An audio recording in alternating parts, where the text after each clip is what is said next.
Okay, so things that my pathologically lying ex-husband lied about. Backstory. I'm gonna try to get as much of this as I can into this video, because I hate when people say follow for part two, but I'm gonna try. All right, backstory number one. We met in March of 2020. Georgia got shut down, locked down 2.5 weeks later.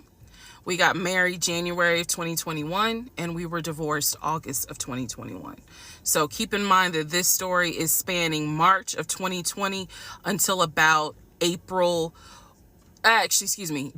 of 2021, because I kicked him out the house on his birthday. So we met online, Facebook dating and Hinge. I will never do online dating again, but that is where I met him. My tire blew on 285 just before Boulder Crest, on my way to our first date. Clearly that was a sign. I didn't listen. But my tire blew, and he met me at a gas station. We were supposed to be meeting at Cheesecake Factory, but because the tire blew, he met me at a gas station, fixed my tire, then took me to go get another tire, paid for it.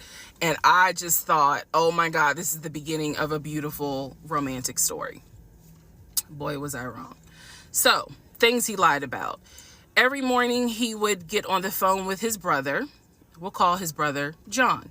He would get on the phone with John, and he would be like, hey, babe, John said good morning. And I'm in the bathroom doing my hair because I still had to go to work at this time.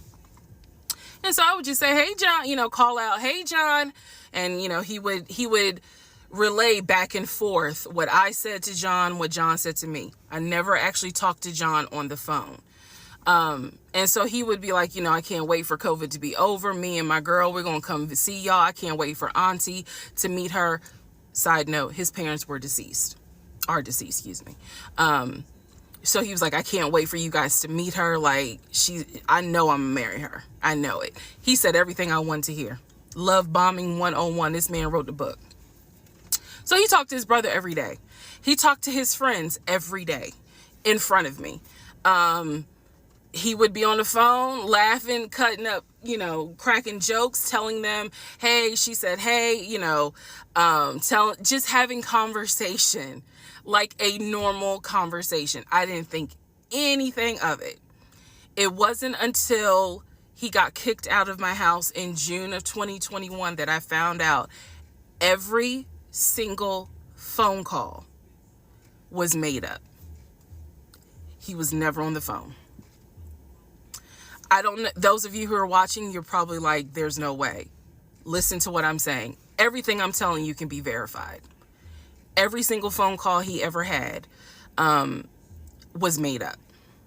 The phone calls where he called to pay his car off, made up.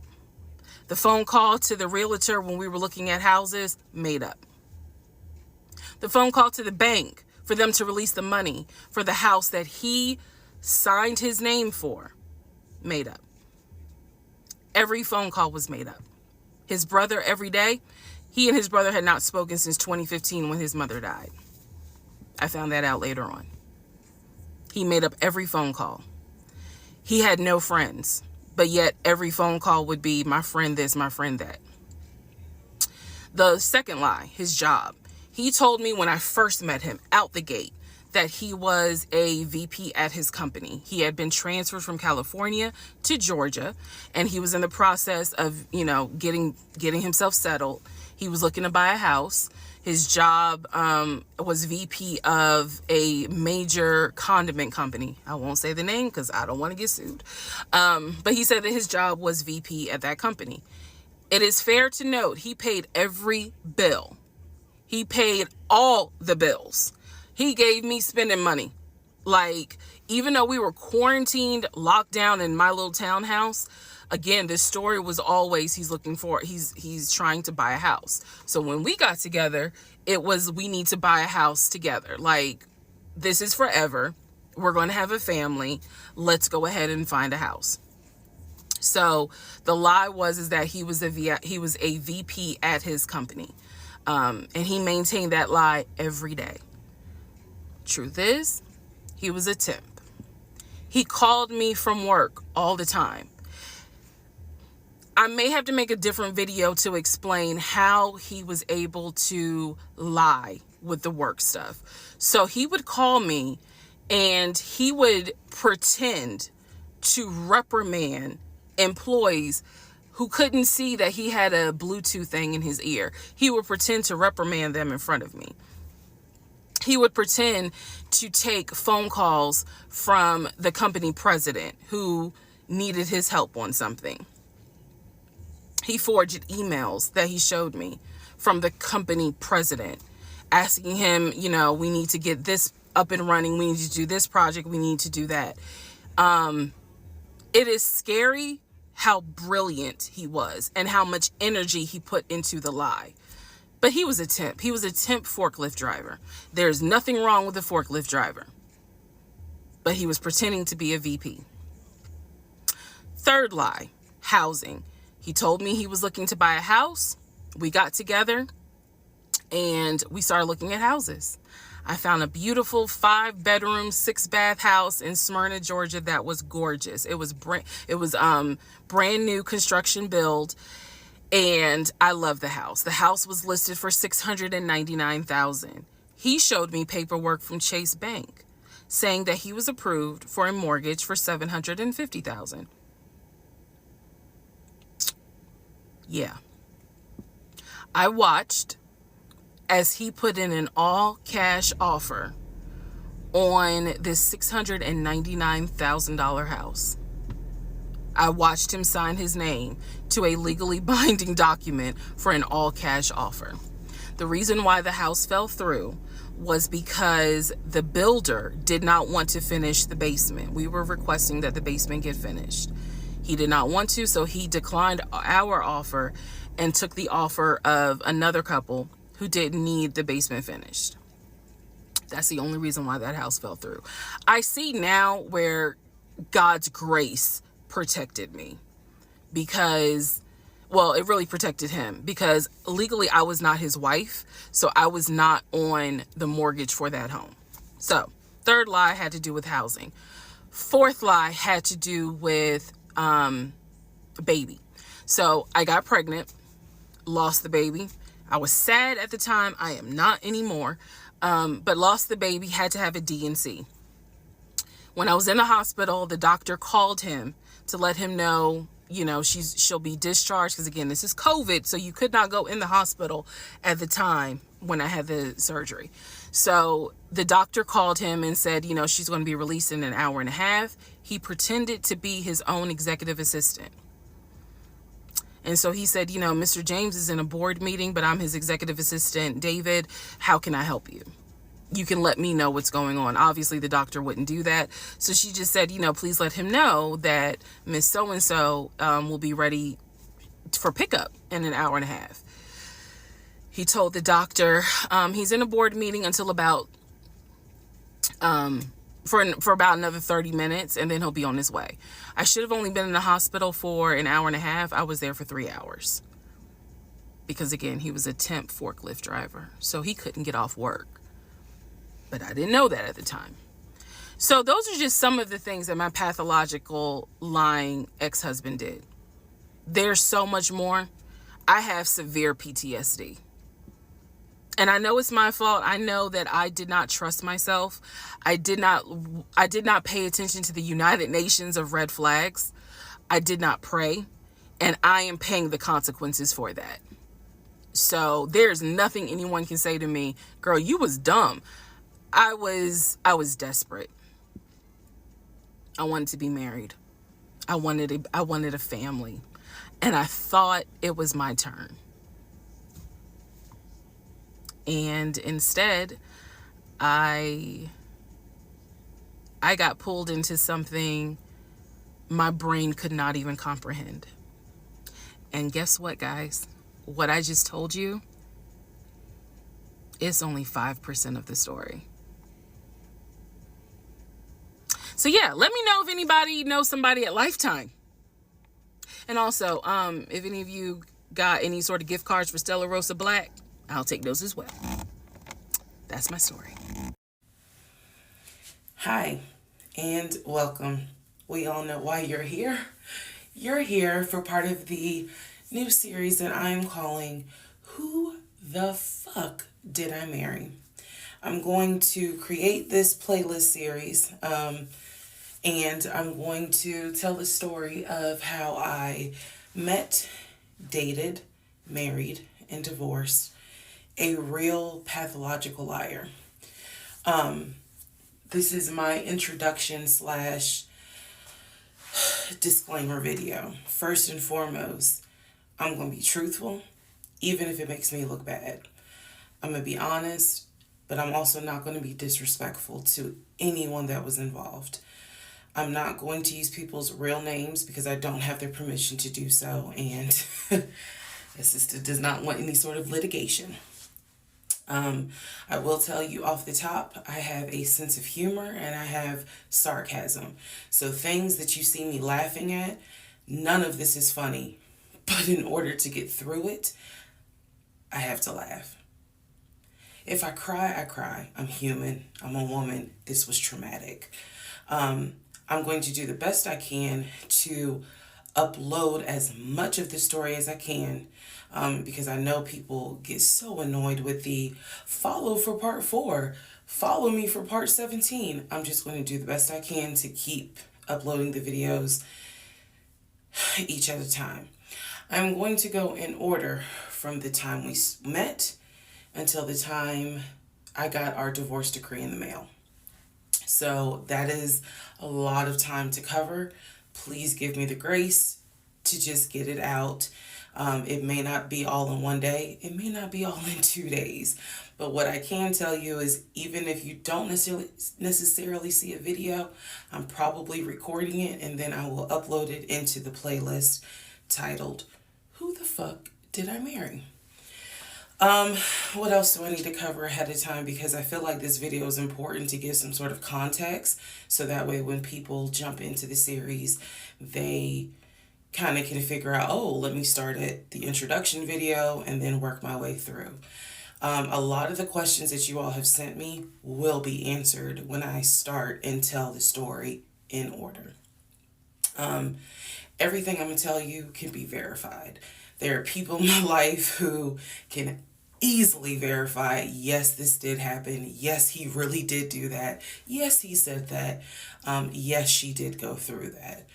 I have no contact whatsoever with my ex-husband in any way, shape, or form. We do not communicate. We do not have mutual friends or anything where we communicate through those people. No contact. I cannot stress that enough because I feel like somebody's going to ask me, do you still talk to him? No. I ain't seen him. I ain't heard from him. I don't want to hear from him. And I will tell the entire story up until the last time I did hear from him and what happened. Yeah, this is my story. So, I am just a regular woman who thought she met the one, and I didn't. Most people have never came in contact with a pathological liar. We typically come in contact with like a compulsive liar. It is not the same. A pathological liar has no reason for why they lie. And the lies that they make up, there's no limit to the lie.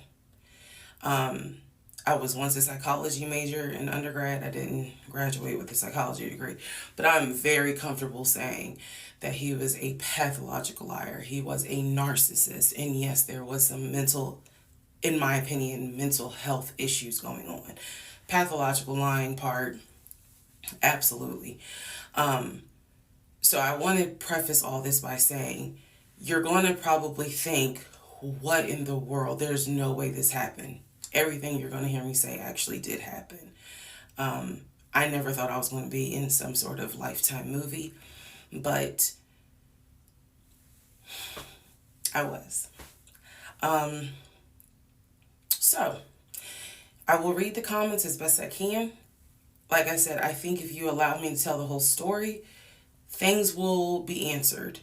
And sorry, I do talk with my hands. It's a coping mechanism. So if you're like, why is she keep moving her hands? Other than that, let's all take a deep breath, buckle in, because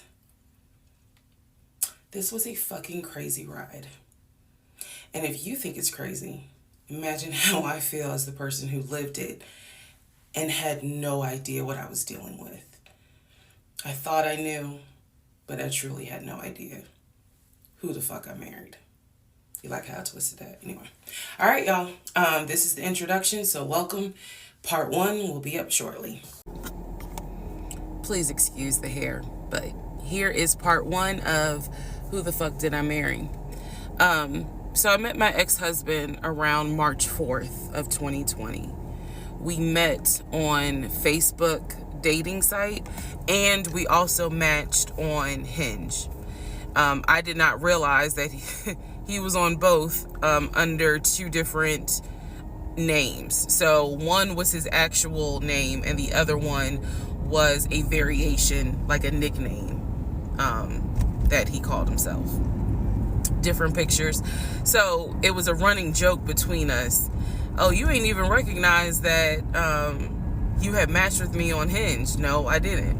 And also that should have been a red flag. By the way, you will notice in this story, I called it the United Nations of red flags. It is so many red flags that, I mean, you would have thought I was colorblind because I ignored all of them. So anyway, back to the story. We met around March 4th. We exchanged phone numbers. He called me and we talked on the phone for the first time. In the first phone call, he told me that he had just moved to Georgia from California, from San Diego. His job had transferred him because he was being transferred in as the new regional manager for a major condiment company that is based here in Georgia. I'm not going to say the name. And so we also talked about his childhood. He told me he grew up in Philly. He's from Philly. Both of his parents were deceased. This is the first phone call. Both of his parents were deceased. His father was a Philadelphia police officer. His mom was a teacher. He also told me he briefly lived in Augusta with his family. He had 2 brothers and 2 sisters. He also had 2 half-brothers on his dad's side. First phone call. So I'm just giving you guys the backstory. This was the first phone call we had. So we talked about family. We talked about friends. We talked about our jobs. At the time, I was working at Georgia State Patrol. And he knew this, and he just thought that was like, wow, you know, so you work with troopers all day. Yes, I did. Also in that phone call, he explained to me that he used to play football. He explained that he used to play arena football. I know nothing about arena football. I know about NFL. I know about college. Go Dogs. But I don't know anything about arena football. So he explained to me that he used to play arena football. He used to work at Apple in the off season of arena football. And I remember thinking on that phone call, oh, okay, you know, like, good for you. I don't know anything about arena football. And I believe I did tell him that. I don't know anything about arena football. That'll come into play later on. So he told me, you know, I just moved here. My job is paying for my housing and they're helping me to look for a house. He was like, right now I'm in Gwinnett County, but I'm trying to look for a house. Ideally in Atlanta, like Brookhaven, Sandy Springs. He was like, I really would like to move out there. And so I thought, you know, that's great. You know, you're looking to get a house. You just moved here. He was like, I don't really know too many people here because I spend all my time at work and, you know, this job is really demanding. So that was our first phone call. We talked more. He talked a lot, which took me by surprise because I'm not really used to men talking more than me. He eventually asked me out on a date. Our first date was set for Saturday, March 7th, 2020.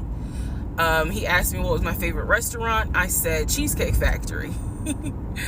And so we agreed to go out at the Cheesecake Factory in a location that was in between. I lived in Clayton County at the time. He lived in Gwinnett County. I realized that if you don't know anything about Metro Atlanta, that makes no sense. But basically, we lived about 45 minutes apart. So we agreed to meet at the Cheesecake Factory over at Perimeter Mall, which is in an area, Sandy Springs, Dunwoody area. I was excited. Like, I called my friends and was like, I got a date, blah, blah, blah. We'll see how it goes. First conversation was good. Hopefully he looks like his pictures, because, that's always an issue with online dating. Hopefully he looks like his pictures. So on my way to our date, I took 285, and literally right before I got to Boulder Crest, the exit for Boulder Crest, I heard a boom, and I lost control of my car. Thank God that not thank God, but I knew what to do. So I did not crash, but my tire blew out. So I called him and I said, hey, I'm so sorry, but my tire just blew on 285. I'm slowly making my way off the exit. I believe I pulled into a Chevron gas station. And I said, I got to get this fixed. I don't know what to do. Like, I'm a damsel in distress kind of thing. He kind of paused. He got quiet. And he was like, tell me exactly where you are. Drop your pin. So I dropped the pin. And he came to the gas station. Got out the car. And I was so relieved that he actually looked like his pictures, that I was like, oh my God, he's actually attractive, because he's like 6'4", 6'5". Also, man, I apologize. So let me go back to the first conversation. Let me add something. He did tell me in the first phone call that he was divorced, and that his ex-wife, she had 2 children, a boy and a girl, who were teenagers, young adults. I think the girl was about 20. And he said that he had a very close relationship with his stepkids. But that he and his ex-wife had divorced because she cheated on him out in California. And so coming to Georgia was a new beginning for him. She was still out in California. The kids were still out in California. And so, he was like, I can't stand her, but I still want to be in the kids' lives. I have to put that in there because that will come back later. So this is just setting the stage. Again, that first conversation we talked about family, job, friends, how he ended up in Georgia, me being in Georgia, the things that, I would think people talk about in the first conversation. All right, now back to the tire blew out. So he shows up to the gas station. He changes my tire, which I just thought was the sexiest thing in the world. And then he proceeds to say, hey, I found a tire place around the corner. You need to get another tire. Like, you can't drive on this donut. So he followed me to the tire place, and then helped me get a tire, paid for it. So I was definitely like, wow. And so the vibe was good. So anyway, I get the tire fixed. We follow each other to the Cheesecake Factory over in Perimeter. We hold hands walking into the Cheesecake Factory. So in my mind, I'm like, this. Oh my God, I had butterflies. That's the look of a woman who had butterflies. So I had butterflies. And we go in, there's a long wait. And so we sit outside and we just talk. And the conversation's great. And this is where he tells me what it is he's looking for. He tells me, I believe at the time he was 42. He was like, I want to get married and it be for real. He's like, my parents were married 40 plus years before my mom passed away. And I want that. I want marriage, family, a house. Like, that is what I want. He was like, I'm as a man, I'm ready to get married, but I want it to be for real, because the first time, it really hurt me when she cheated on me. So he's telling me everything that I wanted to hear. And so he was like, what is it that you want? And I said pretty much the same thing. I was like, I'm ready to get married. Definitely want to have a family. And I want to marry my best friend. So we both put on the table that we wanted marriage. And this is the end of part 1. All right. Who the fuck did I marry? Part 2. So we both put on the table what it is that we wanted. We both had established we were dating for marriage. We were not dating just to date. We were not trying to be friends with benefits and none of that. So the dinner at Cheesecake Factory went really well. We laughed, we joked, we talked about people, which is kind of up my alley, my sense of humor. It was a good vibe. So at the end of the date, at the end of dinner, we sat in his car and he played this song for me by John Legend. I don't know the name of the song. By the time this video posts, I will put the name at the bottom. I can't remember the song. I just remember that John Legend was talking about, I think I met my wife tonight. And I thought it was a sign. So I was like, oh my God. So anyway, we ended up sitting in the car talking just about life and experiences until about midnight. So during this conversation, he again is telling me how it was, what it was like living in California, how he went out there. He went to San Diego State. He played football for San Diego State. He talked about how, he loved it out there, so he stayed. That's when he joined the company. And then he explained that he also did arena football, but only did it for about 2 or 3 years. He claims that while he was doing arena football, the team that he was on won a championship. But again, keep in mind, I don't know anything about arena football. So I was like, okay, I didn't know that they had championships. And he was like, he got a little offended, like, yeah, they got championships. And, he was on that team. So he talked to me about how he worked at Apple. He worked something in the IT area of Apple, but within the store. Again, it was one of those, it's like when I tell people I used to work at Amazon. I really wasn't paying much attention to it. Why? So we talked about all that. We talked deeply into what happened with the ex-wife. It's because I asked. He was not volunteering all this information. So in other words, I get very uncomfortable when men start talking about their ex a lot. That's not what happened. I was asking questions because I was really trying to figure out, okay, are you ready for a relationship, or are you still missing her? So we talked about that. We talked about my exes. That was a mistake I made because I talked about how I dated at one point in time somebody I worked with. That will come back later. And he seemed real cool about it. He was like, that was before me and blah, blah, blah. So the conversation was good. Midnight comes and I go home. Yes, I went home. We ended up talking. Mind you, our first date was March 7th. And within about 2.5 weeks, Brian Kemp, our governor, shut Georgia down. We were going to be on lockdown. So during those 2.5 weeks, we talked every day. We went out again at Red Lobster. I remember Red Lobster. But everything was going great. The issue was, where are we going to quarantine?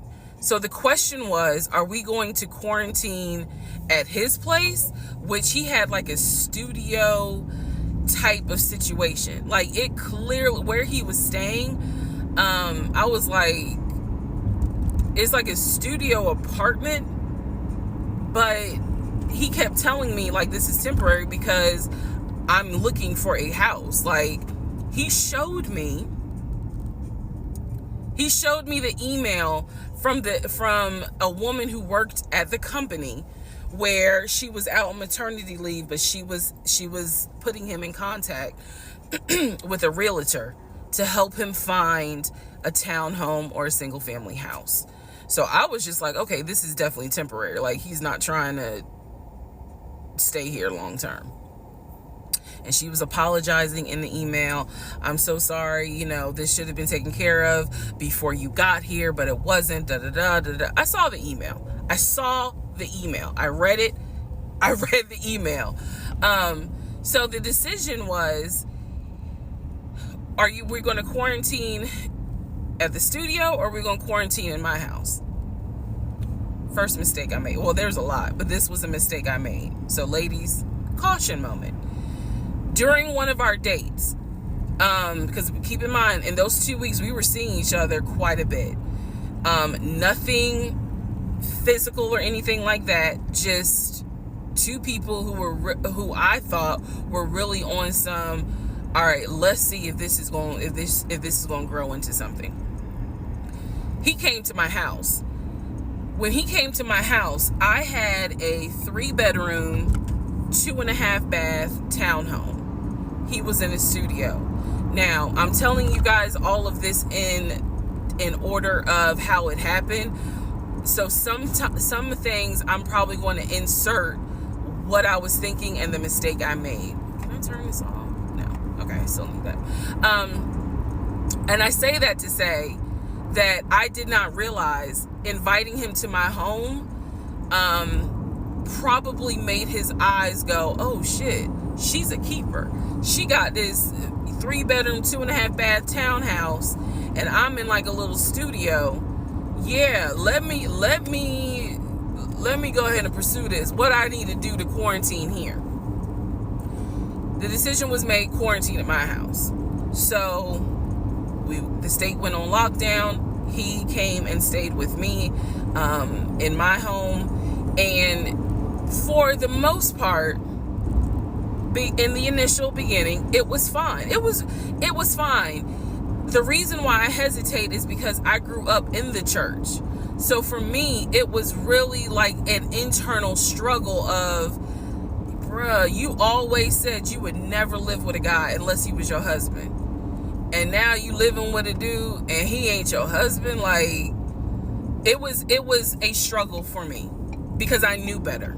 And don't come for me. I'm just telling you the way I grew up. It was like that. It was not sitting right with me. But at the same time, I didn't want to quarantine by myself. I did not want to. So there we go. So he moved in. We talked about the bills. Let me clear something up that I said in the other video where I said he paid all the bills. He paid all the household bills. He did not pay my car payment, my cell phone, or my car insurance. He paid the rent, because my rent at the time was less than $1,000. He paid the utility bills. And so when he's telling me that he's a regional manager, I was like, wow, okay, so you got money. And so he paid all the household bills. So my check really was just taking care of me, myself, and I. And I am not, this is where it's not gonna make me look good, but it's the truth.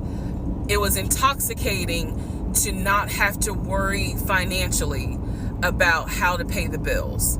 It was a wonderful feeling.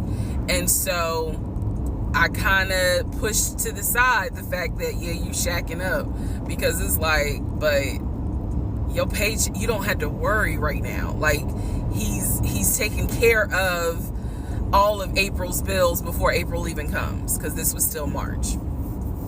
So we're living together, and I'm cooking, I'm cleaning, he's helping to cook and clean, and then we have a conversation about house.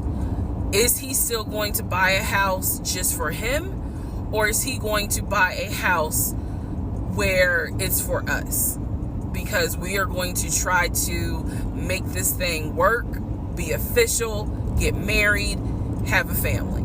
So the question now on the table is, what are we going to do? Because I didn't want to stay in Riverdale, Georgia. I did not want to raise a family there. I refused to have a baby in Clayton County. So the decision was made, let's start looking for a house for both of us. Remember, he was already looking for a house for him. But then he was like, you know what? We're together. I plan to marry you. Let's look for a family home for the two of us. He was like, this is how much I was approved for. That's when he showed me the Chase paperwork.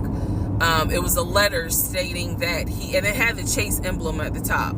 He showed me a letter. All right, part 3. Who the fuck did I marry? So this is when he showed me a letter from Chase with the Chase logo at the top, stating that he had been approved for a mortgage for a $750,000 mortgage, or a $750,000 house. So he was like, we can't go over $750,000. And I said, I remember asking him, can you afford the mortgage on a $750,000 house? Because I know I can't. This is when he explains to me, I told you how I played arena football. I invested my money really well. So he said, I have money that will help pay for the mortgage. He was like, we're good. Like, I'm financially, I am okay. He was like, that's why I'm able to get approved for a $750,000 mortgage. So he told me that his money was in different savings accounts. He said he had an account with Chase Bank, he had an account with US Bank, and he had an offshore account. This is what he told me. The offshore account, I was like, why? And he explained something about, the US, the US imposes taxes on money when you have a certain amount in US banks. He was like, so everybody knows that it's smart to have some money in an offshore account. Y'all, look, I live paycheck to paycheck. I was like, okay, that's whatever. I said, so you have the money to pay for a home. I'm also holding in my hand a letter from Chase saying that he was approved for $750,000. So I went off of what I saw. So we contacted a realtor. I won't say his name, but man, if he ever sees this TikTok, I owe this man such an apology.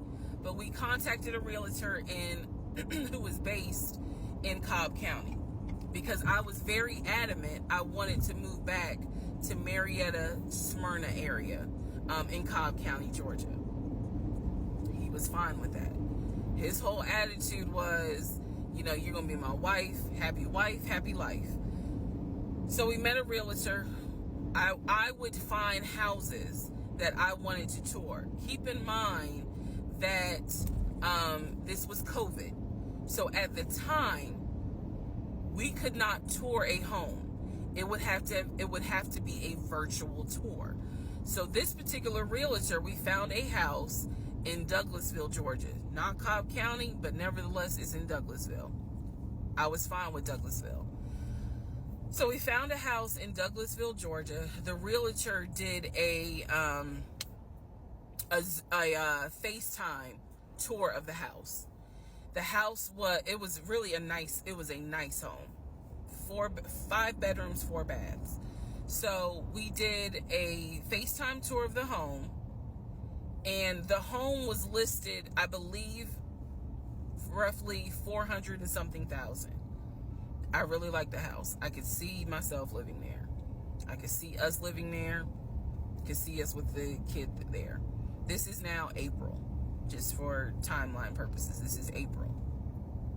So he really liked the house. He was like, you know what, we'll put an offer in on the house. He was like, if you like it, because again, it was COVID, we weren't going to be able to see the house in person because the family still lived there. So he said, I'll put an offer in. We'll see if it's accepted. I said, okay. So he puts an offer in. He's telling me he put an offer in. I need to clarify some things he told me and the things that I actually saw. So for this house in Douglasville, he told me he was putting an offer in. The realtor would call me, because one thing that the realtor told us, he was like, if the woman likes the house, typically the house is going to get bought. So he kind of dealt with me a bit more than he did my ex-husband. And again, this is April 2020. This is before we got married. So at the time, he was my boyfriend. So the realtor was calling me and it was like, hey, you know, I put the offer in, and what they're asking for is proof of funds. And I did not know anything at this time about buying a house. So I was like, hey, you probably need to talk to him, because I'm not even listed on the mortgage. Like, from the paperwork I saw, it was only in his name. So he called him. I guess they talked. I was not there, but I'm assuming that they had talked. So the boyfriend is coming, my ex is coming home saying, yeah, I talked to so-and-so. I sent him over the paperwork. The offer was approved, and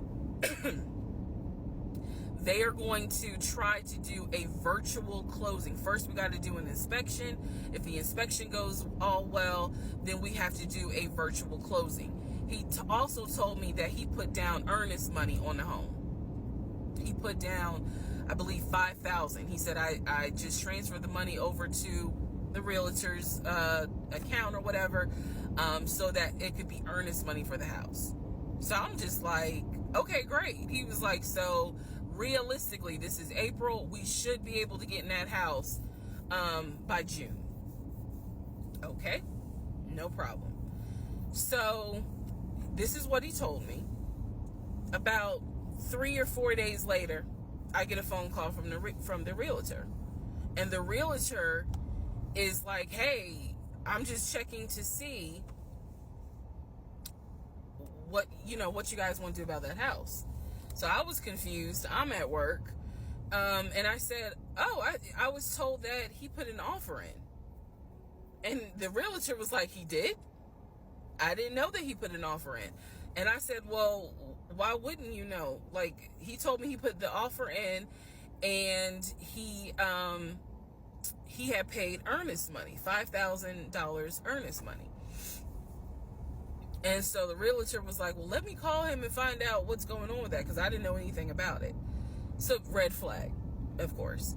So I call him, and he, in true narcissistic nature, he flips the script, and he like goes off.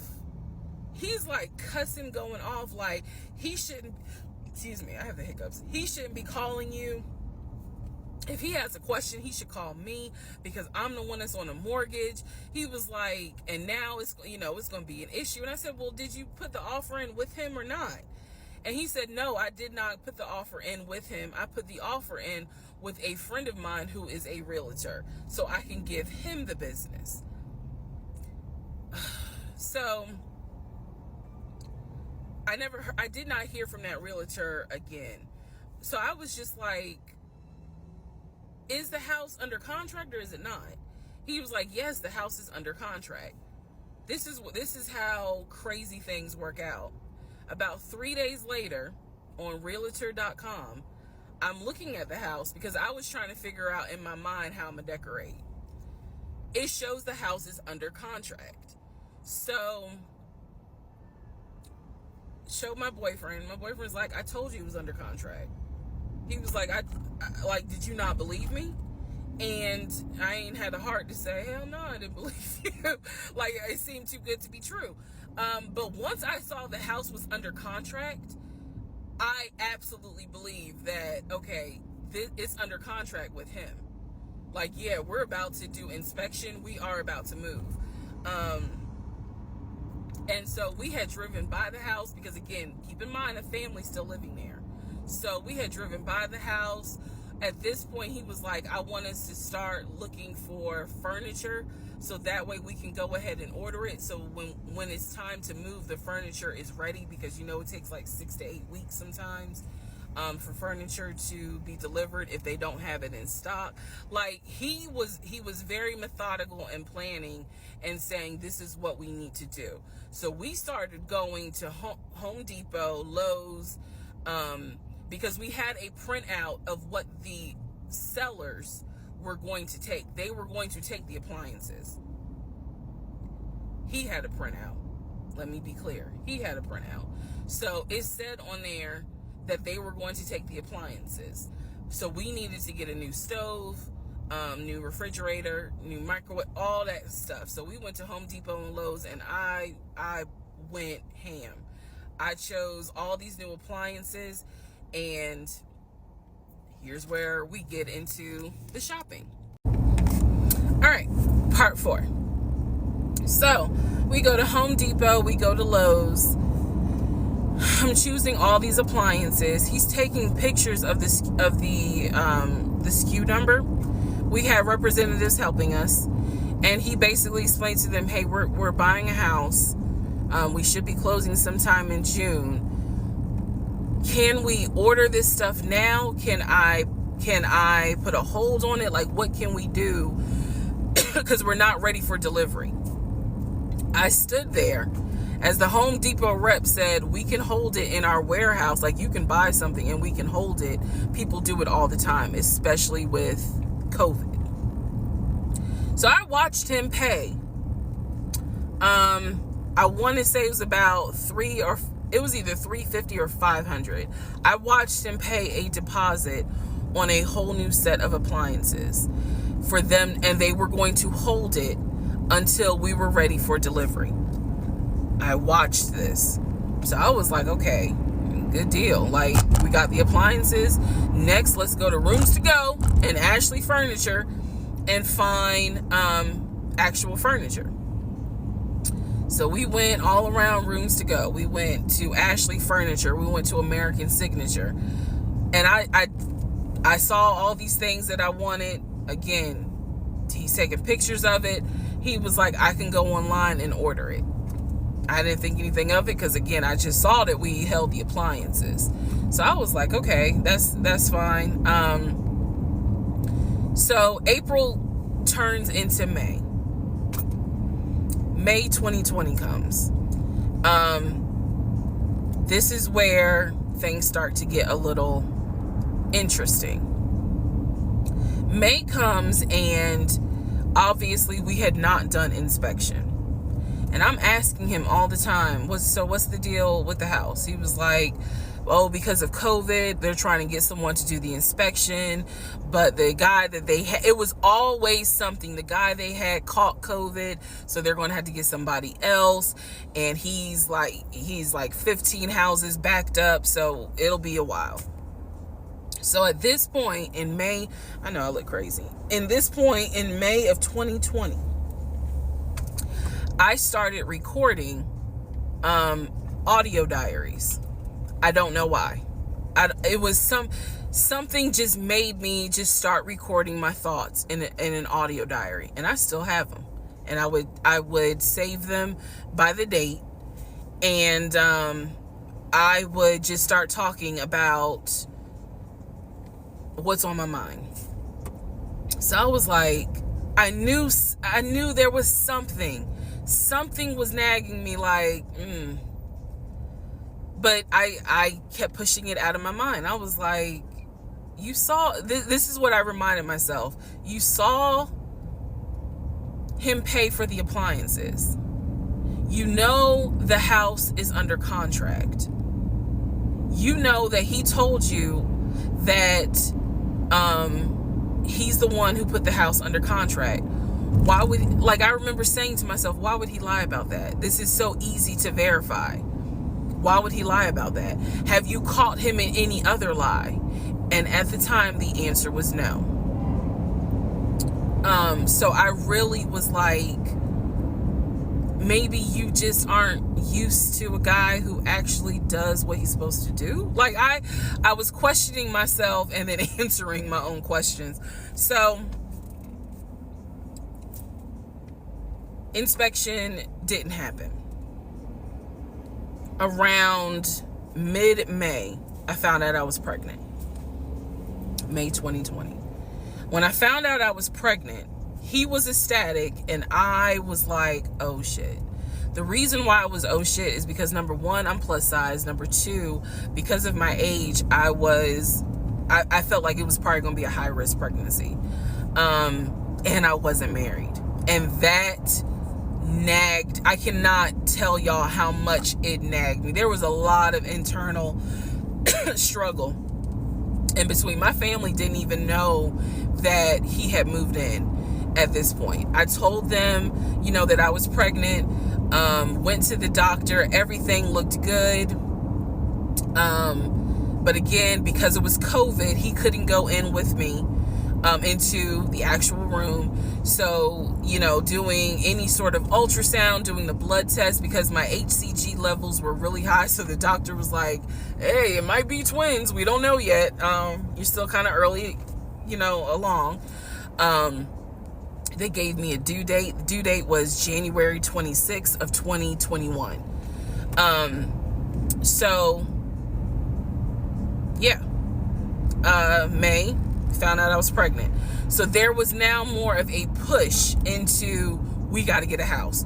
We got to get the fuck up out of here. I'm not having a baby in Riverdale. Okay, nothing against Riverdale, but I ain't having a baby in Riverdale. So we need to find out what's going on with this house. And so he was on top of it. He had an answer for everything. He was like, I'm gonna call and find out what's going on, blah, blah, blah. He then magically told me about a week later, oh, they're going to do inspection on the house like in 2 days. So I was just like, okay, keep in mind, I'm taking his word for it. I'm taking his word for all this. So he's like, they're going to do an inspection. Once we get the inspection report back, then we will know what we're going to be responsible for. What are we getting ourselves into? So, I guess they did an inspection. He showed me an inspection report. Only thing that they said that the roof had just recently been replaced, which I remember he was very happy about. And the issues that there were for the house were minor. It was not a bad, because we did have a discussion about it. He was like, it's nothing that we can't handle. Then he said that we were set to close the end of May. We were set to close the end of May. He told me it was going to be a virtual closing. You're probably like, what the hell is a virtual closing? Because again, he's saying because of COVID, people are not closing in the office. They're doing a virtual closing where you would need to electronically sign the paperwork. This is what he's telling me. And so he was like, we're set to close like just before Memorial Day. And so for some reason, again, there's still that nagging part. For some reason, I didn't start packing. Anyone that knows me will tell you I hate moving. I've done it enough in my life. I hate moving. But I did not start packing up that house at all. I was just like, I'm pregnant. My body was changing so fast that it was like I can barely keep my eyes open half the day. And so, no, I didn't start packing. And I remember I did record, again, I was recording audio diaries just about every day. When something didn't sit right, I would verbally record it in the audio diary because I was like, I don't know what it is, but there's something. That was the theme of our relationship. I don't know what it is, but I know there's something. And so I remember talking to myself in my little prayer closet, because that's where I would do my recordings. And I remember thinking, what if we don't get this house? Like, what if he's lying? But again, there goes that thought process of, why would he lie about this? Like, who makes up that they're buying a house when in fact they're not. And then he's showing you all this paperwork. Like, come on, you can't be that jaded that you don't even believe what's in front of you. All right, so now we're going to go into part 5. Okay, part 5. Who the fuck did I marry? So I'm questioning all this stuff in my head out loud on my audio diaries. And then once again, I'm like, but look at what he's giving you. Like, he's paying, it wasn't a question about money. It was just a question of, are we really about to move into this house? And keep in mind, he's paying all the household bills. He still is. So we were supposed to close before Memorial Day. We didn't. There was an excuse. There was always an excuse with him. Always an excuse. And I didn't know enough about the process to question stuff because I really wasn't involved the way I should have been. And it was giving me a lot of anxiety. So I'm pregnant with a lot of anxiety. And if I'm gonna be 100% honest with y'all, I was not expecting that I was probably going to have a healthy pregnancy because I was stressed. And what I was stressed about is I didn't know what was going on because I wasn't really involved the way that a normal relationship would be involved. Just being honest. So we did not close. We move now into June. This is now going into June. Around June 5th, I looked at the house again on Realtor.com.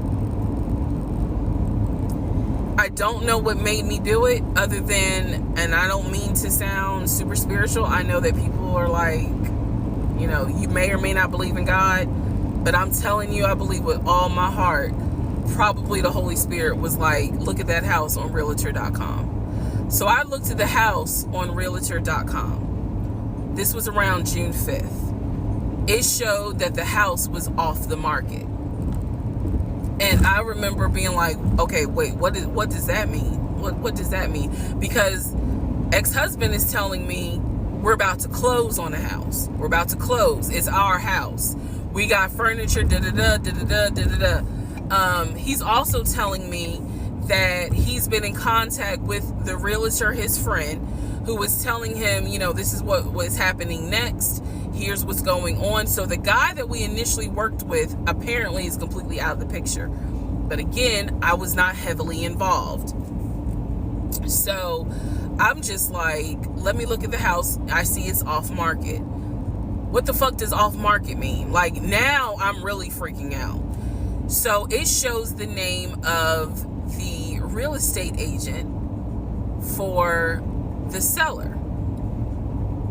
I don't remember her name. I called her and I said, you know, I said, my husband and I, even though I wasn't married, my husband and I were looking at this house at 123 Main Street.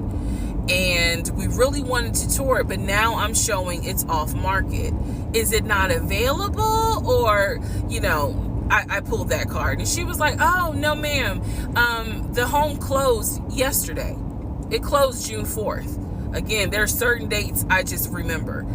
And I said, oh, it closed June 4th? I was like, really? And she said, yes, ma'am. She was like, my sellers sold the house. And I was like, oh, man, okay. Well, I said, my husband and I really wanted, you know, we love the pictures of it. And we're getting ready to start a family. So I would have loved to have been able to, have the opportunity to see it. I asked her something. I don't remember the specific question I asked her. And I know why I asked the question, because I was anticipating that my boyfriend at the time was going to have some sort of excuse. So I asked her something about the buyers. And I remember, and somehow Again, forgive me, I don't remember the question I asked her, but the answer was that it was an older white couple. So I get off the phone with her, I record an audio diary, and in the audio diary, I specifically say, okay, there is no house. He's going to have to get out of this lie somehow. Because now I realize, at the very least, he was lying about him being the one who was under contract. I knew enough about that. So I was like, what, how was he going to get out of this? Again, I've listened to the audio diary in 2024. I literally said in that audio diary, how is he going to get out of this lie? And I was trying to think of ways on how he's going to do it. And something said to me, because I say it on the audio diary, I said, he's going to say it's a bad deal. And he's going to say he wants to pull out. Y'all keep in mind, I am pregnant. So I had a decision to make. As ugly as this decision was, I made the decision, you're about to have a baby with this man. He's paying all the household bills. Let him get out of the lie. And that's what I did. I purposely made the decision that I knew he was going to come back, and I knew he was going to give me some bullshit on why he couldn't buy the house, because he didn't know that I knew that house is already sold. The house is already sold. And this is the part where I said, I'm gonna be honest, even though it's gonna make me look bad, because most women in their right mind would have been like, I'm out. And I didn't. So sure enough, he came home. He didn't really say anything that day. The next day I asked him about the house, and he said, my friend, the realtor, he was like, I'm talking to him because something's going on with the interest rate. And when he said that, I felt so much relief, because I knew that I had been prepared for, he's going to give you some bullshit. So when he said there's something with the interest rate, I said, you know what? If this is literally what I said, y'all. If the interest rate isn't good, then we shouldn't move there. We should probably let this house go.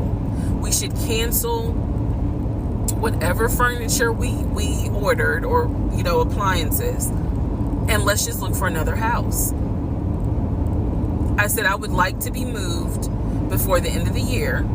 I said, I really don't want to be 9 months pregnant moving into a house. I would like to be done with this before then. And the way I said it was so calm, and he was like, okay. He was like, I'm gonna call the friend, the realtor, and tell him I'm backing out of the house, and I'm gonna see if I can get my earnest money back. And I remember looking at him. I was standing in the kitchen, and I cocked my head to the side, and I said, okay, get your earnest money back, and let's find another house. And so that's how that first house fell through. So fast forward, I keep looking at this to see how much time I have, because you know they only give you 10 minutes. So this is part 5, part 6 is coming up. But subsequently, what ends up happening the next week, which is mid-June, I was at work, and I started cramping, started bleeding. And at this point, my doctor, I had just had an ultrasound earlier that day. So I went to work, because the ultrasound was fine. I went to work, and the cramping and the bleeding started, and I started crying because I kind of knew what was going on. And my doctor had called me and told me that when they did the ultrasound, they did not see a heartbeat. So she was like, this pregnancy is not going to be viable. So I'm crying, hysterical. And now we're going to get into part 6. Okay, so this is part 6 of Who the Fuck Did I Marry?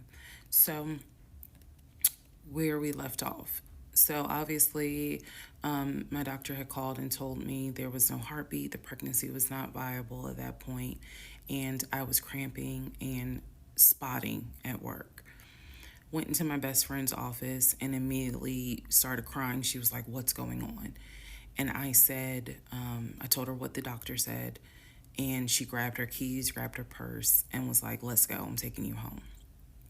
On my way home, I called my boyfriend and told him what the doctor said, and he was like, "I'll meet you at home." So he was coming from Duluth, went straight home. And so about 24 or 48 hours later, I had a doctor's appointment, and my doctor gave me 3 options. First option, let everything happen naturally. Your body will expel the fetus on its own. Second option, you can take a pill which will induce expelling the fetus at home. The pill basically will cause you to contract and expel. The third option was to go into the hospital and do a D&C. I did not want to do a D&C because I did not want to be in a hospital with COVID going on. And for whatever reason, I did not do the option of let it happen naturally. So I chose to do the pill. His birthday was June 17th. My ex's birthday was June 17th. So the decision was made, we're going to celebrate his birthday that day, go out to eat. And then that night I would take the pill because we both were off from work the next 2 or 3 days. So went out to eat to try to celebrate as best we could, and then took the pill that night. That night was the most traumatic, excruciating pain I've ever put my body through. I do not recommend any woman, if prayerfully you don't have to go through that, but I don't recommend taking that pill. If you don't have to, don't do it. I spent the whole night in the bathroom just crying in so much pain. They gave me a narcotic. I couldn't take it because I found out I was allergic to it, so it was causing me to like projectile vomiting.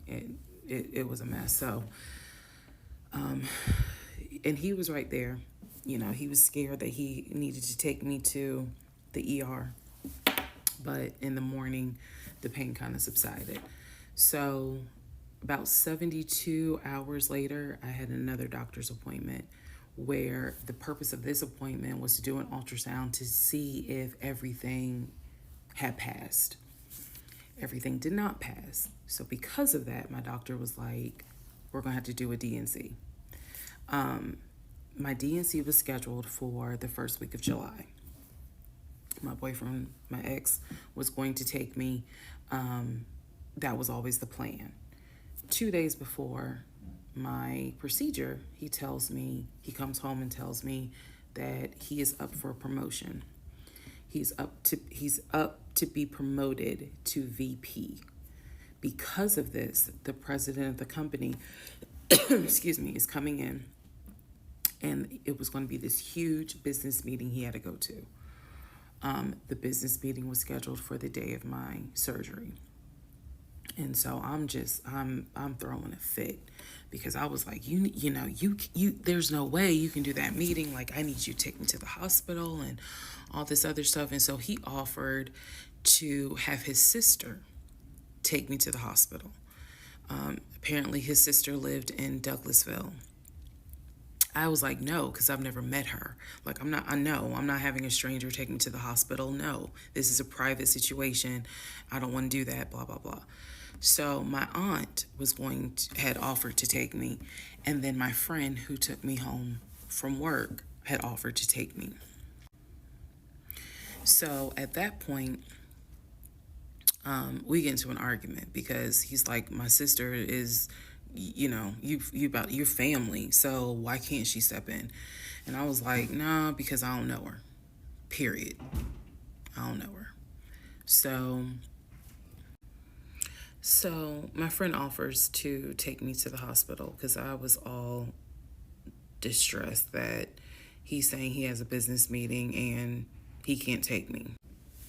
So I remember being on I-75 on the connector on the phone with her crying because I was so embarrassed that he wasn't going to be the one to take me and that I was needing to rely on someone else to take me to the hospital in order to get a DNC done.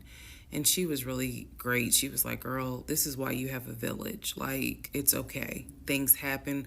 The world is crazy right now. I will take you. You're going to be okay.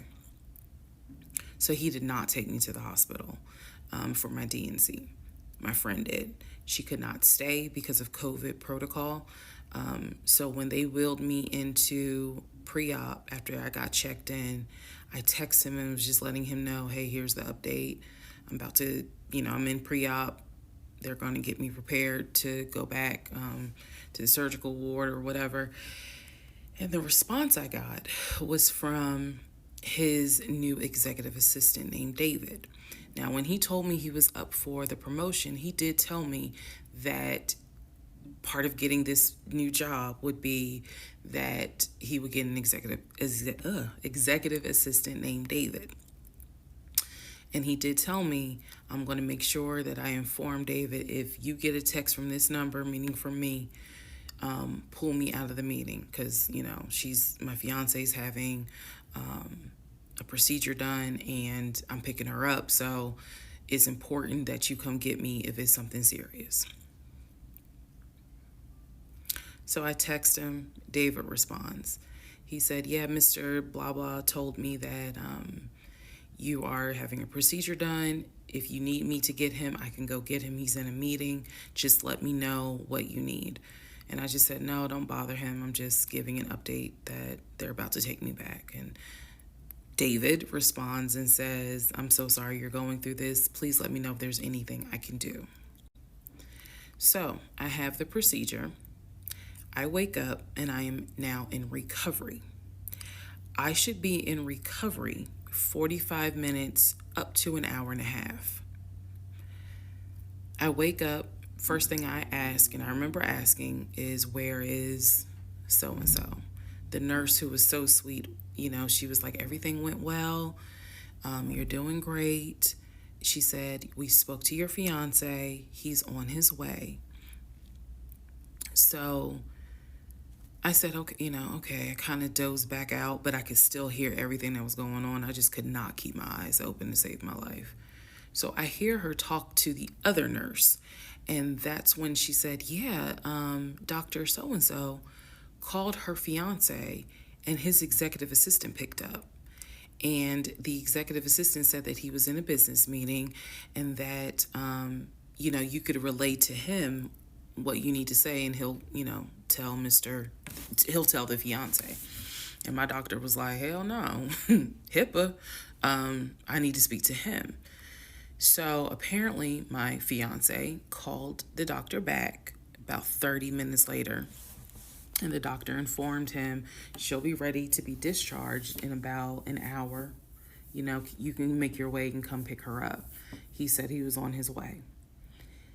He was on his way from Duluth to Atlanta, which is not a huge distance, but the time of day, one thing about Atlanta, there's always traffic.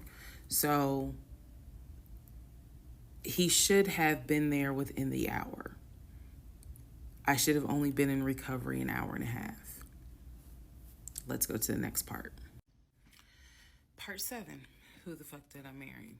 So I should have been in recovery at Northside Hospital for about at most an hour and a half.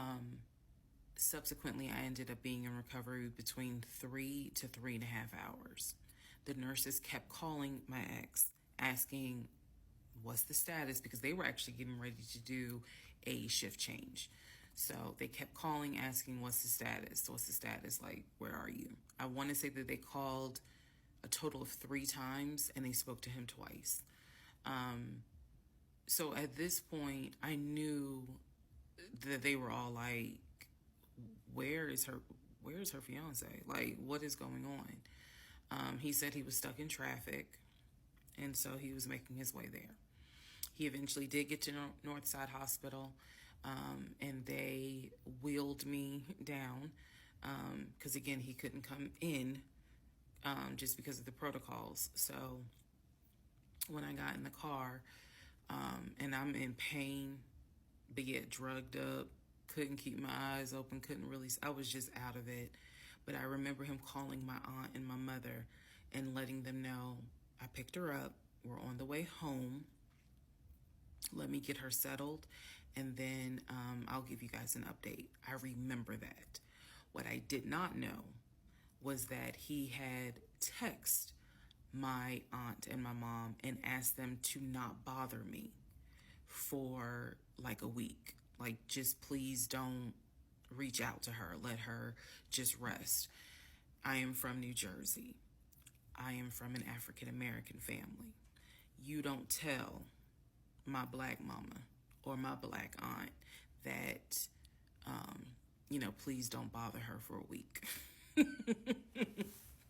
I didn't know this at the time, but I'm just interjecting that part. I'm trying to stay in the timeline, but he did apparently do that, and my aunt was like, "Why will fuck you up?" Anyway, so go home. He waits on me hand and foot. I recover. Just needed about 24 to 48 hours to just get my mind right. During this time, in between when the house in Douglasville fell through, we had not talked about a house. So I guess it was about a week later, after the DNC, he decides that, do you want to start looking for a house again? Excuse me, I have hiccups, y'all. Do you want to start looking for a house again? Because of what happened with the house in Douglasville, I felt like I was smarter this time to say, I want to be involved in every aspect, because I don't know what the fuck happened with that house in Douglasville. But what I do know is that he lied to me. I didn't know then what I know now. I just knew he lied about I knew he lied about being under contract. So I told him, I said, I don't want to work with your friend who I've never met, never talked to. I know that he has talked to him because he's talked to him in front of me. And I'm going to demonstrate on one of the videos how he used to do his phone calls. Don't worry, it's coming. So we found a new real estate agent. Really nice guy. His name was Scott. I am using his real name. Really nice guy. And we told him what the budget was. And Scott was like, okay, when you guys are ready, we can start looking at houses. Try to look for houses that are empty, because you can actually tour those. If it's a house where someone's already living in there, chances are it's going to be a virtual tour because of COVID. So I found a house that I absolutely, in total, we must have looked at about 15 houses. But I found a house in Smyrna that I absolutely loved. We toured the house. Everything about this house was perfect. The house was listed for $699,000. It was a brand new construction build. The only issue was that the basement was not finished, and he wanted the basement to be his man cave. Again, I went with him to tour this house. So this was already feeling very different than the situation in Douglasville, because we did not actually tour the Douglasville house. We only did a FaceTime virtual tour. This house in Smyrna, we toured. We toured this house more than once. And it was gorgeous. Fucking gorgeous. So we talked about it. He said that he had the money. Again, the price was $699. He said he felt comfortable putting in an all-cash offer. If you remember on the videos before, he told me he had money in his savings from when he played football. So when he said an all cash offer, even I knew, you got that kind of money, like where you can cut a cashier's check for $699,000. And he told me he did. He had money in savings from when he played football, and he was very comfortable paying all cash for this home. So the real estate agent, Scott, sent over the paperwork. The paperwork was sent in both of our names. It was sent to my email. That was another thing that I changed after Douglasville. Everything gets sent to me, and then I will be sure that he signs it. So he sent it to me. I looked over the offer. We were going to put in an all cash, full price offer with a request to have the basement finished. Also, we were requesting for the seller to give us an answer within 24 hours. We were requesting a quick closing. These are just some of the things I remember. I remember 24 hours, like I didn't want to wait on, y'all think about it. 24 hours, let us know if you're accepting the offer or not. And then also a quick closing because it was a new construction. So we didn't have to wait for the current tenant to move out. We didn't have to do that. So I watched in our bedroom as he pulled it up, because it was a electronic document. He signed his name to the offer for $699,000 cash.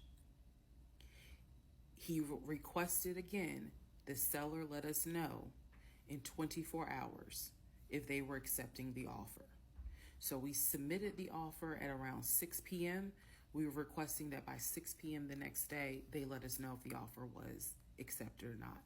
I watched him sign the offer. I sent the offer back to Scott from my email. All parties had signed. Scott texted us and said, I got it. I'm submitting it. I will let you know what they say. Let's go into part 7. Sorry. Let's go into part 8. Good grief, this is getting long. Okay, so I just want to clear up some things that I realized is kind of creating some confusion. So just allow this video to serve as a stop sign. Let's clarify. First of all, the story, background. He was born in Philly, raised in Philly, and moved to Augusta. Story is that he moved to Augusta for high school. After high school, he went to college at San Diego State. Enjoyed San Diego State, stayed in San Diego for quite a while. Got married out in California, had a house in California, played arena football out in California, but his family was back here in Augusta, Georgia. He still had a lot of family up in Philly, but for the most part, he had a sister in Augusta. He had a sister in Douglasville. He had a brother in Baltimore. He had another brother in Philly, and he had a brother in Nashville. So I just want to clarify that in terms of not the demographics, but the geography. Born in Philly, came to Augusta for high school, went to San Diego State for college, played football, stayed at San Diego, got married out there, but still had quite a bit of family here in here in Georgia. He also had a sister, I think I said, who lived in Douglasville. I have physically met his aunt who lived in Augusta. I've met his brother who lives in Augusta. I have spoken on FaceTime with a brother who lives in Baltimore. And then I will demonstrate how he used to talk to the brother that lives in Philly. That's coming up. You haven't missed that. In terms of the proposal, you did not miss the story of the proposal. I simply didn't want to share it because it was embarrassing. Basically, he gave me 3 ring options. We went to a jeweler at the Mall of Georgia, He had me pick out 3 rings. I told him which one I liked the most because I knew it wasn't a romantic proposal at all. I knew which ring I liked the most. I told him which one. He basically said, when I'm ready, I'll give you the ring and I'll propose. Fast forward about, I guess it was summer, because I was actually pregnant when the ring came. We were sitting at the dinner table. He took the ring box out of his pocket, slammed it on the dinner table, and I was like, what is this? He was like, open it. I opened it. Inside was the ring that I had wanted, that I had chosen at the jeweler. And he was like, all right, so this means that you're going to be my wife. I was pregnant. So, again, when I asked y'all to give me grace, it's because there are certain things that's just like, girl, what was you thinking? Trust me. There's no excuse. So there was never a, will you marry me?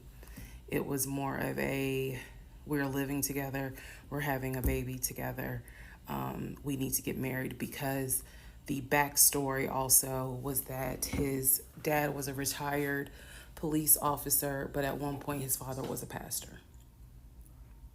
So he could quote the Bible like nobody's business, as we all know. So can Lucifer. But anyway, he could quote the Bible like no one's business. And so that's how we ended up engaged. And I was wearing a ring. I will find a picture and I will try to post it. But I was wearing the ring. Don't worry, there's more to that story as well. So just wanted to clarify some things for the people who were like, wasn't it weird that he had a sister who lived close, but he's from Philly? So I just wanted to definitely bring clarity to what he told me was the backstory. Born in Philly, came to Augusta for high school, went to California for college, played football at San Diego State, played football and arena football, worked at Apple, and then joined the condiment company in California, who then transferred him back to Georgia. He was married in California, and he told me he got divorced in California. That is important as well. That will come up again later. And so the ex-wife, at this point in time, at the time that I'm telling you, part 7, which is the last video I just posted, the ex-wife lived in California with her 2 kids, his 2 stepkids. The 2 stepkids were 17 and 20 or 21, but they were that age group. And he was saying that he was very close with them, so he wanted to keep a tight relationship with them. And he talked to them, if not every day, every other day. When I say, when I say this, I need y'all to understand.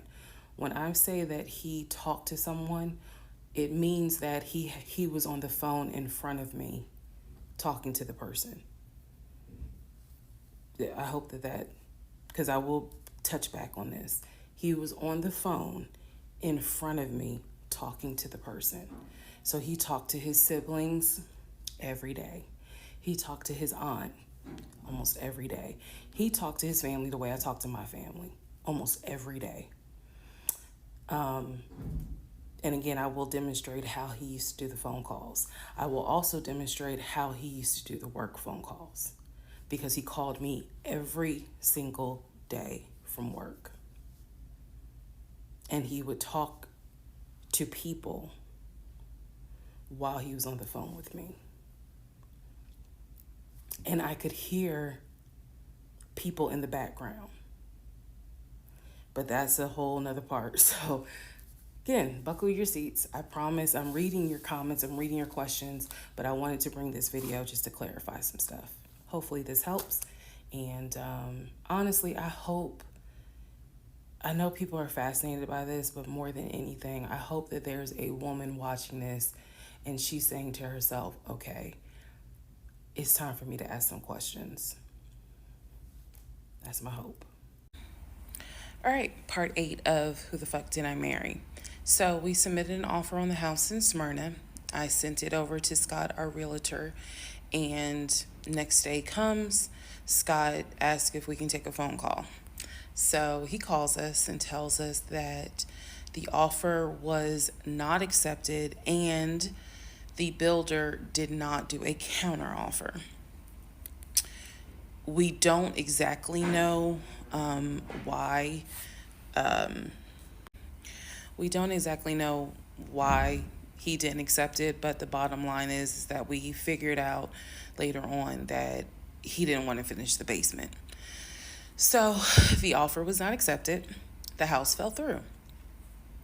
I was okay with that because, again, I knew he had put in an offer. So we continued looking at other houses. We found another house in Smyrna that he really liked. I thought that it was way too big for just the two of us. And so the price of this home was much higher than the $750,000 that Chase had approved for the mortgage. So what he explained to me was that he was willing to do the $750,000 mortgage, and he was also willing to put a significant amount of the money in savings on the house, which meant that he was now comfortable going from $750,000 up to about $900,000. Again, his whole explanation was, I have the money where I can put down a substantial down payment, bring down the price of the home, and then basically mortgage the rest of it. So that was now the plan. I was not comfortable with a home over $900,000. But again, keep in mind, I saw the Chase paperwork. So I was like, I just feel more comfortable sticking at the $750,000 mark. That's what you were approved for. Let's go with that. By this point, this is now fall of 2020. We had been talking about marriage. I had my ring. He had made VP at the company. And again, he was calling me every day from work. I need to kind of explain how the company was ran, because when you think VP, you would think he would be in an office. It was a condiment company, so they actually were producing the condiments, and I'm not saying the name of the company on purpose, but they were producing the condiments in this particular plant location. So a lot of times he would simply tell me that he walked the floor, checking in with his subordinates, basically. Now, how did he go to work? For the most part, at this point, he left before I woke up. However, pretty much he wore dress pants, kind of like a dark navy blue cargo pant, and he had a polo shirt with the company logo on it. What I saw a lot of times is that he would not wear the polo shirt to work. He would wear like a company t-shirt. He would wear rubber sole shoes and the navy blue cargo pants. I didn't think it was a uniform, but it reminded me of what someone would wear when I worked at Amazon, if you're going to be doing manual labor. He didn't go to work sloppy looking at all, but it definitely was not suit and tie. Nowhere near suit and tie. It is fair to note that outside of work, he was a man who he loved to dress. He loved to wear the latest Jordans. He loved to collect watches. He collected a lot of Invicta watches.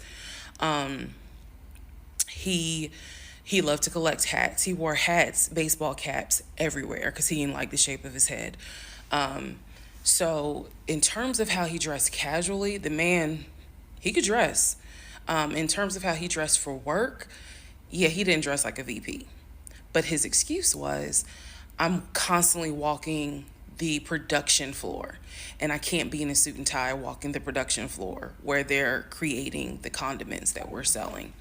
So by this point, again, this is fall. we're still looking at houses. We're still touring houses as much as we can because it is COVID. We had found another house that we really liked and a house that I really truly wanted to put an offer in on. This was now going to be the second house that we put an offer on. He put in the asking price, I believe, was about $700,000. He put in under asking an offer for about $650,000. I'm guessing, but I'll try to find the house and put it on the story. The reason that house fell through, we found out that the home was sitting on a septic tank. We found out that the septic tank had an issue, and it would have taken about $15,000 to $20,000 to fix the septic tank. The sellers were not willing to fix the septic tank. Personally, I didn't really care for the house that much. I'm the one who was like, I don't really want it. So even though we put an offer in, we had 24 hours where we could pull our offer back. And so we did. Once we found out, I believe it was in the disclosure. And if you're a realtor, please feel free to tell me if I'm using the wrong terminology, but I believe it was in the disclosure that they told us the septic tank needs to be replaced. That's when I was like, nah, I don't want that house. So we pulled out. The house fell through, and so I was fine with it because, again, I was heavily involved. I saw him sign the offer. I knew every step of what was going on. Our real estate agent, Scott, was amazing, but you will see when I get to it where he made a mistake as a real estate agent. So house number 2 fell through. We then moved on, saw a few more houses, and then we get to house number 3. I'm going to pause talking about the houses because now I need to introduce what happened with the cars. Stay tuned. All right. Part 9 of Who the Fuck Did I Marry? So we're pausing on the house stuff. Let me tell you about the car. So when I met my ex-husband, I was driving a 2012 Nissan Rogue, fully loaded. It had quite a few miles on it, but it got me from A to B. It was in good condition, but I was upside down in the car. He was driving a 2018 Ford Taurus, sport mode. I know he had a sport mode on the car, and I love driving that car. When he told me how he was a regional manager, he told me that one of the perks that came with the job was that he would be getting a company car. And so we spent time going to Range Rover of South Atlanta. We spent time going to Jaguar. We spent time going to BMW. We spent time going to Ford, which was on Mount Zion in Morrow, if you all are familiar with that area. He test drove a whole lot of cars. In the end, he decided on a BMW sedan. I was there when he test drove the car. I got in the car with him. I loved it. And he explained to the salesperson, I'm getting a company car. I need to get a printout of the full price of the car, tax, tag, and title. Because what my company is going to do is wire over the money for the car. The salesperson was like, okay, apparently that happens a lot. So he gave him a printout with the tax, tag, and title for the car. In front of me and the salesperson, he called the person in the finance department for his job. Obviously, I have no idea what this person's name is, but he called the person. He explained to them, this is the amount of money. He said the president of the company, so-and-so, has authorized for him to get a car, not spending more than, I think, $90,000, tax, tag, and title. The BMW came out to just under $90,000. And so I remember this conversation so fucking vividly. So he's on the phone in front. I'm sitting down, the salesperson sitting down at their desk, and he's like, they put me on hold. And so he's like, I guess the person comes back, And he says, yeah, the price of the car is blah, blah, blah. He was like, give me a second and I can send you a picture of that printout that shows tax, tag, and title for the BMW. He gets off the phone. He takes a picture of it. He sends it to whoever. He waits about 10 minutes. He calls the person back. He says, did you get it? Apparently the person did get it. But the person who can actually physically do the wire transfer had gone home for the day. So what he says to the BMW salesperson, he's like, okay, we're going to have to do this tomorrow because so-and-so went home for the day. I don't know who the salesperson is. I can only tell you from my viewpoint what I thought. I had no reason to think this was a lie. I really didn't. Because again, you got to please keep in mind the circumstances that all of this is happening. We're inside the dealership. We're sitting at the desk of this person. He gave us the printout. He's on the phone, doing business, basically saying, look, this is how much money the car is going to cost. He's taking a picture of it. He seemingly is texting someone saying this is how much, this is proof of how much it is.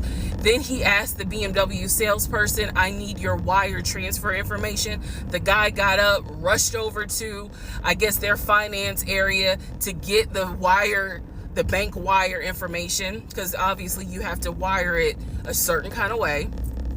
Rushes back over, gives it to my ex-husband. My ex-husband's like, okay, first thing in the morning, we will get this wired over, and then, I'll come and pick up the car. My fiance, me, will drive me up here to pick up the car. So we leave. He felt like, because at the time that this all happened, I was pregnant. So he felt like, look, we're about to have a baby. I don't want you driving that Nissan Rogue. I want to get you something more secure, something new. I really wanted a Kia. I really wanted a Kia Telluride. And he was like, well, let's look at the warranty. This man knew a lot about cars. He knew a lot about the warranty. He knew a lot about the depreciation value. And so he did talk to me a lot about what will we get the most for our money. We test drove, when I say we, I test drove a Kia Telluride, a Kia Sorento. He didn't like either of those. He had me test drive a Ford Explorer. He didn't really care for that. Then came time where he really wanted me to get a BMW. He really wanted me to get a BMW X5. So he took me to Global BMW Imports, which, if you know anything about Atlanta, it's off of Cobb Parkway, but you can see it off the highway. I believe 285 is where you can see the Global Imports BMW dealership. He took me there. He had me test drive an X5, an X6. He also had me test drive I think I'm gonna get the numbers wrong, a 525, which was a sedan. I did not like that. I wanted an SUV. I loved driving the BMW. He also had me drive an M-Series, test drive an M-Series. So he was very adamant that I should get a BMW. The reason being is because, according to him, he had a BMW in California when he lived in San Diego. He had a BMW that he loved. It was a white BMW. He showed me pictures of the BMW. So he showed me pictures of this white BMW that he had, and unfortunately, the car got totaled about 2 months before he moved to Georgia. So he had received money, not a lot, but some money to get another car, and he used it to get the Ford Taurus because he was like, I just need a car that's going to get me from A to B until I get into a house and I'm much more settled. For him, he was like, I'm really giving myself 60 days to get settled here in Georgia after moving from California. But then he met me. Again, that's the story. So he had me test drive the BMW. So much so, I loved the BMW. the BMW. Loved it. I wanted a dark blue BMW with cognac interior. I wanted an X5 and I wanted an M series. So I can clearly tell y'all that's exactly the car I wanted. We were online looking for that particular car because not every dealership had it. I was okay with a black BMW if needed. But I really wanted dark blue and I really wanted that cognac colored interior. So he felt like, I want you to consider all of a sudden an Audi Q8. Let's just see how you like it. If you don't really like it, then we will go back to the BMW. I cannot tell you why he switched up. I can't. But I can tell you he took me to an Audi dealership on Peachtree Industrial. He test drove an Audi and I test drove an Audi Q8. I loved the Q8. Loved it. But I was tired of test driving cars. By this point, I had test driven so many cars. Our weekends were spent either looking at a house or test driving cars. And I was picky, I will admit that. So he had me test drive the Q8. I really liked it. I finally just told him, look, I'm good with either the BMW or the Audi. Because I'm tired of test driving cars. He told my family he was buying me a new car because, keep in mind, let me let y'all know. He had met my family initially on Zoom because, again, we were locked down. He had met my family. He also had met my family in person because at this point, it was like, look, if you're not showing any symptoms, maybe we can do family dinner. And so we had. So he had met my family in person. And now we will go ahead and move towards part 10 of this series. Okay, part 10. Who the fuck did I marry? Okay, had to sneeze. All right, so at this point, I had test driven all these cars. Kias, hell, he even had me test drive a Nissan Murano. But the main two were BMW and an Audi. He had told my grandfather he was getting me a car. He had told my aunt he was getting me a car. That he was going to, he was like, she's going to be my wife. I want her to be in something secure. So my family was really like, wow, wow. Who knew that he had this kind of money?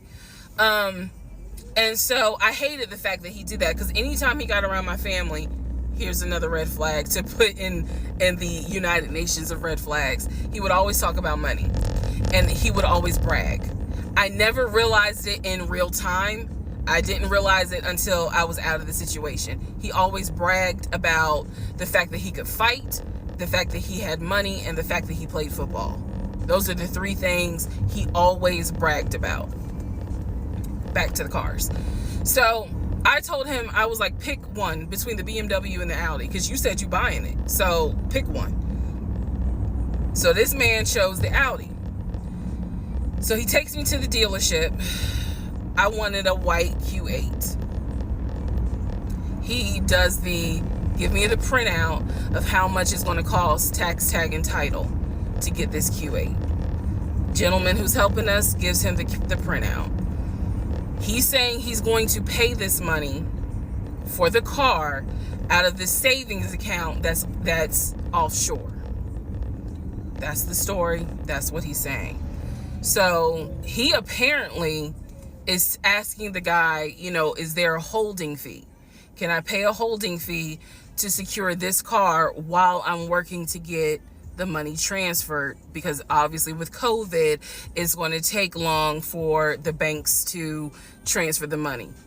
Side note, I need everyone to understand, one of the reasons why he was able to get away with the stuff he got away with is because we were on lockdown.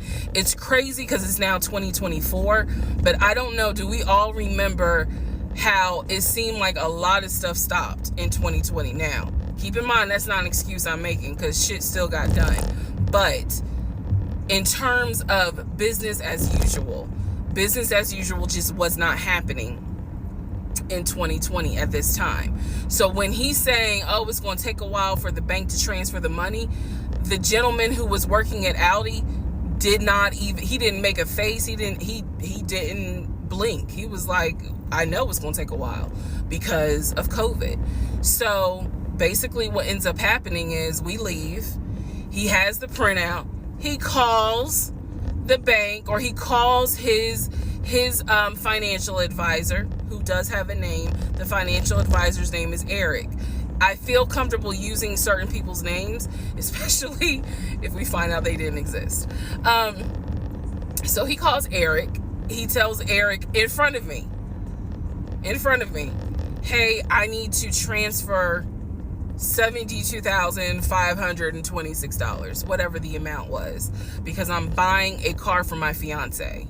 This is the bank account information. Do you need me to give it to you over the phone, or do you need me to email it to you? Pause. I can't hear what the person's saying, but that's what he would do. Do you need me to give it to you over the phone, or can I email it to you? Okay. All right, give me a few minutes and I'll go ahead and email it to you. All right, let me know. I'll call you back to find out if you received it. Okay, hang up. So I'm hearing this because, again, I'm not paying attention to, did I hear anybody on the other phone? Did I hear anybody on the other end? So he proceeds to type up an email, type up something, telling him this is the information that we need. I didn't think anything of it. He called me at work the next day to tell me that the money was sent to Audi, that he called Audi and he confirmed with Audi that they received the money. What he told me is that the car is going to be delivered to the house. Y'all, it's not that I lived in the hood, because I didn't, but I did not live in an area of Clayton County where you would have a brand new Audi delivered to your house. So I remember saying to him, I don't want that car delivered to the house, not yet, because I need to put that car in the garage. And my Nissan I only had a 1-car garage, so my Nissan was in the garage. So he said, okay, well, let me call them back and change the delivery date. Can you be home, or can you do a half day? So he's asking me, can you work a half day so that they can deliver the car and you will be home for it? I said, yes, that's fine. Because again, it's COVID. I'm working from home anyway. I only had to go in the office 2 days a week. So I'm at home the next day. He told me the car would be delivered between the hours of 1 and 3. Obviously, between 1 and 3, nothing happened. So 3 o'clock, I called him. He's at work. He sends me the voicemail. He calls me back. I said, it's 3 o'clock.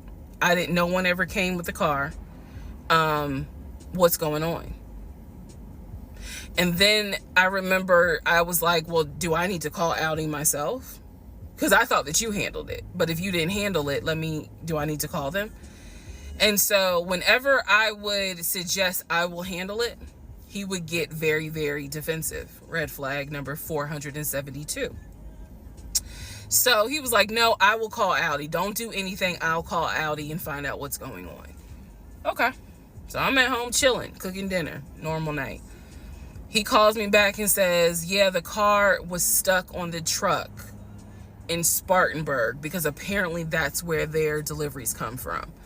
So when he told me this, I was in the kitchen laughing, because by this point, I will be honest, and I told y'all I'll be honest even when it makes me look bad.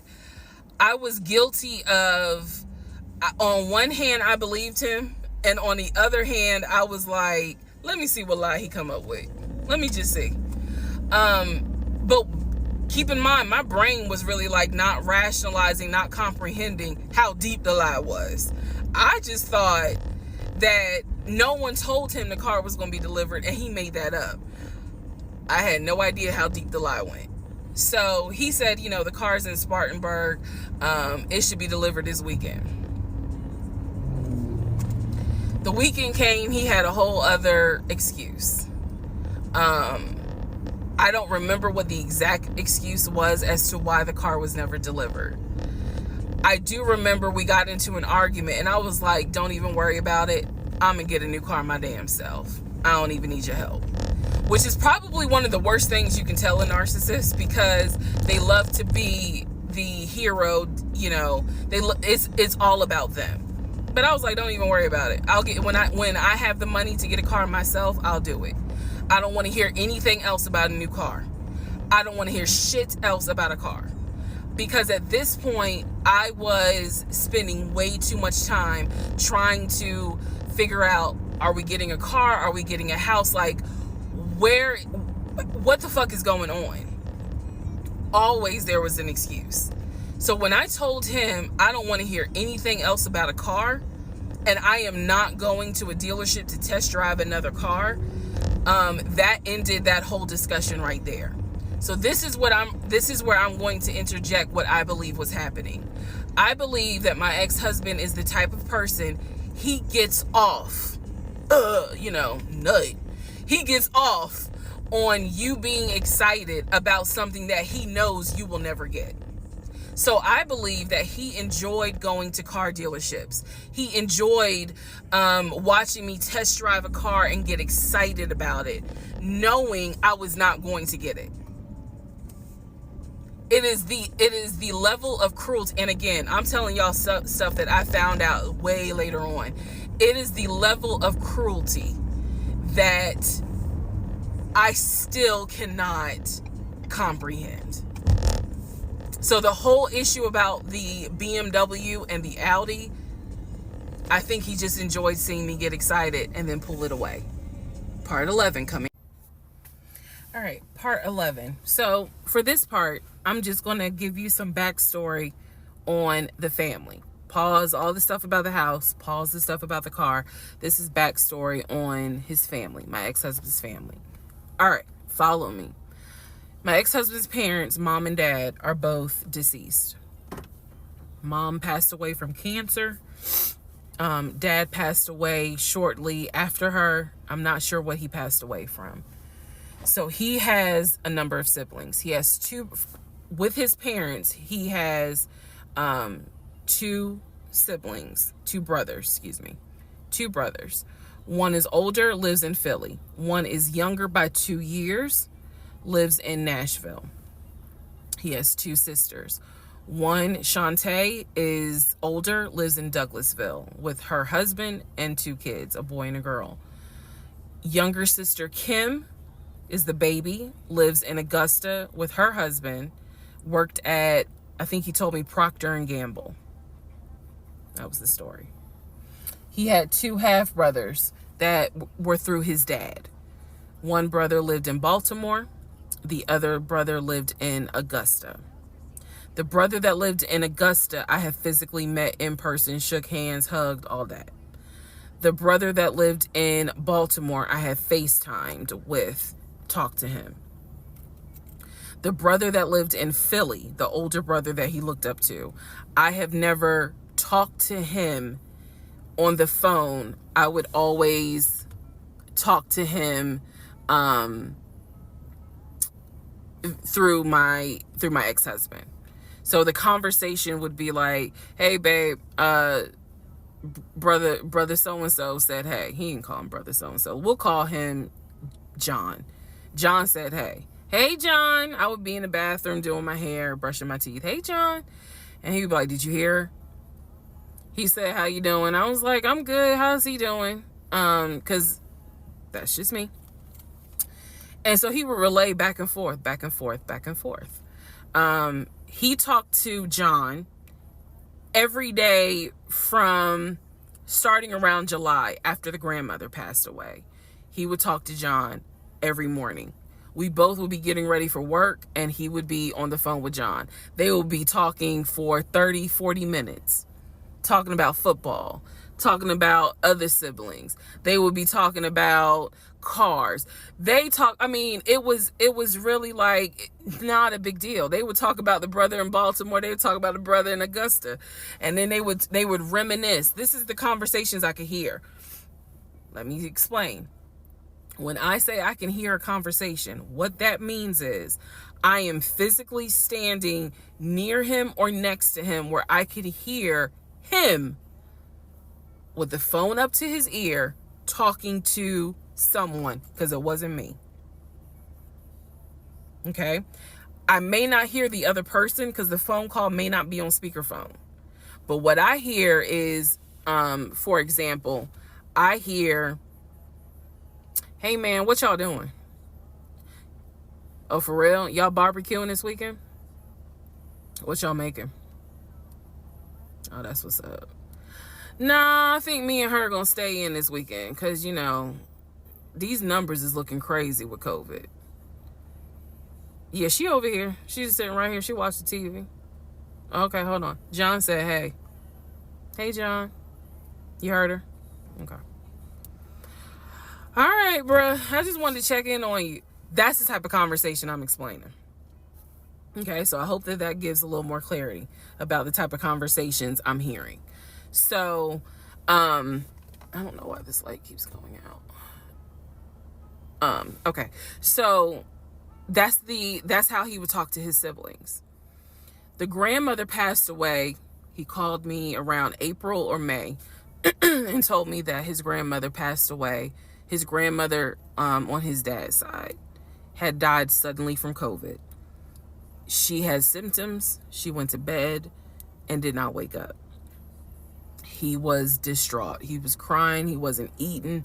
He was just sitting there, listening to music, not watching TV, just sad, because he was like, my grandmother was always my support system. So from what I saw, it really bothered him. I did not think anything of it. I'm one of those people, if you tell me somebody in your family passed away, I'm gonna believe you, because I don't play about death. And I guess I expect other people don't either. However, that is not the same for everyone else, but we'll get there. So, family, he had his sister, Shantae, who lived in Douglasville. Like I said, she was married with 2 kids. Apparently she was a nurse. So when I had my miscarriage, that was a sister that he was like, my sister will take you to the hospital. Like, that's what family does. Okay. I had never met Shantae. I've been on the phone, I've been around him when he was on the phone with Shantae. Never heard her part of the conversation. But he would be talking to his sister. That's what he said. That's what it sounded like too. Now, what is interesting is that we lived maybe 35, 40 minutes away from Douglasville. So there were plenty of times that he had invited me to go with him to his sister's house. Okay, let me tell you how this would always work out. Total times he invited me was probably 3 times for different barbecues or whatnot. The first time he invited me, I was like, nah, I ain't going, because again, COVID. And she's a nurse. Hell no. The second time he was like, yeah, she invited us, but I don't think we should go because COVID. No. The third time I agreed to go. I was like, absolutely, I'll go meet your sister. Like, that'd be great. On our way to her house, to Douglasville, to go see the sister, apparently he got a phone call. The phone was always like on vibrate, but he got a phone call and he told me that something came up, and so she had to cancel the barbecue, the get together, whatever. And so I was just like, oh man, okay, well, hopefully we can go another time. It didn't happen close enough for me to have red flags, if that makes sense. But at this point, as y'all probably like, girl, you so blind. But again, I didn't think anything of it, because it's like, okay, it fell through. We'll see. We'll reschedule. And so we just went out to eat, and then he talked to another brother, the brother from Augusta that he would have on speakerphone. So it was like, I didn't think anything of it. I really didn't. Man, And the more I talk about it, the more I realize, like, I'm not a dumb person, but it just never dawned on me the things that you have to now investigate. It didn't dawn on me. But nevertheless, that is the backstory for his family, right? Grandmother passed away. 3 weeks later, he called me and told me his uncle had passed away from COVID. The uncle had tested positive, had to go into the hospital, and he died. It was a bit of a red flag. It was a bit of a red flag, but like I said, I don't play about death. So I was just like, wow. Because of these two deaths, he became a stickler about COVID. And when I mean a stickler, wear your mask, wear gloves, hand sanitize, wash your hands. Like, he was annoying about making sure neither one of us caught COVID. So now I'm going to give you the backstory in regards to what I was told with the ex-wife. Okay, I know I look rough, but it's okay. It's okay. Anyway, so this is part 12 of Who the Fuck Did I Marry? So this is the backstory on what I was told for the ex-wife. This is important. Pay attention. All right. This is 2020. So this is what I was told in 2020. I was told that he and his ex-wife used to be friends. Then they started dating and subsequently got married. They got married in California. He had bought a house with the money that he made from arena football. They had apparently had gotten married on the downward of the arena football career. Had a nice house. He showed me a picture of the house, showed me pictures inside the house. Remember that? Showed me pictures inside the house. It was a really nice home in San Diego. And basically what happened was that he came home from work early one day and I have the hiccups, sorry. Came home early from work one day and his wife was sleeping with another man. The man was in the house. He and the man get into it. Her son, who is about 17 years old in 2020, she had 2 kids, a daughter and a son. The son apparently was on his way home from school when my ex-husband found his previous wife in bed with another man. So the story goes that he and the guy fought. He kicked the guy out. He kicked his ex-wife out, but told her the kids could stay. The kids are not biologically his. Those are his stepkids. She was like, you must be kidding. Like, I'm not leaving my kids here. The kids are old enough to where they were like, we don't want to go because you fucked up. We don't want to leave. So apparently she leaves. The kids stay with him for a few weeks. And then she gets her own place. The kids move in with their mom. He files for divorce in California. He files for divorce in California, and it was an ugly divorce. She was asking for spousal support, all kinds of stuff.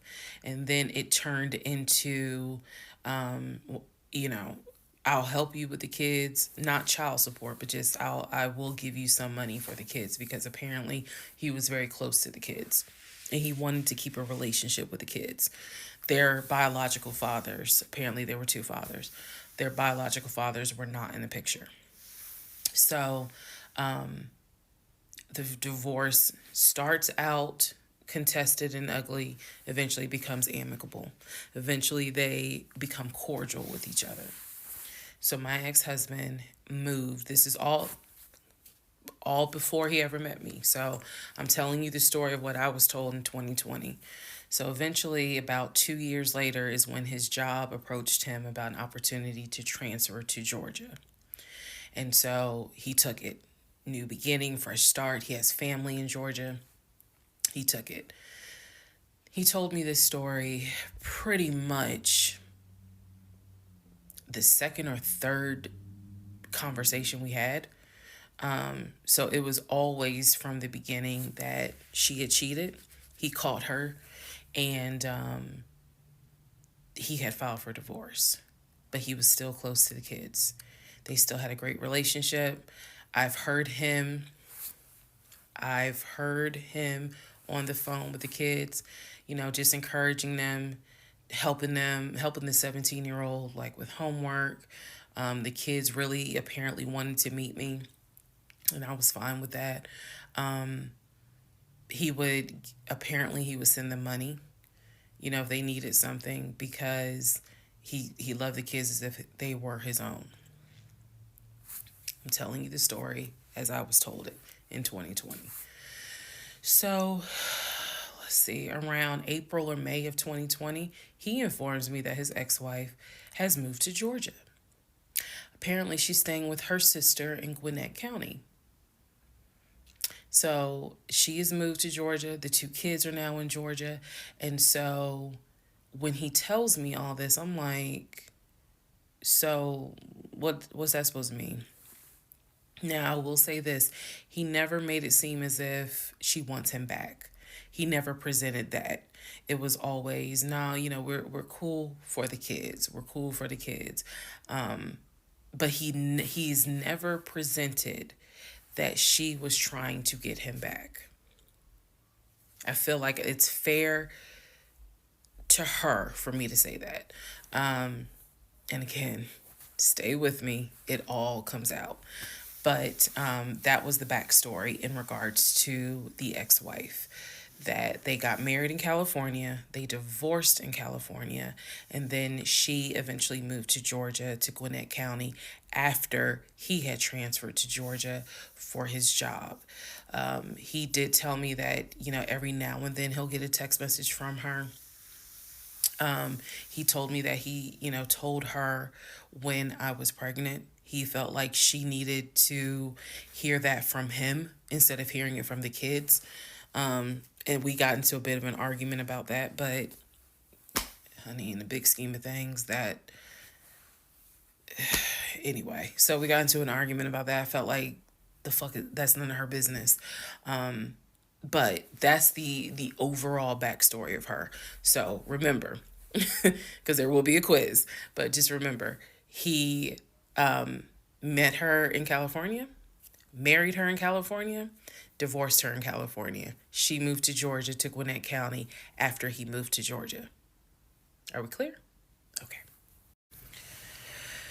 Okay, so good news and bad news. Number one, this is part 14 of Who the Fuck Did I Marry? Bad news, this is going to be the last post for the night. And the reason why, good news, tomorrow's my birthday. So I'm just going to make this video, post it, and then I will pick back up probably Friday, because honestly, I truly want to enjoy my birthday tomorrow. I just want to enjoy my birthday. All right, so y'all don't be upset. Just, if anything, watch parts 1 through 14, then we'll be ready for part 15. So the house fell through in October 2020. And what I told him was, I said, I don't want to look at another house. I don't want to talk about cars. I want to get through the holidays, because it was going to be a holiday season where I could not celebrate my family because of COVID. So I said, I just want to get through the holidays. I want to get through the end of the year. And we'll revisit stuff in January. I was very calm when I said it. No argument, nothing like that. And he said he understood. A lot of what fueled me staying in this situation really was the fact that, number one, I didn't want to be alone. Number two, I didn't want to look stupid by having the relationship end so quickly, for everyone to be like, we told you something was up. And number three, I was ready to get married. And ready to get married fueled a lot of stuff. And again, I was still making my audio diaries. So listening back to it, I knew something was wrong. I admit that. I knew something was wrong. But what I thought it was, truthfully, was like, why does it seem like there's always something? Like, why can't we just go ahead and get the house? Why is it always something? Why can't I just get the BMW? It still didn't dawn on me how deep this something went. And for the people who keep asking, I'm going in order of events. So yes, there will be a video where I explain how everything came out and what came out, what was true, what was not true. It's coming. I'm just getting all of this out in order. So I told him I didn't want to look at a house no more. I didn't want to talk about houses. Do not mention the word Zillow. Do not mention the word realtor. Nothing. Let me just get through the holidays. And for myself, the question was, what do you want to do? You want to stay with him? Or do you want to cut your losses? And the part that kept me constantly second guessing myself was, what if he's not lying? What if he's not lying? Literally the conversation I had with myself was, there's no way he is lying about having money. You saw the paper from Chase. They don't just approve $750,000 for a mortgage for anybody. I've seen his checking account.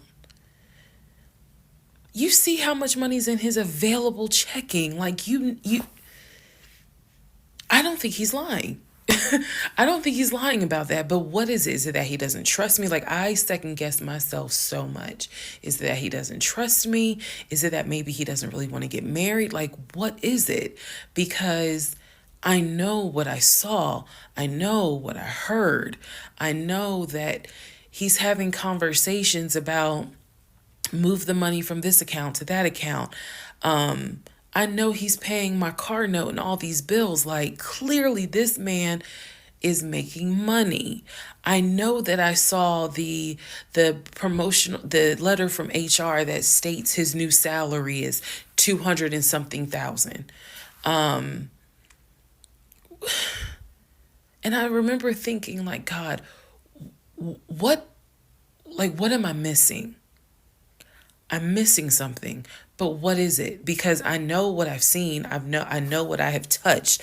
I have physically touched these papers. Like, I know how to read. So what is it that I am missing? He's close to his family. He talks to them all the time.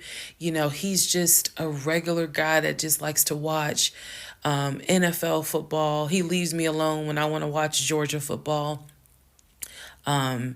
He's paying the bills, groceries. I haven't had to worry financially since I've met him.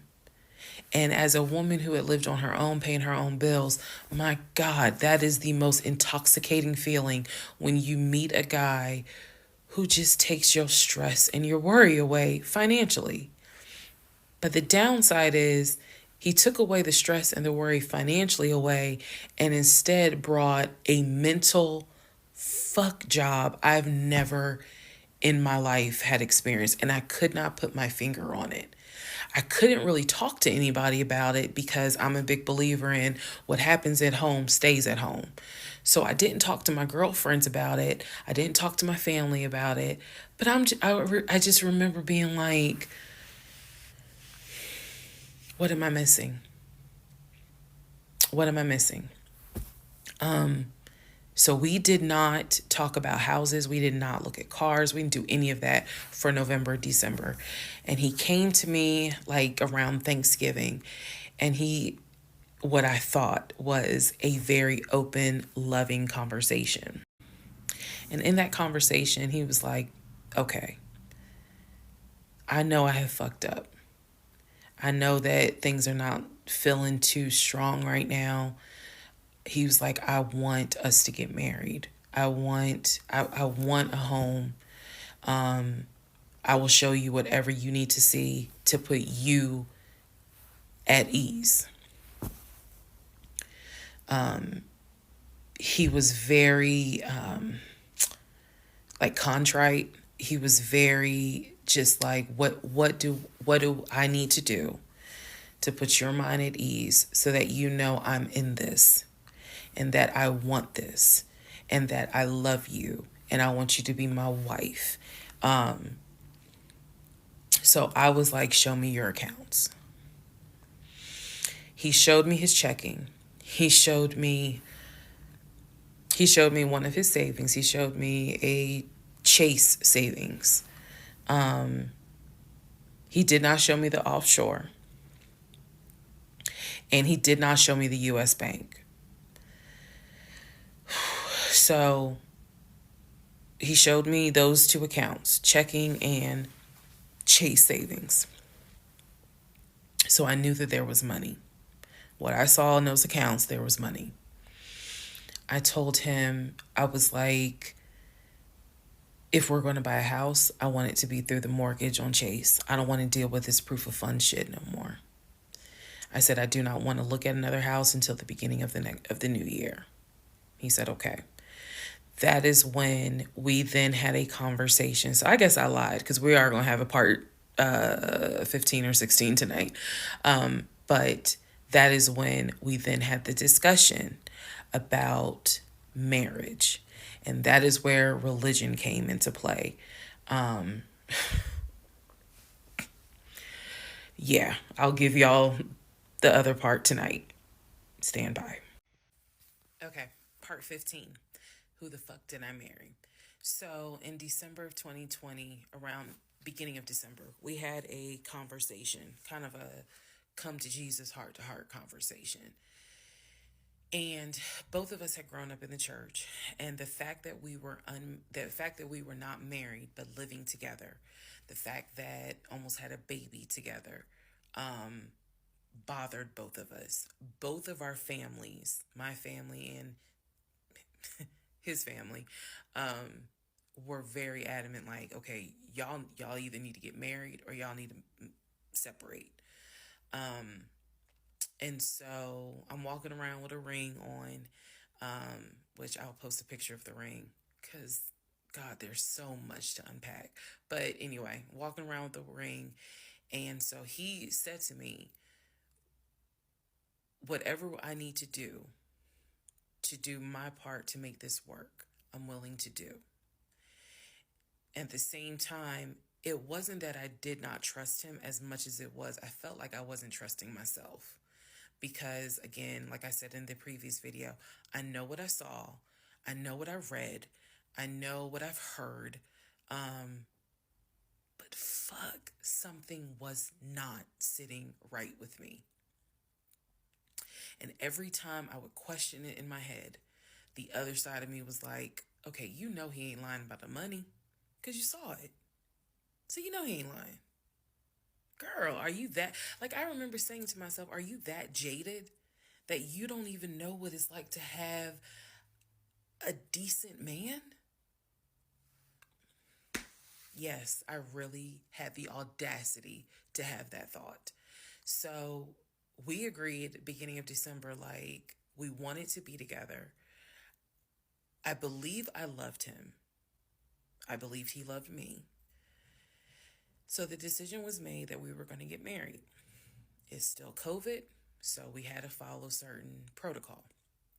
So we filed our marriage license in Fayette County, Georgia, because you could not get an appointment in Clayton County to save your life. So we filed the marriage license in Fayette County. On our marriage license, it asked the number of previous marriages. He said 1, I had 0. It asked for our social security numbers. He put his social security number down. I put my social security number down. I mentally wrote down his social security number. And I did a background check. I did a background check after I had filed a marriage license. Yes, I know, but I did. The background check, nothing came back. It was like no results found. I did a criminal background check, nothing came back. So I thought one of two things. Either I had the wrong social, meaning I wrote down the wrong social, or my paranoia was unfounded. There's nothing wrong with him because he has been always throughout the relationship a big stickler about law enforcement, following the law, because his dad was a retired police officer. So this is a guy who would check to make sure my tail lights were working, make sure my signals were working, make sure my oil was good, make sure I had enough gas in the car. So when the criminal history came back with no results, I was like, well, of course there isn't, because the man probably hasn't had so much as a speeding ticket. So we filed the marriage license, and then we made an appointment to get married, and waiting for the judge to come out of chambers so that she could marry us. And the reason why I'm pausing is because, my God, if I could go back and see that young woman sitting in that lobby.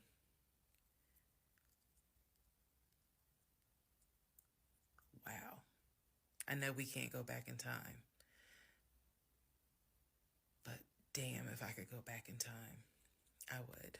I didn't tell anyone I was getting married because I was afraid that we had tried before in September and something came up. So I didn't want to tell anyone. I didn't want to get anyone's hopes up. I didn't want to get my hopes up. I know that's bad, but again, said I would be honest even if it's ugly. I told my mom, my family that we got married, told my friends, they could not believe it.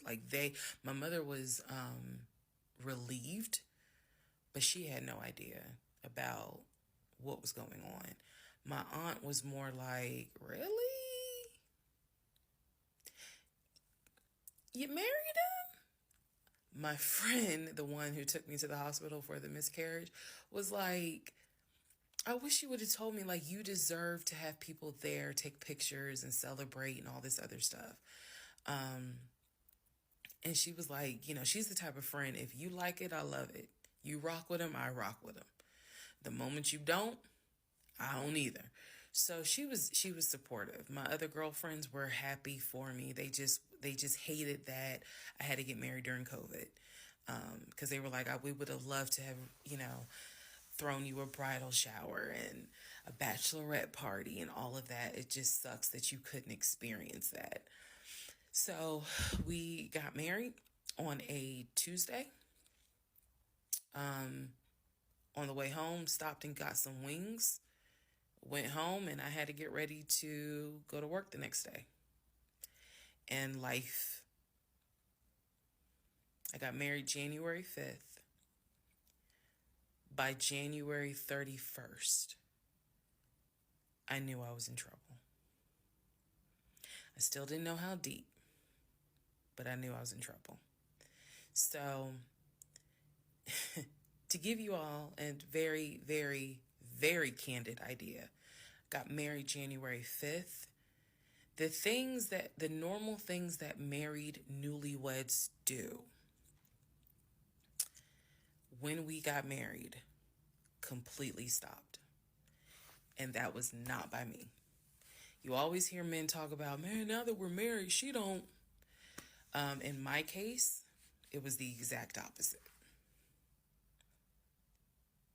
It was the exact opposite. So, anyway, because this is not a forum to be all R-rated or whatnot, but y'all get what I'm saying. So, we got married January 5th. January 6th, I went to work. It was, a lot of people congratulated me because it kind of word got out that I had gotten married. January 7th, I filed the paperwork to change my last name. And If you were following me, you can go back like 15, 16 videos, and I talk about how I had to change my name back to my maiden name. But I changed my name within about 3 days of getting married. My attitude was, this is the bed that I made. I'm going to do right by him. I'm going to do right by my marriage. I took marriage seriously. And when I married him, I absolutely married him thinking, I'm going to be with you for the next 40, 50 years. So we're going to have to figure this shit out. That was my mindset. I did not get married to turn around and be divorced in 6 months. But I got married January 5th, 2021. And by January 31st, I knew I was in serious trouble. So that is where we are. The next set of videos, the next set of all this will be me talking about how things went downhill before it crashed and I found everything out. In the meantime, tomorrow is my birthday. So, happy birthday to me. The fuck did I marry?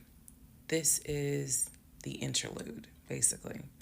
I'm not recapping on this video. I'm just kind of answering some stuff that has been written to me.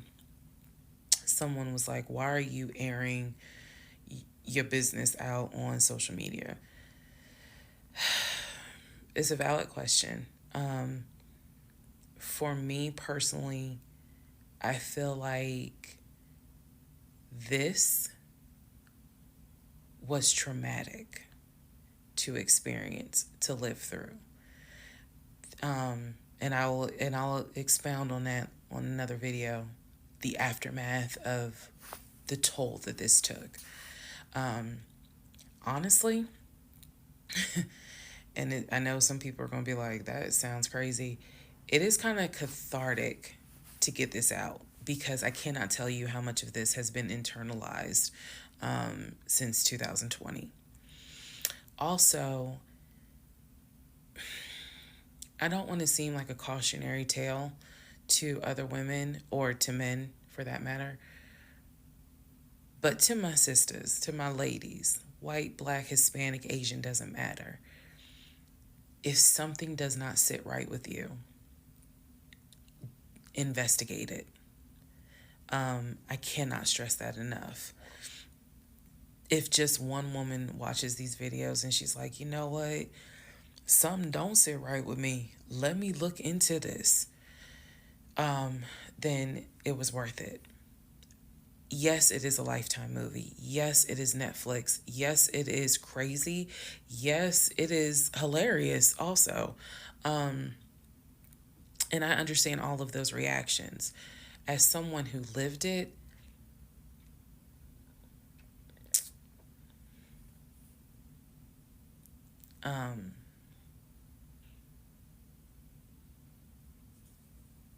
it was traumatic.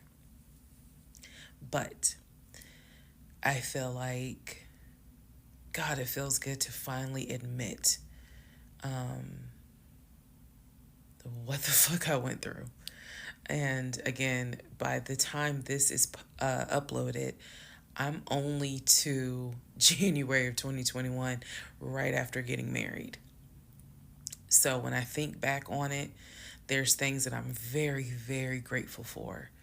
There are things that I'm just like, why did you not pay attention? Why did you not question? And the sad part is, I can't even begin to tell you, I don't remember the woman I was before I met that man. I don't remember. Because going through something like that, it changes you. And I've seen some women in the comments who were like, I was married to a habitual liar. I was married to a pathological liar. My baby daddy's a pathological liar. And my heart goes out to them because until you have dealt with someone so depraved, you you really don't quite know how bad it can get. So I'm fully aware that this was a risk, putting this out on social media, telling my story, my truth, and really kind of being like, look, this is what I went through. I made dumb decisions. I overlooked things I should not have overlooked. I argued away things I should not have argued away.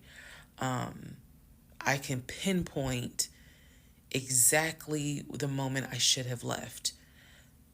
I still feel like God is sitting on the throne and he's like, I never planned for your monkey ass to marry him. I never even planned for you to go out on a date with him. That's why I blew your tire. But you hard-headed and you went anyway. And then I tried to go ahead and show you signs. You ignored them. Like, I feel like God did everything to help me as his child be like, this is not who I created to be your helpmate. And I was like, God, you taking too long. I want to get married. You taking too long. I want to have a family. You taking too long. And these are the consequences that I am paying for basically telling God, you took too long. And I feel like God's grace is sufficient. It is. But at the same time, and I'm not perfect. I mean, not perfect at all. None of us are. But I do feel like when I sit back and I replay the events that happened, I truly cannot believe that was my story. Because all I wanted was to meet a guy, for him to be my best friend, for us to get married, have a family. I wanted someone I could make fun of his big old forehead and he make fun of my nappy head and all my wigs, and yet he was my ride or die. I wanted someone that I could be like, man, help me with these kids, and he helped me with the kids. We had a nice home. We were comfortable. That is what I wanted. And I've said this before, and I say it again. I truly hoped it was my turn. You see the women who are, so happy and, they're in these loving marriages and life just looks good. I really, really wanted it to be my turn. And so I excused away a lot of stuff that I hope the next woman who sees this does not excuse, because I don't wish this on anybody.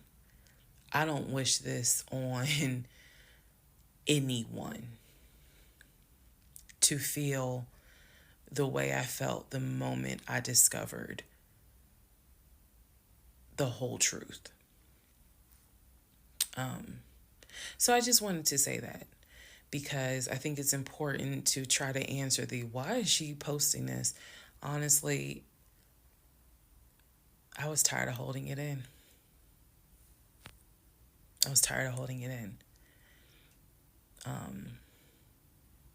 And I hope it helps somebody.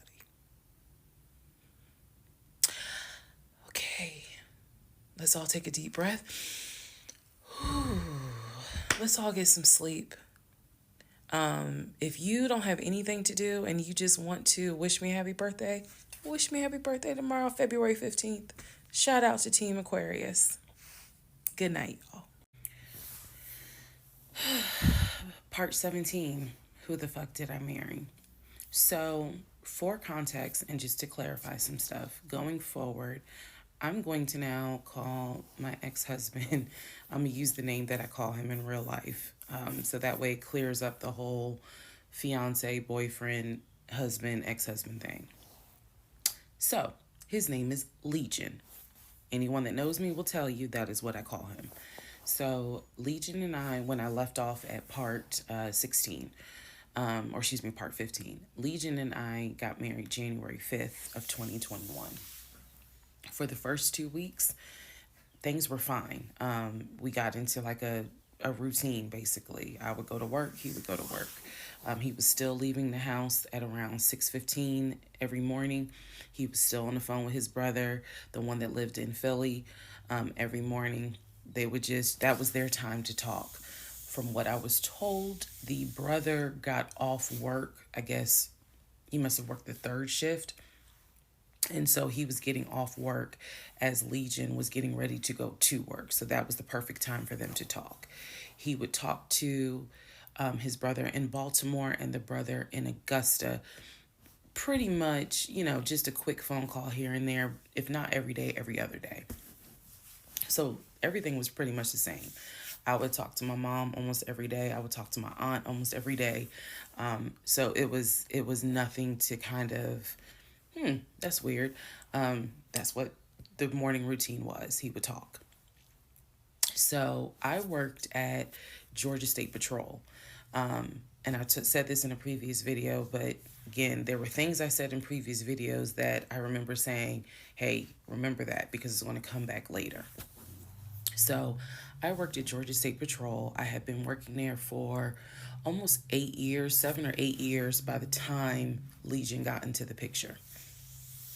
He was fine with the fact that I worked within law enforcement. I'm not a trooper. I'm not a sworn officer. I'm a civilian. However, again, his dad was a retired police officer. So he was perfectly fine in the beginning with the fact that I worked for Georgia State Patrol. He had been to my office before. He had met some of my co-workers. Obviously, even with COVID, because I still had to go into the office 2 or 3 days a week, he had been up there. So the friend who took me to the hospital when I had my miscarriage has met him. He and I have been to her home with her and her significant other before. So again, even in the world of COVID, when there were little times where you could get together with people, he has met people in my life. He has met my friend, or that particular friend, and he has met some of my coworkers. So when we got married, the first 2 weeks, like I said, was fine. And then it's as if something snapped. Something just changed.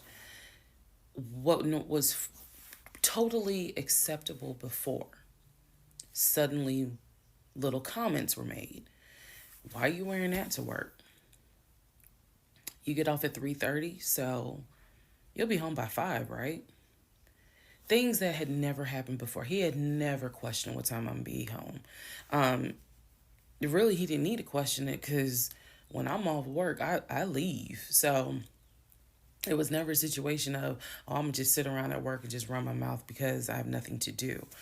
And then it turned into, he would call me every day from work. And I'm going to demonstrate how those phone calls went. But he would call me every day from work.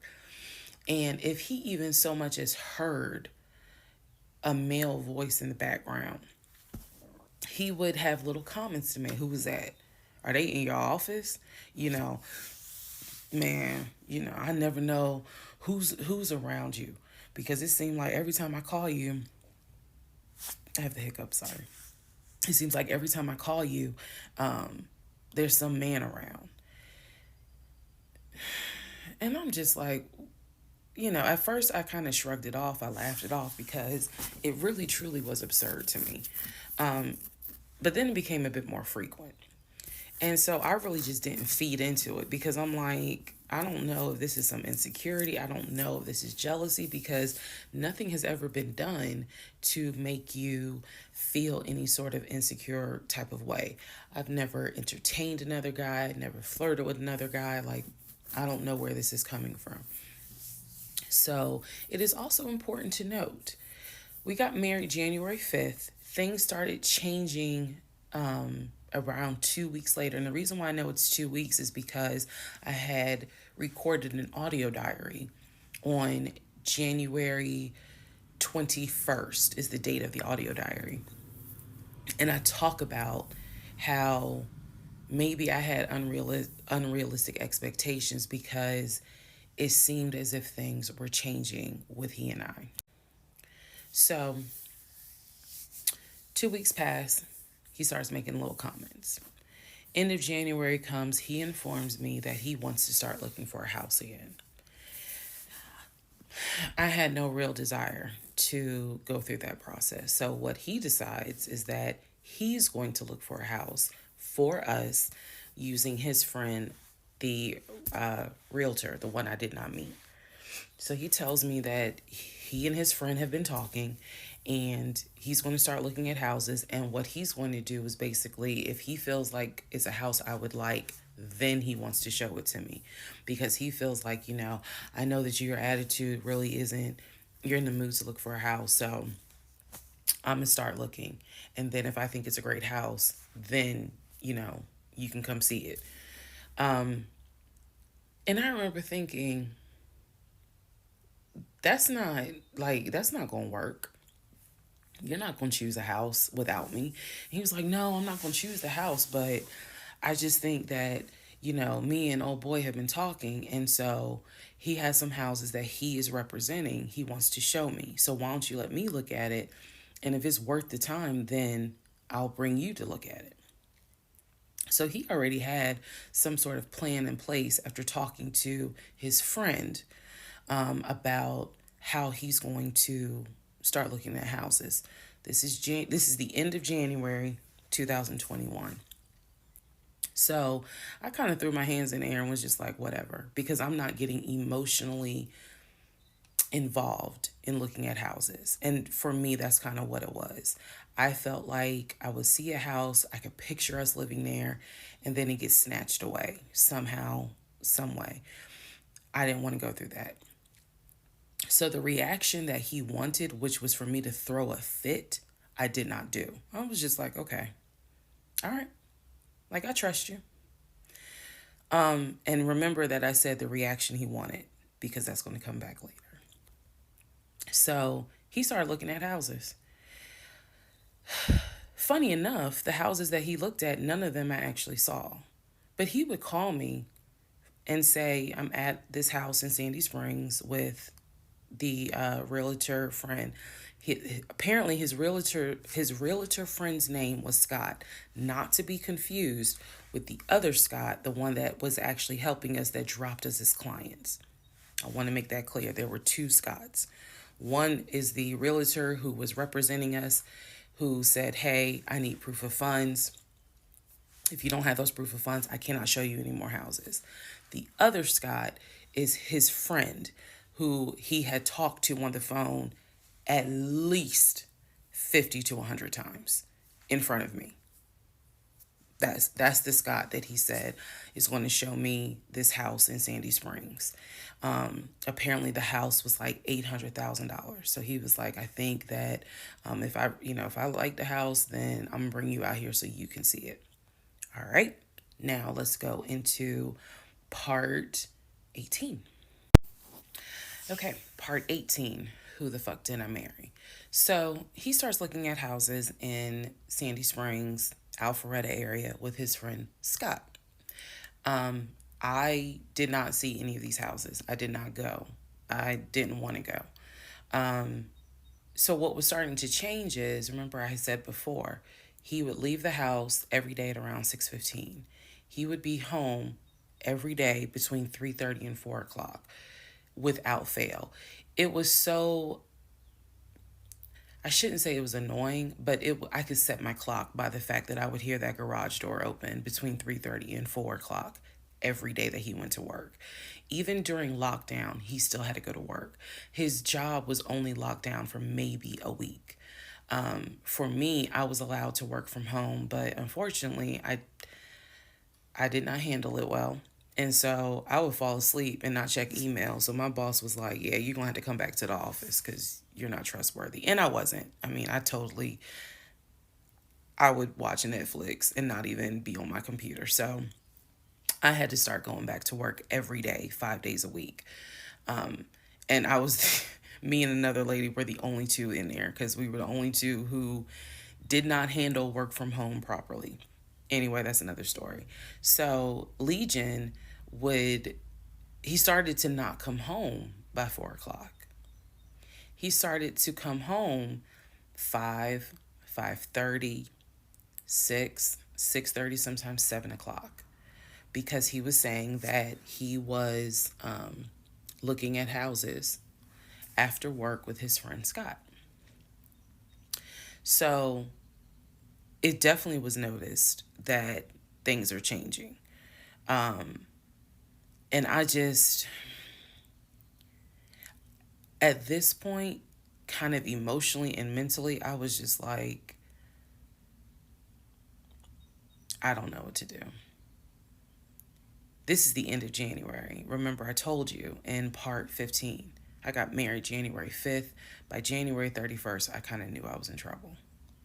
And by the end of January, sure enough, I knew things were changing in a way that I was like,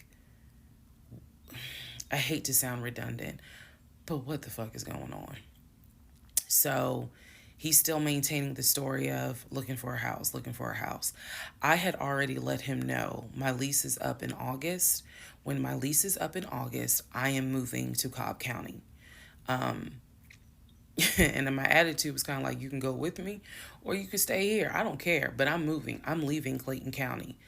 The reason why I was so adamant to move was not because of Clayton County. It was not because of the house that I was in. It was because Legion had started to create this narrative that he was beefing with my female neighbor. He was trying to get me to believe that my female neighbor to the left of me somehow was interested in him. And so she would make these little comments, and he would come in the house complaining about her and her music and the fact that she had, different men over to the house. It was driving me crazy. And all of this was kind of starting in January. So when I say that, it really seems like we got married January 5th, and then we had 2 weeks of peace, and then something just snapped. I literally mean something just snapped. So he's looking at houses. Now we're moving into February. February obviously is my birthday month. He did good. He did good to make Valentine. He went all out for Valentine's Day. He went all out for my birthday. My birthday and Valentine's Day are February 14th and February 15th. So he went all out on both days. Y'all ain't even gonna believe this story. But I said I would share even when it makes me look bad.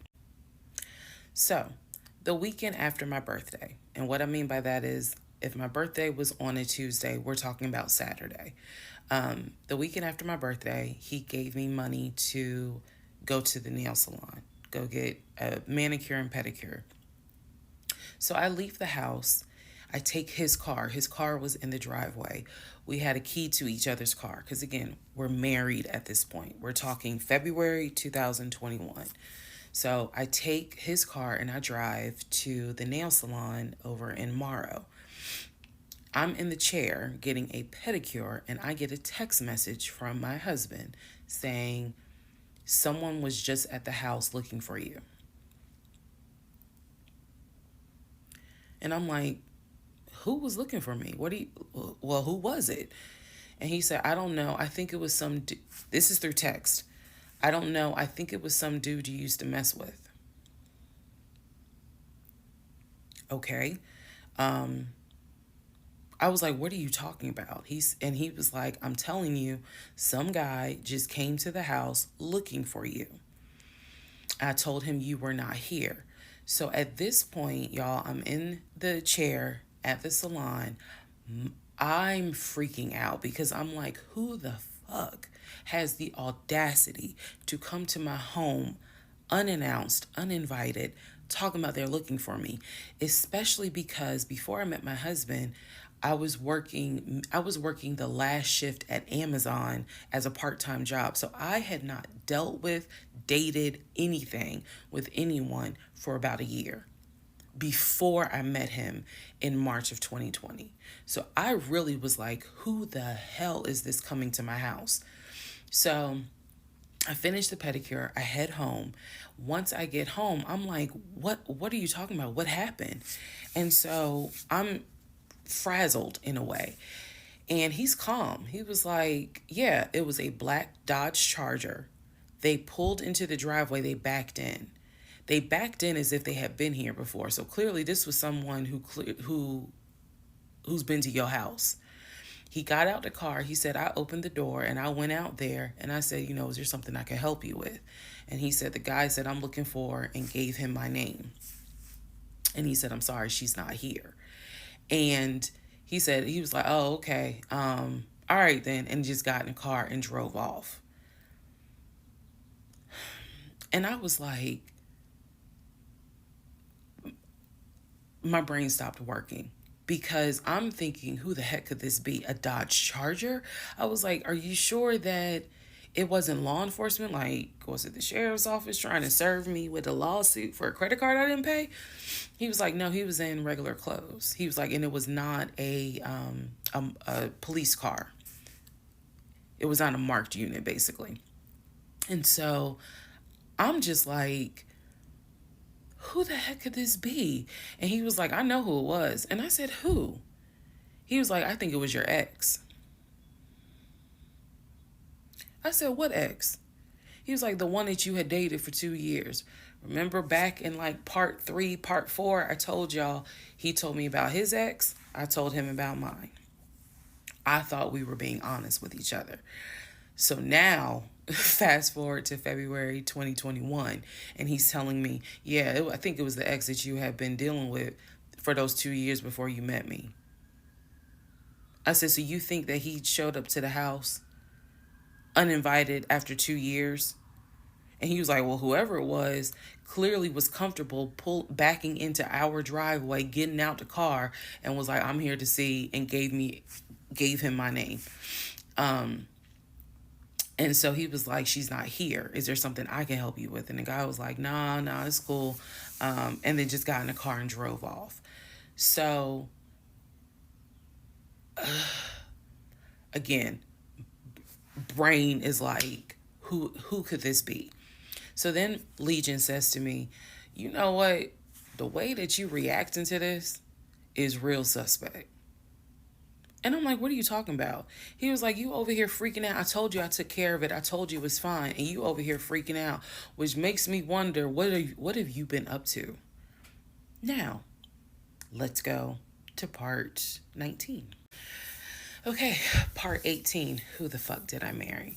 So he says to me, the way you're acting is real suspect, because I told you it was fine. I took care of it. He was like, I ain't even worried about it. He was like, obviously, that nigga didn't know that you now married, that you've moved on. And so now he knows it. But for me, it was the fact that I don't do pop-ups. Don't come to my house unannounced. So if someone has done that, for me, it automatically feels like a violation, and it feels like it needs to be addressed. So it was not as simple as, I already took care of it, it's fine, let it go. No, we ain't letting nothing go, because you don't have my permission to show up to my house. And before this turns into something where I'm going to be on Fox 5 News, I need to address that with you, because that is not okay. So he didn't like the reaction I had to the story he told me, where someone basically disrespected my home. And he felt like my reaction was really suspect. So what I'm gonna get into the little details that he did not know about. So he tells me, again, it was a black Dodge Charger. They backed into the driveway. A gentleman got out of the car and he asked for me by name, and Legion said she's not here. So I asked him, what does the guy look like? And he said, he was like, why does it matter? I said, what the fuck does he look like? So Legion proceeds to give me the most generic description you can give. He was like, well, he was shorter than me. Ex-husband is about 6'3", 6'4". He was shorter than me. He was brown skinned. I said, did he have a hat on his head? Mind you, I understand that before marriage, I was a damn fool. I understand that. But every woman has that moment where you only gonna fool her but for so long.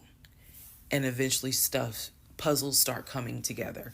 For me, I felt like moving into marriage, certain things started coming together. So I said to him, did he have a hat on his head? He was like, nah, he ain't wear a hat. So in my mind, I am mentally going down a list of every possible man it could be. And it was only like 4 men. I had been in that house about 3 or 4 years at this point. So I knew all of the people, and I'm talking about from maintenance down to ex boyfriends. It was a total of like 4 men. So when he said that it was a black charger, I immediately was like, okay, I know that crosses out one. He said he was shorter than him. All of them were shorter than him.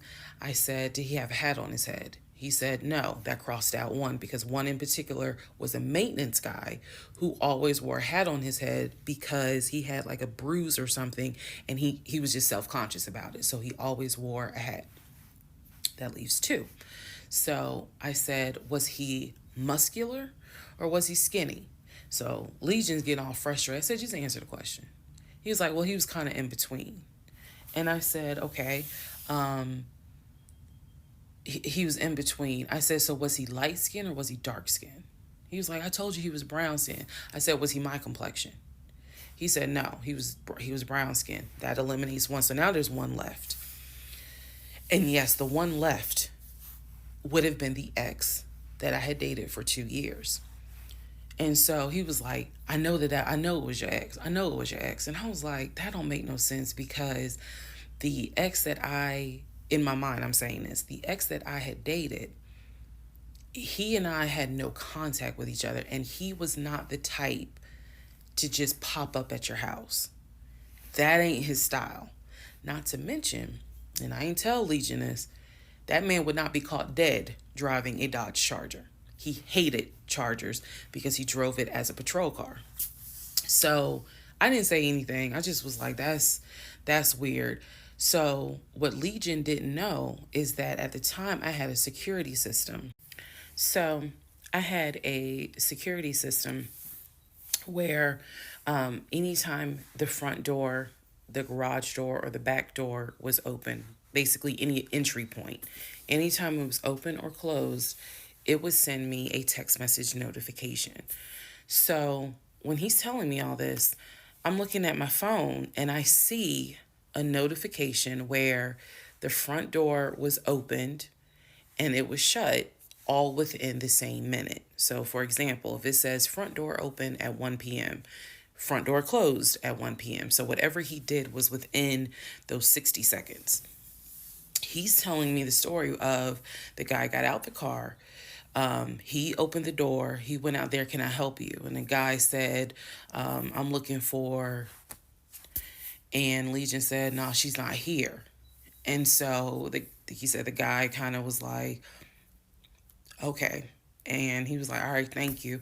And got in the car and drove off. Legion has also told me that he watched him drive out of the neighborhood, which means because of the way the house was set up, the townhouse, he would have still been outside watching this.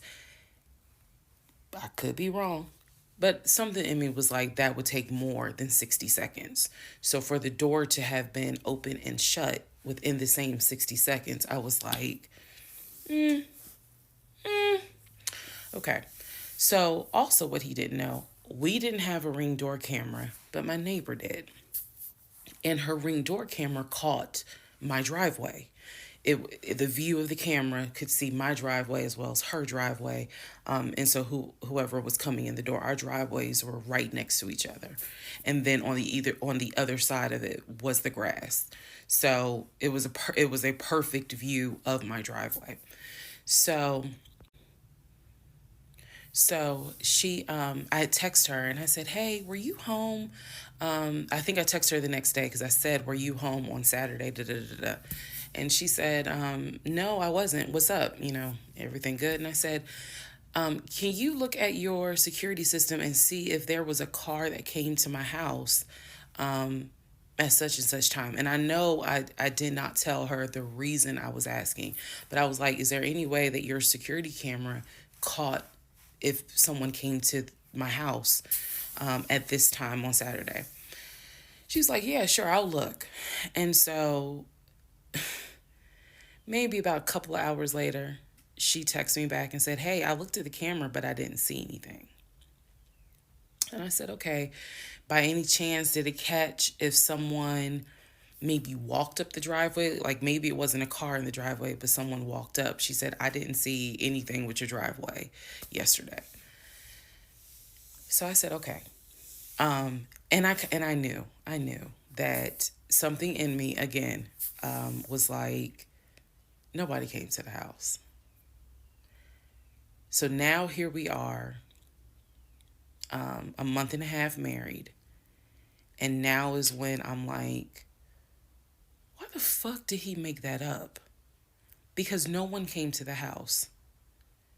No black Charger came to the house, backed into the driveway. Nobody got out the car and asked for me. Nobody was looking for me. So now I was sitting in the bedroom thinking through all this, and I'm like, why the fuck did he make that up? Because that's what happened. I'm looking at the text messages on my phone where he's telling me someone just came to the house looking for you. But no one came. So what was the purpose of that? And then something said to me, something in me said, he wanted to see your reaction. He just wanted to see the reaction. You had been too calm, and so he wanted to see a reaction. So this man gaslit me like I was Georgia Natural Gas just to get a reaction. Welcome, ladies and gentlemen, to part 20 of Who the Fuck Did I Marry? All right, part 20 of Who the Fuck Did I Marry? So after the black Dodge Charger incident, things were quiet. Legion was fine. Legion slept just fine. Me, that shit played over in my head for days and days and days. On one hand, I was like, I know nobody came. My head knew nobody came to the house. My heart was like, but maybe he didn't make it up. So the head and the heart were absolutely playing a tug of war because, again, I really couldn't fathom that he was making it up. But nevertheless, I filed it in the back of my mind in my little filing cabinet, my mental filing cabinet. So a few weeks later, we go out to eat at this restaurant in Atlanta. It's a burger place, and I'm going to do my best by the time I post this to put the name of the burger place on the screen. So we go to the burger place, eat dinner. Everything was fine.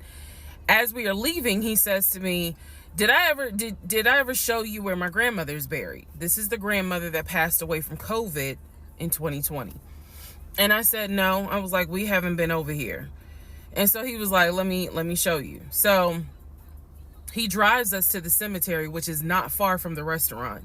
He drives us to the cemetery, goes around and around, and then it comes to like a little hill in the cemetery.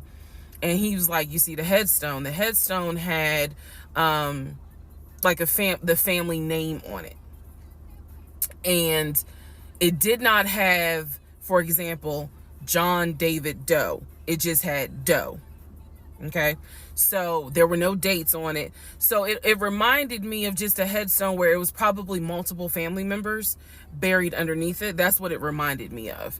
And so he was like, my grandfather and my grandmother are buried there. I do recall him telling me when the grandmother died in 2020 that she wanted to be buried next to his grandfather.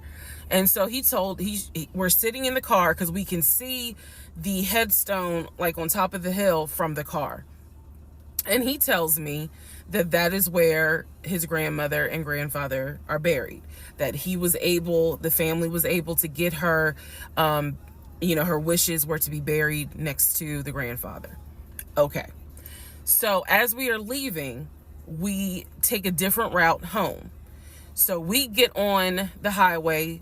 If you're from Atlanta, you'll know what I'm talking about. We get on I-75 North. And we're kind of we're just driving around, to be honest with you.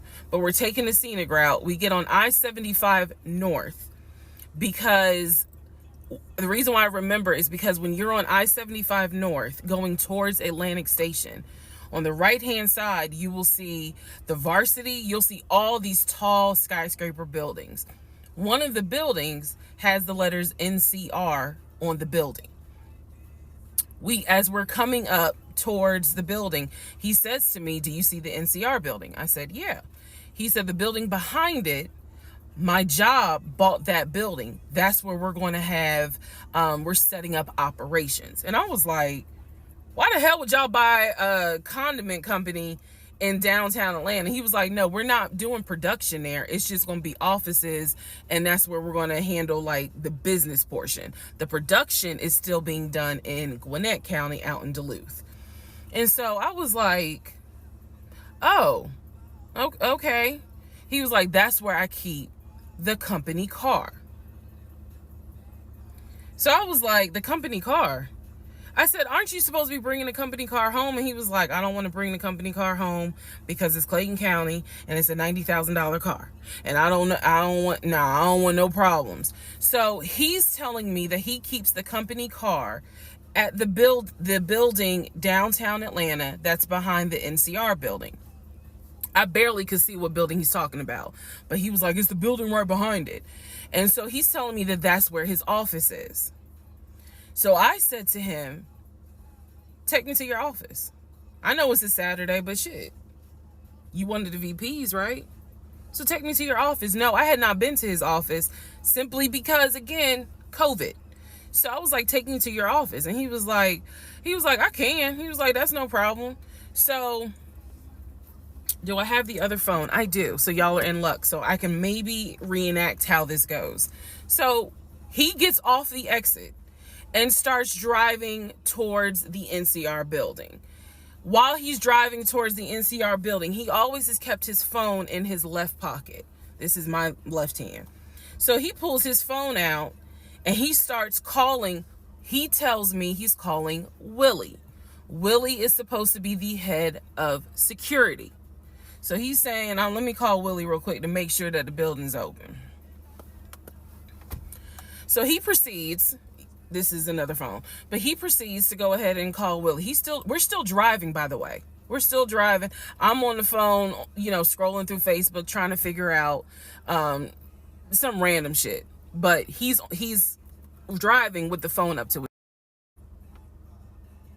So driving with the phone. Next thing I hear, "Hey, Willie, it's Legion. Hey, how's it going?" "I'm good." "Hey, is the building open?" "No, I just want to take my wife up there so she can see it and see my office." "Are you up there right now?" "You're not?" "Okay, is Mr. Justin working?" "Okay. So is there anybody up there that can physically open the building? Because I don't think my badge is going to get me at least in the front door because of it's on the weekend lock." "Okay. Okay. All right, let me know." "All right. Thank you, Willie. Bye." Y'all see how I did that? He's having this whole conversation while I'm sitting in the passenger seat. So then he gets off the phone and he says to me, "Willie is not working and Justin apparently called out sick. So the building is locked and my badge won't get us in the front door." He was like, "Willie's going to see if there's someone else that can open the front door so we can actually get in." He's like, "My badge will get us on the floor, but it will not get us in the front door." No one ever called. So when he's getting off the highway, he basically turns onto Spring Street. Again, there's all kinds of shit I distinctly remember. He turns onto Spring Street so that he can then get on 75 South so we can go home. Never saw the office that day. But again, this is where he's saying that he keeps the company car. So when we get to part 21, I'll kind of go into detail about the whole company car a little bit more. Part 21, who the fuck did I marry? So the company car apparently was a charcoal gray BMW. I believe it was a 5 Series. It was a 5 Series. I don't know much about the sedans. Y'all know I wanted the X5 dark blue with the cognac interior. He got the BMW 5 Series charcoal gray. He sent me a picture of the car. So I did see a picture of the car. After this whole NCR building, take me to your office, that is what he's claiming, is that he leaves the company car at that location. He's saying that he drives from Riverdale to Midtown, switches out cars, and then drives from Midtown to Duluth. Those that don't know how Metro Atlanta is, basically Midtown would be in between where we live and Duluth. I only know that he left the house every day at 6:15. I know that I never physically saw the company car come to our home. Saw pictures, plural. So when he told me that he got a BMW 5 Series, keep in mind, this is after I had been promised a dark blue X5. So I was a bit salty. I don't care if it is a company car. I was a bit salty. I will admit that. Because I felt like you get to drive the car that you know I really want, which is a BMW. And so he would call me from the car. He would tell me, yeah, I may just drive home in this car and not switch back to his personal car. He was like, I don't know. He did that a lot. And I realize now in 2024, he did that because he knew how excited I was to actually see the car. Because shit, I wanted to test drive it myself, to be honest with you. And he knew that. So, reactions. So he would say stuff like that, like, man, I'm so tired. I might just drive the company car, go ahead and go home. And then, just let me park it in a garage type thing. So eventually he stopped doing that because I didn't want to hear nothing about that car. I'm driving a Nissan and you driving a BMW after you promised me a BMW. So I don't really want to hear nothing about it. So in terms of the company car, I did see that it was according to the pictures, a charcoal gray BMW 5 Series. If you're asking me the exact model, I don't know. But I know it was a 5 Series because I know the 7 Series is slightly longer. So it was a 5 Series sedan. So after the whole situation with the cemetery to see his grandmother and grandfather's headstone, then there was the NCR, the office is open. Oh, it's not open. Justin ain't working. Willie ain't working. Willie's supposed to be head of security, but he ain't working. Okay. So at this point, I'm already numb. It is important for me to point out how numb I became dealing with him. Mind numbing, because I just got to a point where it was like, there's always something. There's always something. So, of course, we're not going to go to the office because there's going to be something. So this is the end of February. My birthday had already passed. There clearly was tension on my end, not so much tension on his end. So I get home a couple of weeks later. We are now in the beginning of March. This is something personal about me. The only way you would know this is if you know me. I have been dying to go to London and Paris. I had a layover in London when I did a study abroad, but it's not the same. I want to go to London and be a whole tourist. I don't care. I want to see Buckingham Palace. I want to see the Tower of London. I want to see Paris. I want to see the Palace of Versailles. This is something, if you know me, you know she wants to see Paris. She wants to see London. So I get home from work. This is the beginning of March. I get home from work, and on the counter is a folder with like a little bow on it. And I'm like, oh, what is this? Is this like mail? Like, was this something that you got at work? He's like, nah, it's a surprise for you. I open up the folder. Inside the folder is like a trip itinerary. It is not an actual booked trip. It's like an itinerary. A trip for two to go from Atlanta to London. The trip should have happened, and it was the the month on there was like July. So it was a summer trip. So he tells me, I'm going to take you to London. He was like, I wanted to take you for your birthday, but certain things fell through. He was like, so this summer in July, we're going to go to London. He was like, I've already made a reservation for us to stay at the Savoy.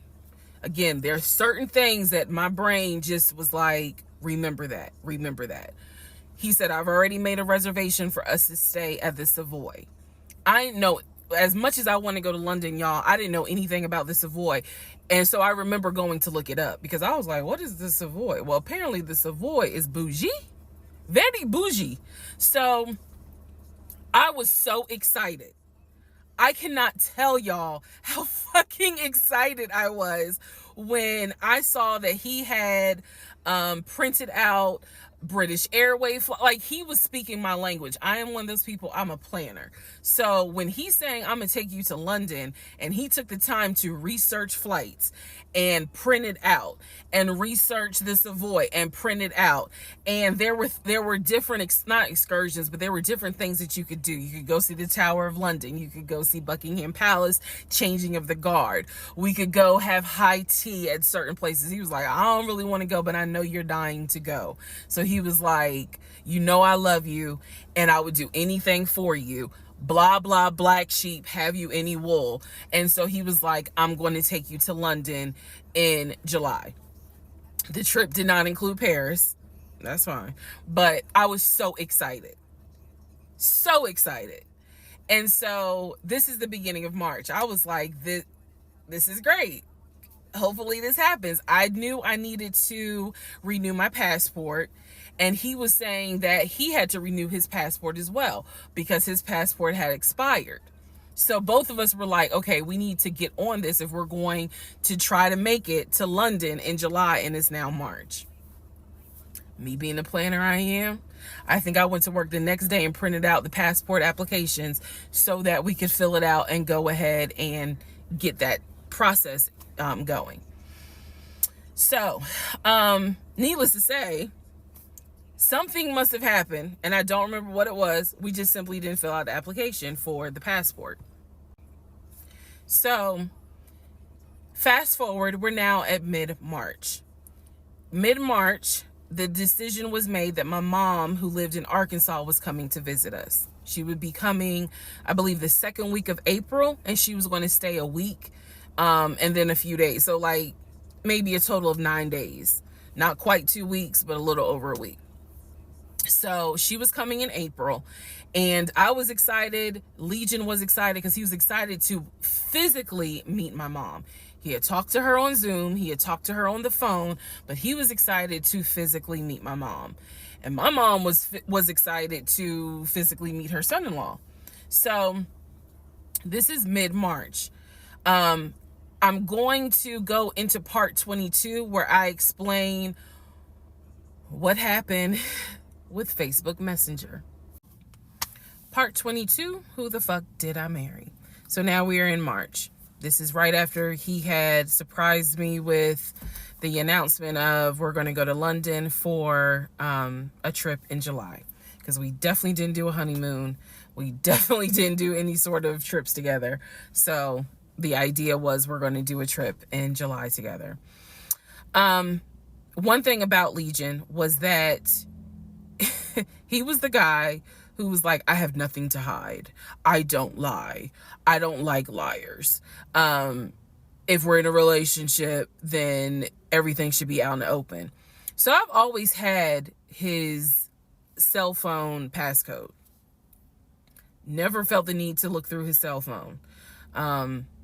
And funny enough, I can tell y'all right now, disclaimer, I will never go through a cell phone again. You cheating piece. So anyway, so one day, this is mid-March, going like around March 20th. So we're heading in towards the end of the month. He was in the shower. Keep in mind, my mom is coming for a visit in April. So he was in the shower and he received a text message on his phone from a woman. The text message, because it was a preview, so the text message was something where if you didn't know the context of the text thread, you could either go left or you could go right with it. So me being just curious, I opened up the phone, put the passcode in, read the text, then read the thread. Come to find out, it was a text from his aunt. His aunt and his ex share the same name. That's why I say it could go left or it could go right. Text was from the aunt. So I looked at the text, went through the thread, nothing in there. So I went ahead, X'd out of the messages. I see that he has Facebook Messenger downloaded. And obviously it shows you the number of unread messages in the icon. So it showed that he had like 5 unread messages. So I clicked on it, just being nosy. And what do my wondering astigmatism eyes see? So in his Facebook Messenger is about 7 women. I can see their profile picture and I see their names. Some of them had a preview. The ones that he had not read, I could see the preview of the message. One in particular said, "When are you gonna come get this?" Y'all know what I'm talking about. So I clicked on that one first. And I'm reading through the thread. And so she's saying, "When are you gonna come get this?" But earlier in the thread, or further back in the thread, he had asked her, "When are you gonna give me?" And she said, "When lockdown is over." So from what I could piece together, he had not yet physically gotten with her. But had there been no COVID, oh, he would have smashed all day, every day. The other messages were innuendos, meaning the other messages from the other women were innuendos. They were not as graphic as the one between him and her. So I'm reading these messages, and what is interesting is that the person I am married to is not the person in these messages. Like, this man was on some nasty shit. And I say nasty not in a judgmental way, but in a, with me, he seemed to act as if I was damn near virginal white. And I clearly see evidence that you into some shit that with me, you acting like, nah, I ain't really into that. So I confronted him. I absolutely confronted him and was like, what the fuck is this? If 2 + 2 is 4 and 5 + 5 is 10, what the fuck is this? And so he did not, oh, that ain't what happened, blah, blah, blah. Instead, what he hit me with is, man, I was just playing around. Like, ain't nothing happened. I shouldn't have said all that, but I was just flirting. It ain't mean nothing. I don't even know that girl. I was just flirting. And so I'm like, is this what you into? And so he was like, no, it's not what I'm into. It was just stupid. It was stupid because I shouldn't have done it. So I'm going to be honest with y'all, because I've been honest all this time.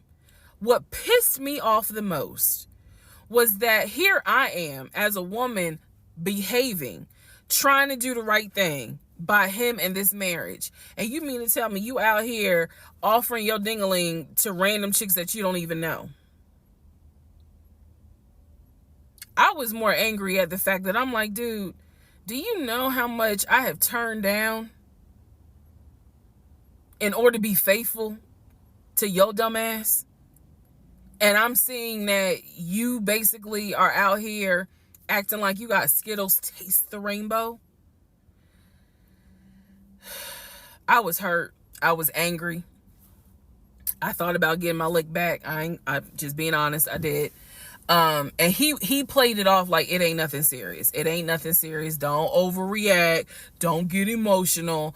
It was just dumb. He was like, I will delete the messages. I'll even delete Messenger. And I told him, I was like, that's really not good enough, because that's not gonna fix the root of the issue. So this is where I introduced that we need to do marriage counseling. He didn't have any issue doing marriage counseling. We did not do premarital counseling. But he was like, that's fine. He was like, I don't have no problem doing marriage counseling, because if anything, it can help us. So I thought that, okay, he may not have physically cheated from what I could see on the messenger. He may not have physically cheated, but he damn sure got caught, doing a little something, because they had exchanged pictures. So y'all know what pictures he sent. And I was disappointed, because I don't like men that send those type of pictures. But anyway, that's another issue. So we agreed that we would start marriage counseling. We also agreed that we would put on a united front when my mom got there. In other words, we were not going to argue. We, let's just act like everything is fine. But at that point, when my mother arrived in April, I could not stand him. I did not want to be, but we couldn't, he moved back into our bedroom, because he had moved into the guest bedroom when I saw the messages. Like 3 days before she came, he moved back into the bedroom, because obviously she needed to sleep somewhere. So I really could not stand him. And it was because I was busy second guessing myself, like, damn, what's wrong with me? Like, if that's what you into and I'm supposed to be your wife, like, let's have conversations. Like, shit, I went to FAMU. I understand some stuff, buddy. So it just was one of those things where it made me second guess, like, what's wrong with me? What did I do wrong? What is it that she got that I don't? Because you all out here willy-nilly, messaging her all hours of the night, because the thread went back quite a few weeks. I saw it in March. There were messages from December, November. So again, I'm just second guessing all kinds of stuff, self-esteem taking a hit. So no, I did not want to be around him. I did not want, I didn't like him, period. I did not like him. I left, and I would just go for a drive, because driving clears my mind. I called my aunt, told her what happened. I don't recommend that. I don't recommend calling family to tell them what's going on in your marriage. But I called my aunt, and my aunt lovingly was like, what do you want me to say? You married him. He ain't your boyfriend. Y'all can't just break up. That's the hard part about marriage, is like, I mean, yeah, I guess you could leave him, but at the same time, you married him. So, honey, you're going to have to go back home. And y'all are going to have to figure this out. She was like, I can't give you advice on what you should do. I'm sorry that this happened, but you married him. So even though it was just one drive, I went back home, and that's when the discussion was, we need to do marriage counseling. Part 23, who the fuck did I marry? So we agreed to do marriage counseling. I had found a pastor and his wife who agreed to do our counseling, basically. Our counseling was going to be on Zoom, and it was going to be every other week, every other Tuesday. Initially, Legion was participating in it. His body language seemed to be that he was open and receptive to the marriage counseling. Now, the pastor and his wife were deeply concerned at the fact that we had only been married 3 months, and we were already dealing with some form of infidelity. We were in marriage counseling, and as the pastor would put it, there seems to not be any sort of intimacy. They were concerned. Rightfully so. I think any person would be if they knew what was going on within those 3 months. So the pastor and his wife, it is fair to note, we started counseling with them in the spring. We continued counseling with them up until a week before I found out what I found out and he got kicked out. So, one of the first things that the pastor kind of talked to us about was, are you what was the deal with the Facebook Messenger stuff? And Legion was like, it was stupid. I shouldn't have done it. It really was just attention, and I got carried away. He felt like he was not going to, he kept saying, I'm not going to keep apologizing. I'm not going to keep getting persecuted. After I told you, I'm sorry, I told you I wouldn't do it again, and I want us to move forward. You're either going to forgive me or you're not. The pastor and his wife were like, wow, the audacity is real on this one. So, needless to say, we started moving slowly forward. It was always in the back of my mind, just like it was in the back of my mind with that black Dodge Charger. It was one of those things where, okay, I see how you kind of are moving and operating. He came to me a few days after we started our first counseling session, and he was like, we should get a joint bank account. What he wanted to do was to each one of us have our own account and to get a joint account for our money to go in there for joint expenses. Now, up until this point, he had been paying the rent, the utilities, and I really was just paying for my stuff. So now he's suggesting, look, we're married now, let's go ahead and get a joint account. I wasn't necessarily against it because I knew that I would still have my own account. I would still have my own savings. So what I countered with was, okay, let's take a look and see what we're working with. Show me your checking. Let's look at each other's accounts. Look at what we have currently. He was cool with that. So he shows me his checking account. His checking account available balance was just over $9,600. Mine was just over $1,500. So there was a huge disparity in the amounts.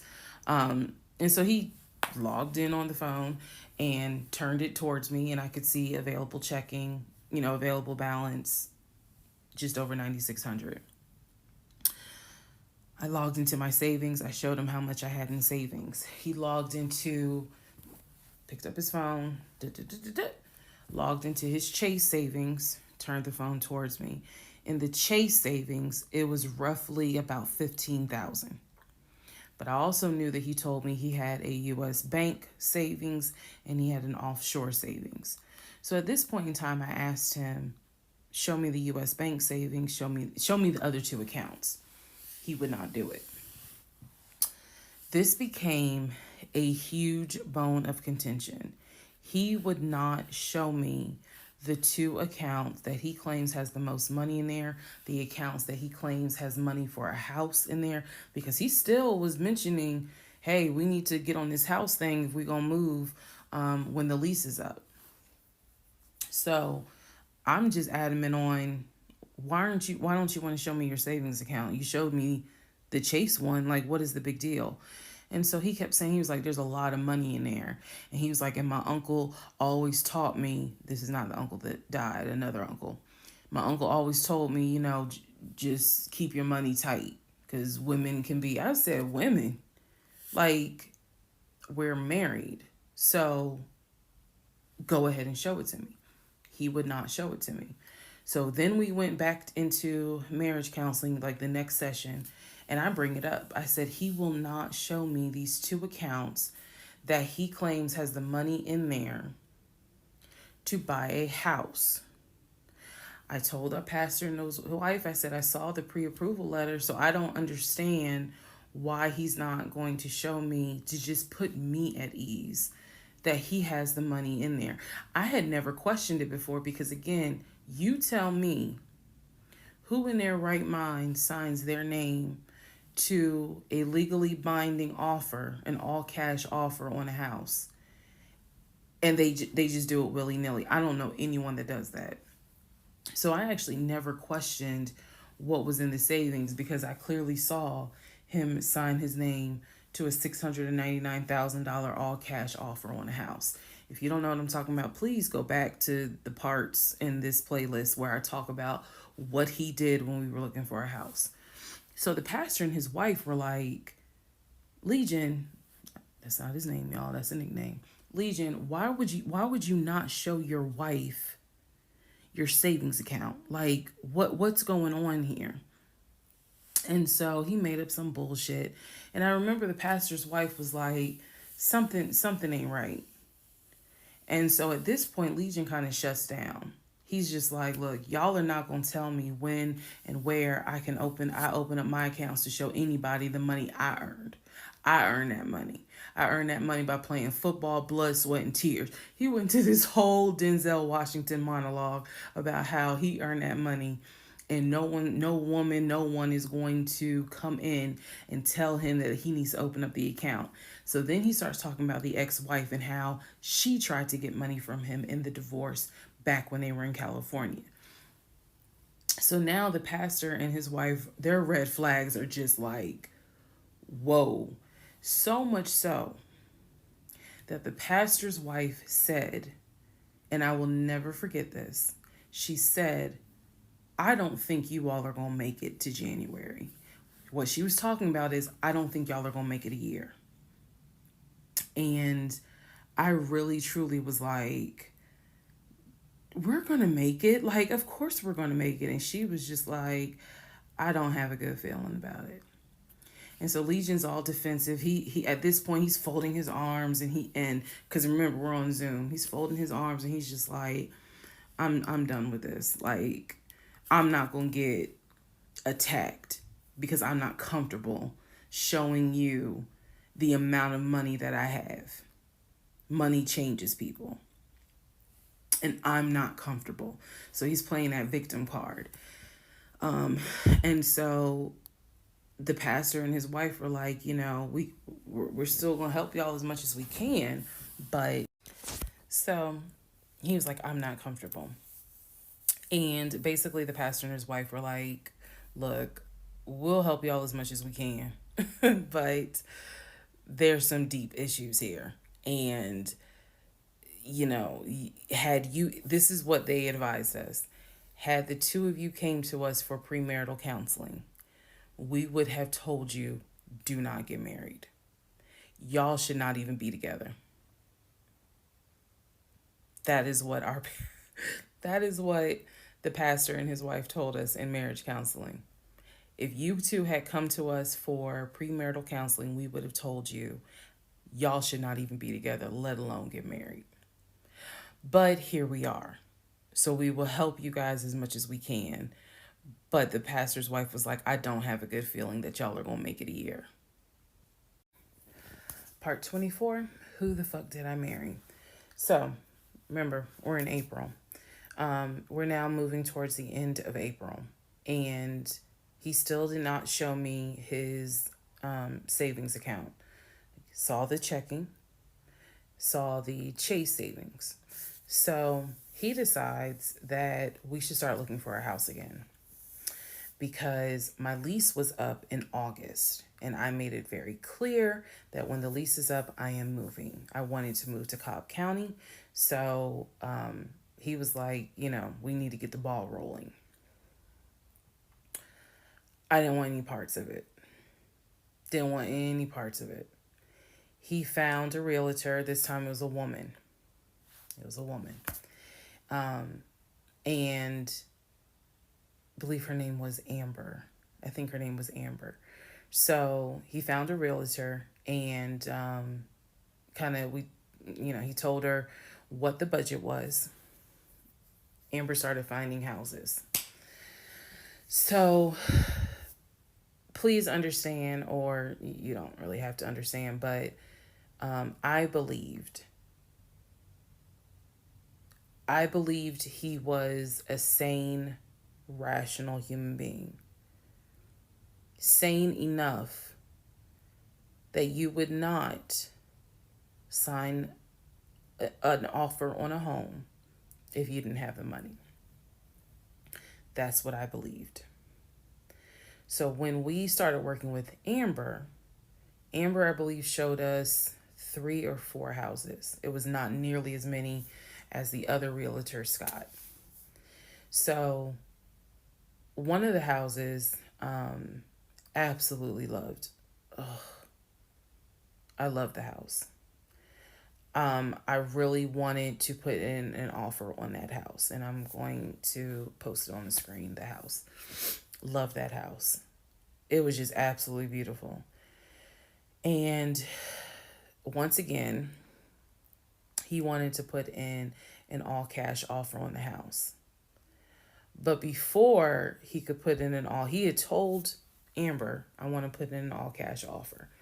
And what Amber, the woman, was smart enough to say is, okay, let's just go ahead and take it one step at a time. Let's go ahead and get your pre-approval stuff together. She said, I work with a great lender who, if you're not already pre-approved, he can get you pre-approved, no issues.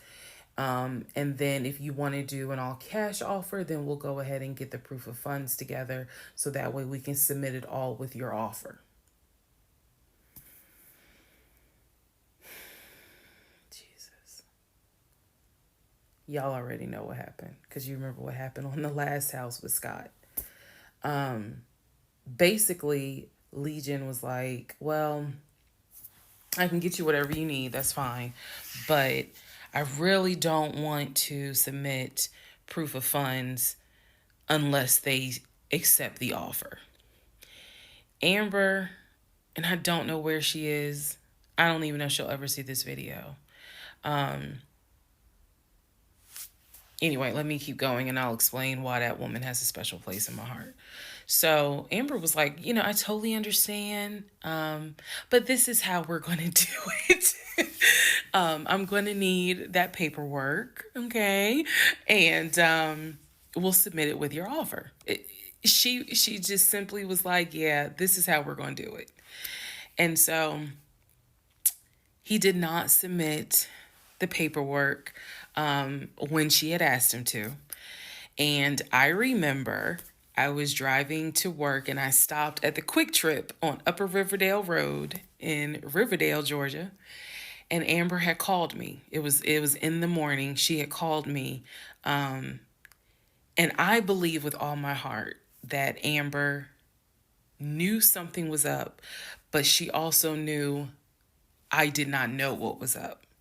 So she called me and she was like, I just don't understand. Like, if he has the paperwork, like, you can submit the paperwork. But the issue was the Chase paperwork that I had was from a year prior. So my understanding was that it pretty much was no good at this point. So she said all he has to do is just email it to me or take a picture of. She was like, I just need to know that he's able to back up his offer. And I said, I totally get it. And she was explaining some stuff to me. She was like, he needs to do X, Y, and Z. And so I said to her, I remember I said, I don't know what's going on. I said, I'm going to get down to the bottom of it, but I don't know what's going on. And so let's put a pause on this whole thing.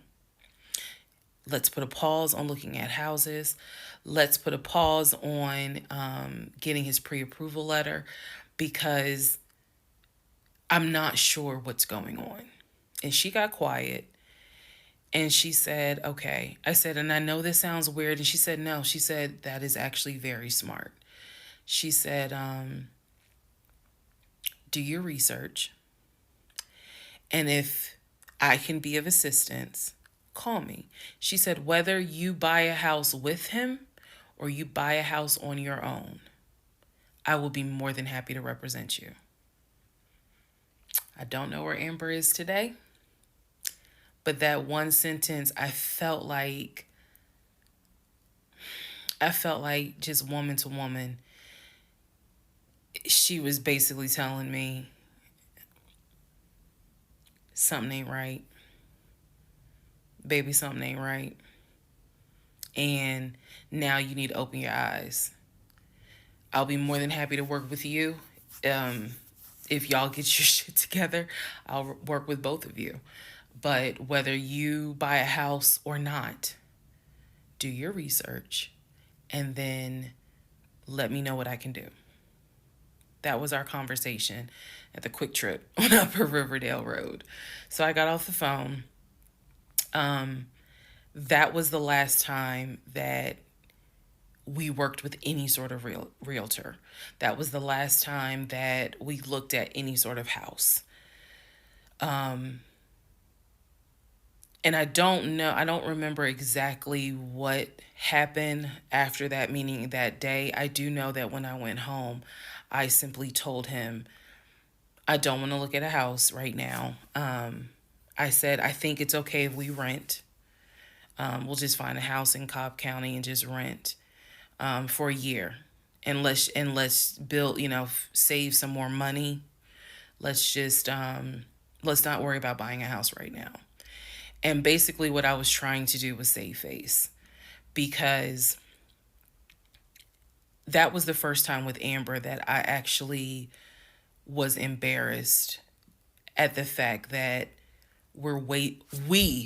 he and I, because I felt like I was complicit in the fact that I'm going to look at houses with him. I felt like we are wasting these people's time. I did not mean to waste your time. I clearly see my time as being wasted, but that doesn't mean I need to waste your time. And I felt embarrassed at the fact that we wasted her time coming across as serious buyers. When time came to put up or shut up, nothing was put up.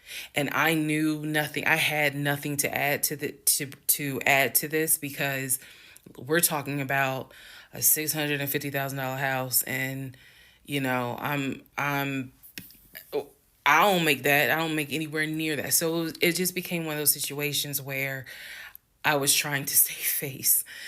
I was trying to save face with my husband, and I was trying to save face with Amber. And so I did say to him, let's just rent for another year, and then let's see at that time where we are, if we should go ahead and buy.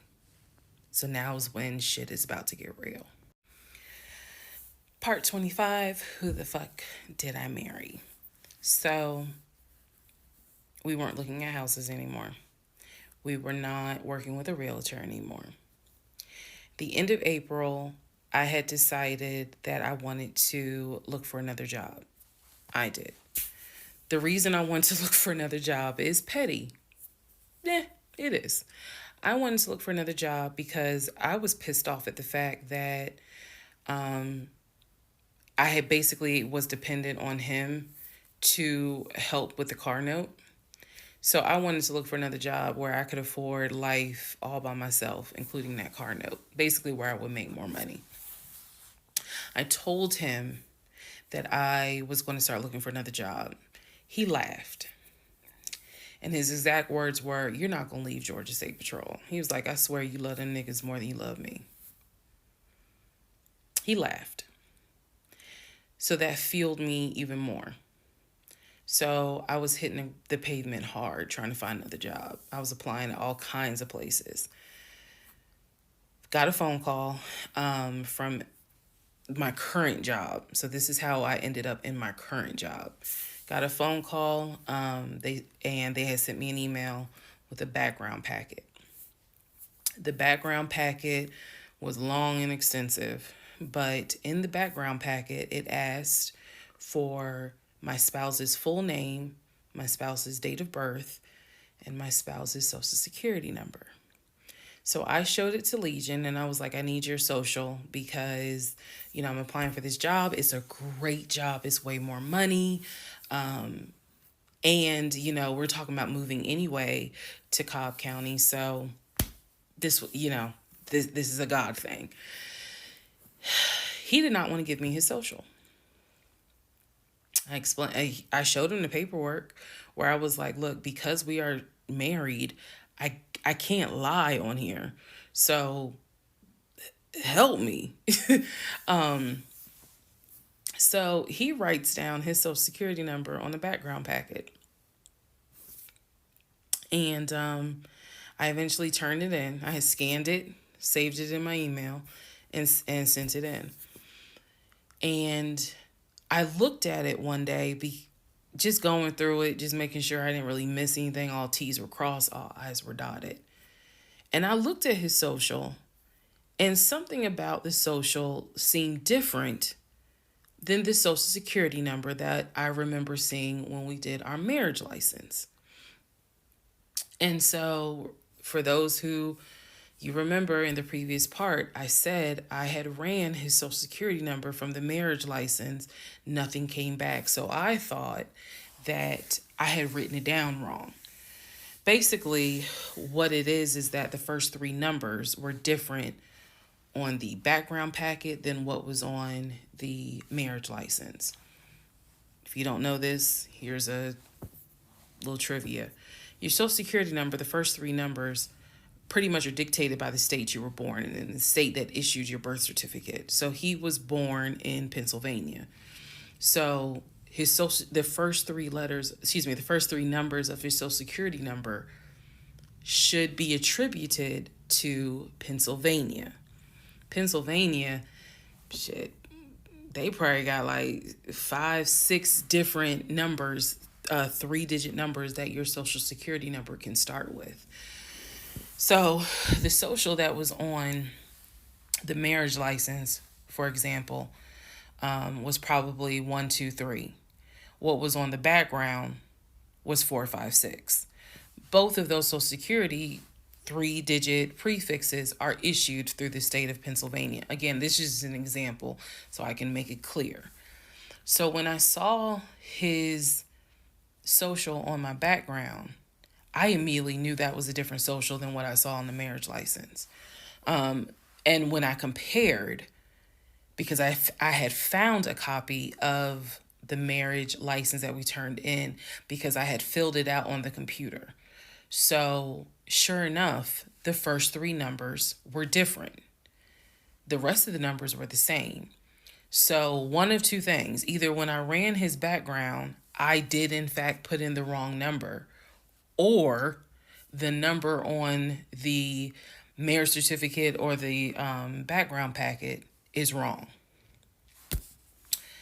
So I decided that I was going to roll the dice and take the social from the background packet. Again, this is the background packet that I had to fill out to get my current job. I was trying to get a new job. Okay, so I took that social and I ran a background check on it. What came back on this particular background was all the addresses that the social security number, I guess, had been attached to. So all of the addresses, the states were Georgia, Rhode Island, Pennsylvania. What I did not see was California. So I thought that was weird. I thought, okay, maybe this is not a complete background because clearly he went to San Diego State. It's on his resume. It's on quite a few things. Social media. He didn't have a LinkedIn, but it was on his social media. So clearly he had been to California. So maybe I just need to do a different background check. Also to note, during this time, I think I told you guys he had hit his leg at work. So what was happening was it was getting more and more difficult for him to walk, like put pressure on that leg, on that knee. He was still able to go to work. He was still leaving at 6:15 in the morning. He was still coming back between 3:30 and 4 o'clock. But I clearly could see where he was in pain. He would elevate the knee, ice the knee. It was getting worse. And I was constantly like, go to the doctor. Let me take you to urgent care so that they can look at this knee, because you shouldn't still be limping and having a hard time putting weight on that knee. And every single time he was like, "Oh, it's fine. I have a doctor's appointment on Wednesday. The doctor just told me to ice it and to elevate it. This is an old football injury. It happens all the time. It used to happen a lot when I was out in California." So I'm mentioning this knee issue for a reason. But back to the background. So once again, when I ran the background the second time with the second social, it showed me states of Georgia, Pennsylvania, and Rhode Island. And that's all that I saw in terms of addresses. I didn't see anything for California. So by this point, we're moving into May of 2021. Things are starting to reopen. One of the things that reopened was San Diego State. So I called San Diego State. I called the registrar's office. Someone did answer, and there was instructions on how to request a transcript. I was able to try to request it online. You needed the student's name, and I believe you also need their social. And when I typed it in, it said no results found. I believe that I sent an email asking, this person is saying that they were a student there. Can you verify it? The response I got was there were no records found with that social security number. So I'm like, okay. I asked him about it. And in part 26, I'll tell you exactly what his response was. Part 26, who the fuck did I marry? So I asked Legion, what's the deal about San Diego State? He was like, what are you talking about? And I said, why is there no records of you there? I just came right out and said it. Without missing a beat, this man said, well, I was a private citizen. What the fuck does that mean? And what he said is that when he started at San Diego State, his father paid money so that, okay, it's important I say this with a straight face. His father paid money so that his name and social would not be publicized and he would be considered a private citizen. He said that he had a card where all he had to do was show the card. He does not have to give his name. He does not have to give any information because he had that card. He said so San Diego State would not have any record of him, but he was in fact a student there. I said, and you claim that you played football. He was like, I did play football. I said, so you're saying that the school did not publish your name anywhere and they were in violation of NCAA rules? And he was like, why are you asking all these questions? And I said, I'm just curious. I'm just curious. You're saying that you were a private citizen, but yet how were you in compliance with NCAA if you were a private citizen and they did not publish your name on any roster? So that was his excuse.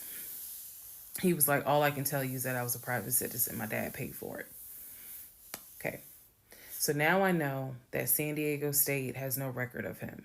Now I know that his social security number, at least the one that's on my background packet, only shows that he lived in Georgia, Rhode Island, and Pennsylvania. Okay. So at this point, the pain in his knee is getting worse. It's getting to the point where when he would come home from work, he would take a shower and immediately get in bed, elevate his knee. He was not even eating the way that he used to eat. It was getting to the point where at times, if you remember when I told you all about the miscarriage, they gave me pain meds because I had taken that pill. But the pain meds I was allergic to, so I couldn't take them, but I still had them. So the pain in his knee was getting to the point where he would take one of those pain meds just to get through the night. He was constantly in agony, constantly kind of tossing and turning, so much so that in May he moved into the guest bedroom because I couldn't deal with the tossing and turning thing. And he just said he was more comfortable there.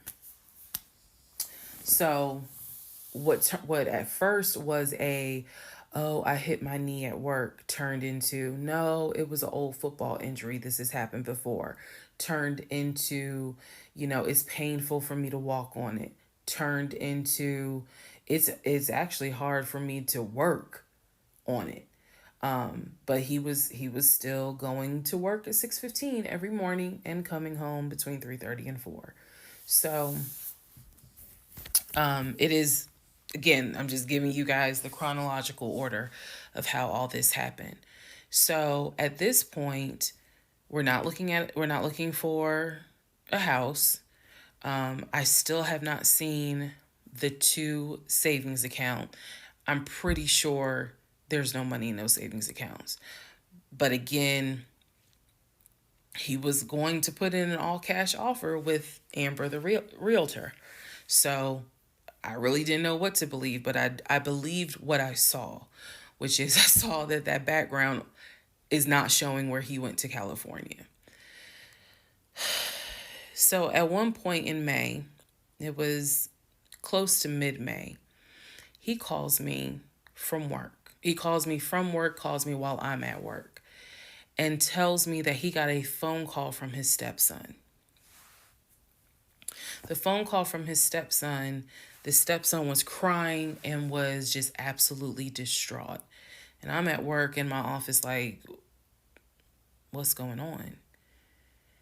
And he says to me that the stepson informed him that his stepdaughter passed away, that she died from COVID.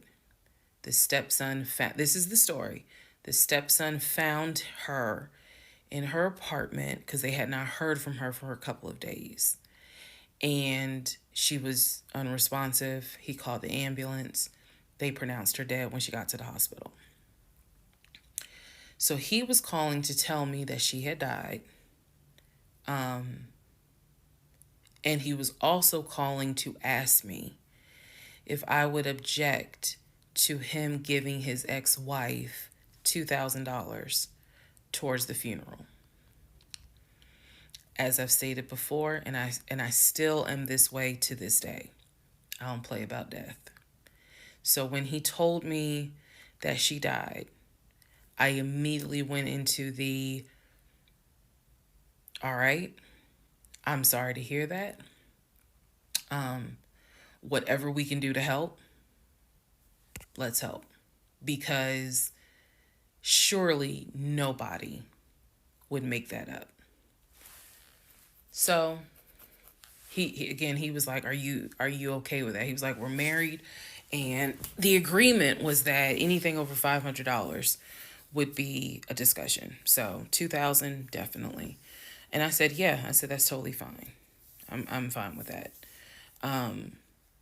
He was upset because, again, he was close with the kids. And my heart went out to his ex-wife. It did, because I can't even imagine. I cannot even imagine. So, part 27, who the fuck did I marry? So, here's where we are at, and here's what we can establish. Number 1, I ran an initial background check on the Social Security number that was on our marriage license. Nothing came back. I subsequently applied for another job. In that job, I had to fill out a background packet. The background packet asked for my spouse's name, date of birth, and his Social Security number. The Social Security number on the background packet for the new job did not match the Social Security number that he gave me for our marriage license. If you are confused, I believe it's in part 25 or part 26 that I explain that. So we can establish that I then ran a background check on the new social security number that was on my background packet, it came back with states that the social security number apparently had lived in. Those states were Georgia, Pennsylvania, Rhode Island. Okay. I decided, this is now around May 20th, I decided to do another background check.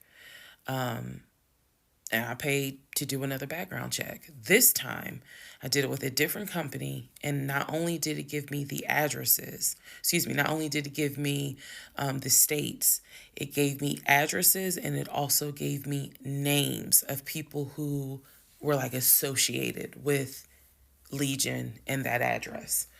One of those names was his ex-wife. I've always known he's always told me the name of the ex-wife, but now I see it when I ran his background. I did a search for her on social media. She was not there. So the address that it showed that she was associated with him, because remember, his story is we got married in San Diego, we lived in San Diego, we divorced in San Diego. Men lie, women lie. The U.S. federal government with your social security number does not. So he's saying he was always in California. His social security number never showed that he was in California, according to the background check. It did show that he had lived in Georgia at an address associated with the ex-wife. So tried to find the ex-wife, could not find her on social media.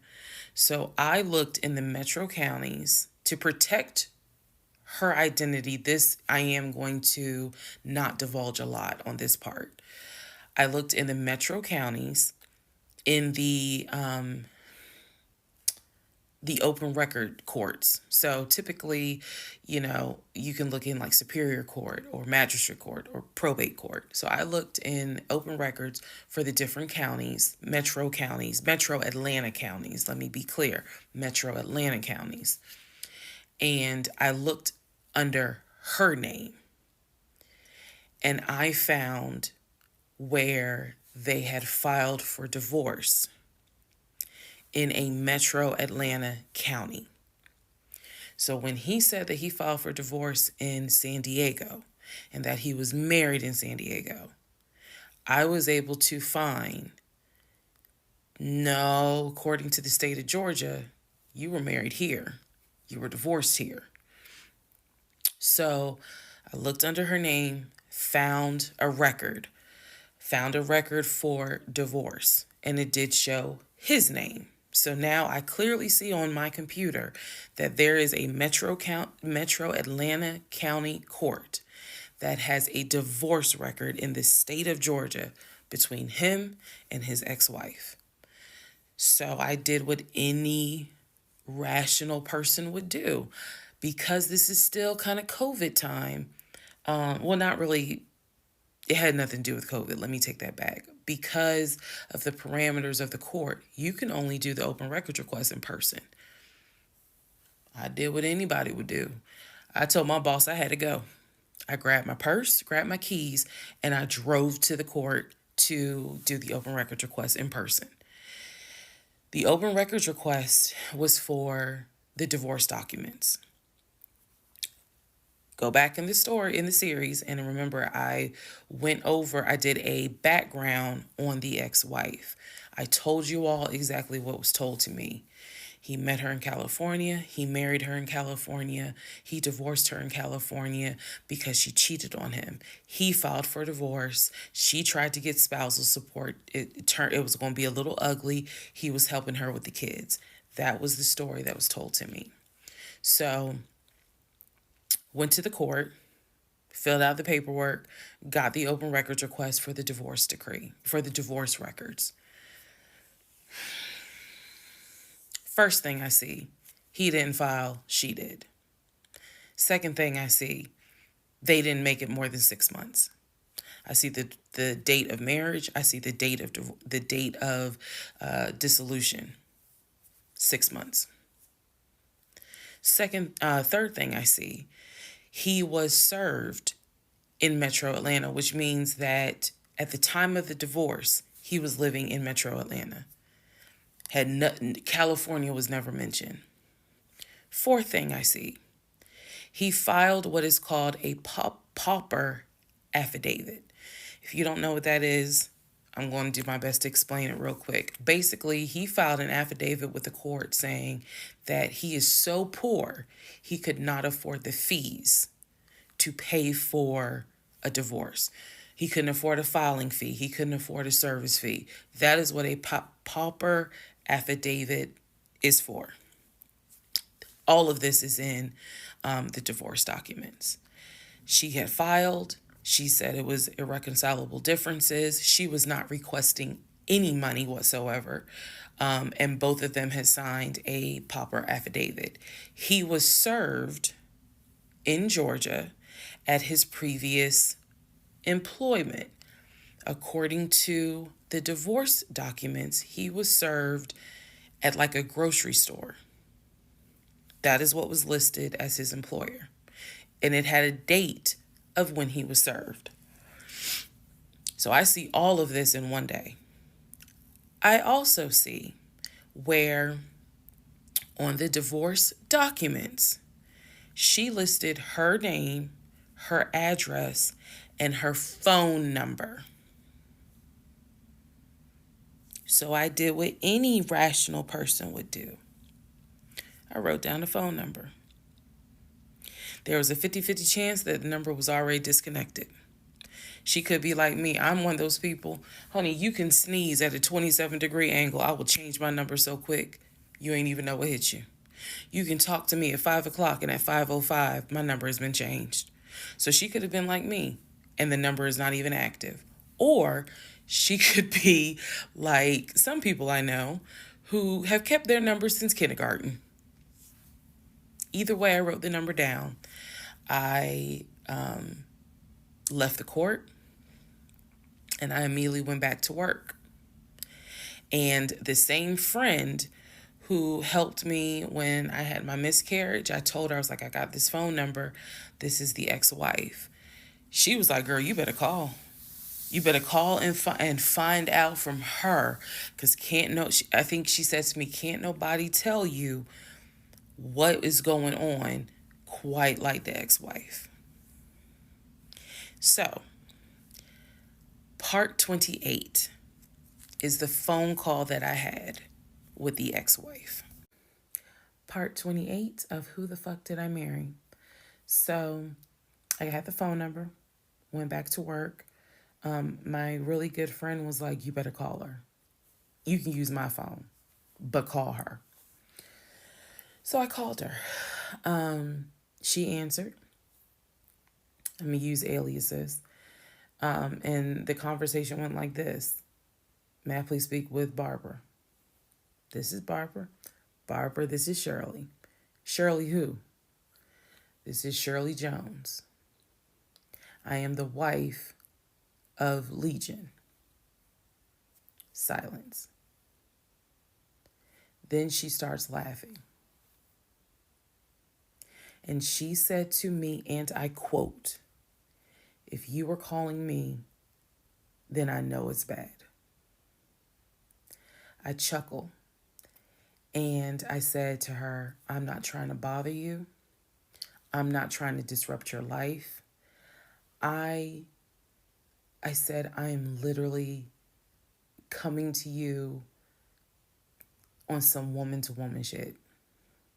I said, because you are probably the only person who can help. She listened. She was gracious. And she said, what is it that you need to know? Or what is it that you want to know? And I said, I understand that you and my husband talk and communicate. And she immediately said, what? No, we don't. And I said, okay. She said, one thing you need to know about Legion. She said, whatever he tells you, it is a lie. And she said, Again, let's go back to part one. I told you guys that when he introduced himself, or when we met, we actually had matched on two different sites, and he was under two different names. One was like the actual birth name. The other one was a nickname variation of that name. That's the name I know him by. So, for example, if his name was Matthew, he had a profile under Matthew, and then he had a profile under Matt. I would have known him as Matt. So she said to me, she was like, I don't even know who Matt is. She was like, that's not even his name. And so I knew what his actual government name, and she was like, no one calls him Matt. She was like, that must be his new personality. Or she was cracking a joke, but she was like, anything he tells you, you need to know is a lie. So I just asked her, I said, what was your experience? I said, because I can tell you the story he told me. And she stopped me right there. She said, whatever he told you was a lie. She said, let me guess. He told you I cheated on him. Let me guess. He told you that I wanted money from him. And I said, yeah. And she said, yeah, that's a complete lie. So we had a conversation where she told me how they met. They didn't meet online or anything. I said, well, were you guys ever in California? She said, no. She's like, she was like, that man ain't never been past the East Coast. So I said, okay. So you guys have always been in Georgia? And she said, yeah. She's like, we got married in Georgia and we got divorced in Georgia. And that's when she asked me, how did you even get my number? She said, because I want nothing to do with him. So how did you get my number? I said, I'm going to tell you the truth. It ain't going to make me look good. I told her, I said, this is what happened. And this is what led to me doing research. And this is how I got your number. And she laughed. She was like, wow. She was like, normally I would be freaked out. She said, but under the circumstances, she was like, wow, okay. She said, yeah, if you're calling me, then it must have gotten pretty bad. She said, so what did he promise you? And we talked for about 35 minutes. She asked me in that phone call, she said, look, I want nothing to do with him. I have not spoken to him since our divorce was finalized. She said, so I would just appreciate if you keep me out of whatever's going on with y'all. And I told her, I said, I give you my word, I will never tell him I spoke to you. I said, I give you my word. I said, this conversation is for me. It is not for me to use in any sort of legal litigation, nothing. This is for me. And I said, I don't plan to call you again. I don't plan to be a disruption in your life. I just needed to know, how bad is it? And she paused and she said, it's bad. She said, I don't know what all y'all got going on. She said, but if it's anything like what it was for me, it's bad. So we talked a little bit more. She was very encouraging. She was like, girl, do not blame yourself. She said, I went through that and I had blamed myself. She was like, this is not on us. This is on him. She was like, he is a master liar. A master manipulator. She said, I ignored the red flags. So she was like, do not feel as though this is on you. We talked about there's an ex-girlfriend that shares the same name as his aunt. She and I talked about her. She said the reason why they broke up, because the ex-girlfriend, I didn't know this, the ex-girlfriend had reached out to her about 6 months before he met me. And so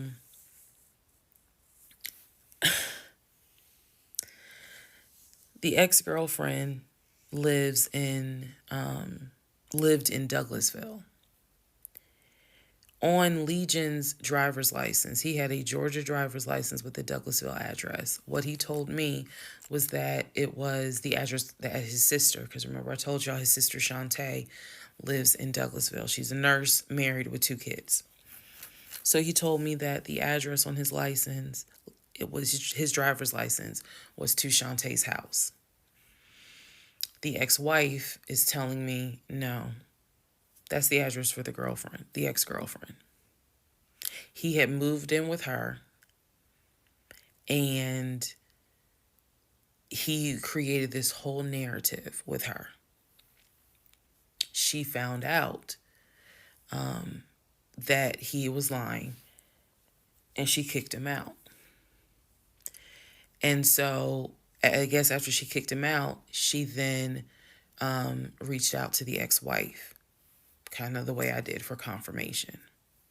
And so the ex-wife was just telling me, whatever that man has told you, it is a lie.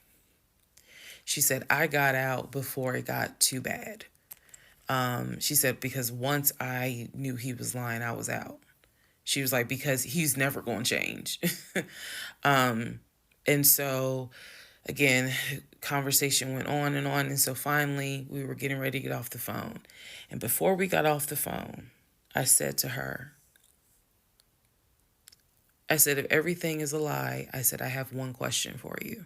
And she said, sure. I said, how is your daughter?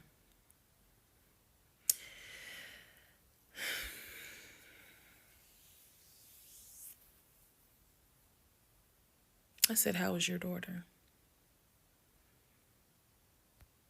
Next part coming up. Part 29, who the fuck did I marry? So I asked her, how is your daughter? She said, my daughter's fine. And I said, okay. She said, what did he say about my daughter? And I will be honest with y'all, I didn't have the heart to tell her. So what I said instead was, oh, no, it was, with everything with COVID, I think he mentioned that she might have had COVID or was exposed to it. I downplayed it bad. I wasn't going to tell that woman that he said her daughter passed away. So I said, obviously I'm glad to hear that kids are fine. She said, look, whether you stay with him or not is your choice. She said, he ain't gonna change. He ain't gonna change at all. She said, this is what he does. She said, you're not the first. You're not gonna be the last. She said, he did it to me. She was very, very encouraging because she was just like, you do not blame yourself. She said, we both ignored red flags, but it is not your fault. She said, this is on him. And so we, once again, I thanked her for her time, got off the phone. I took the long way home that night. I could not be around him. I could not be around him. I had to figure something out. I had to figure some things out. So I took the long way home. What does that mean? It means that I probably could have taken 75 to 285, but I probably took 20 to 75 to 285 to 675 kind of like I just took the long way home. A couple of days later, because my mind was spinning. A couple of days later, at this point, I'm turning into the FBI, CIA, and Homeland Security all in one. Literally. I'm trying to find everything. And he's carrying on his business as usual. Nothing changed with him. He had no idea that I had spoken to the ex-wife. He had no idea I had gone to the court and saw his divorce documents. He had no idea. So a couple of days later, I decided to look up his mother's obituary.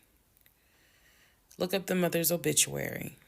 And down at the bottom where it talks about, oh, she's preceded in death by, and it lists all the people, the family members that died before.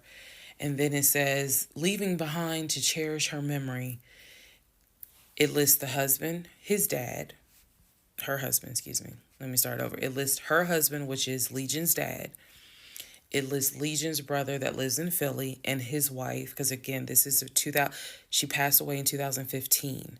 So it lists Legion, the brother in Philly, and his wife and daughter, her granddaughter.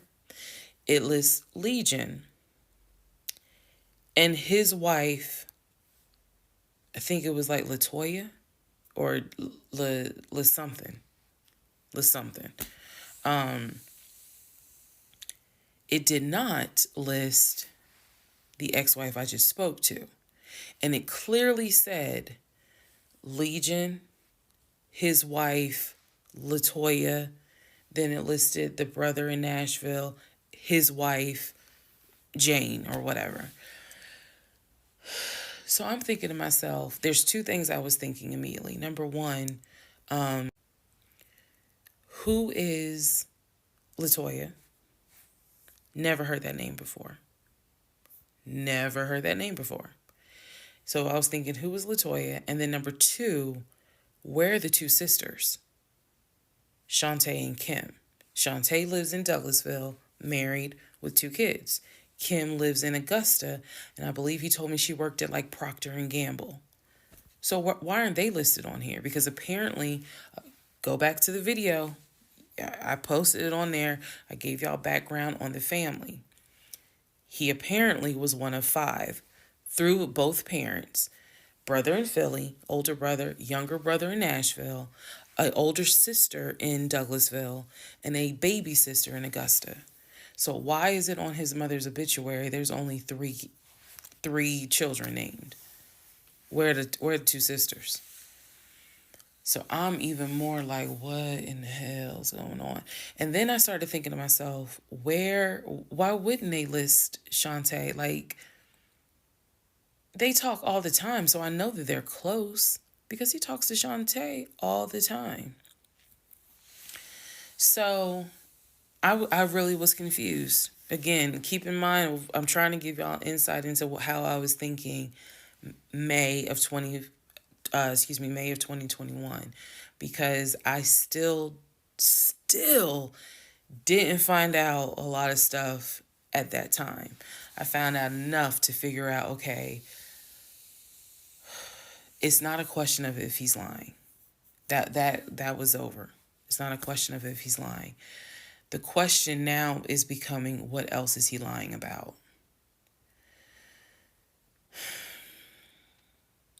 So we had the phone call with the ex-wife.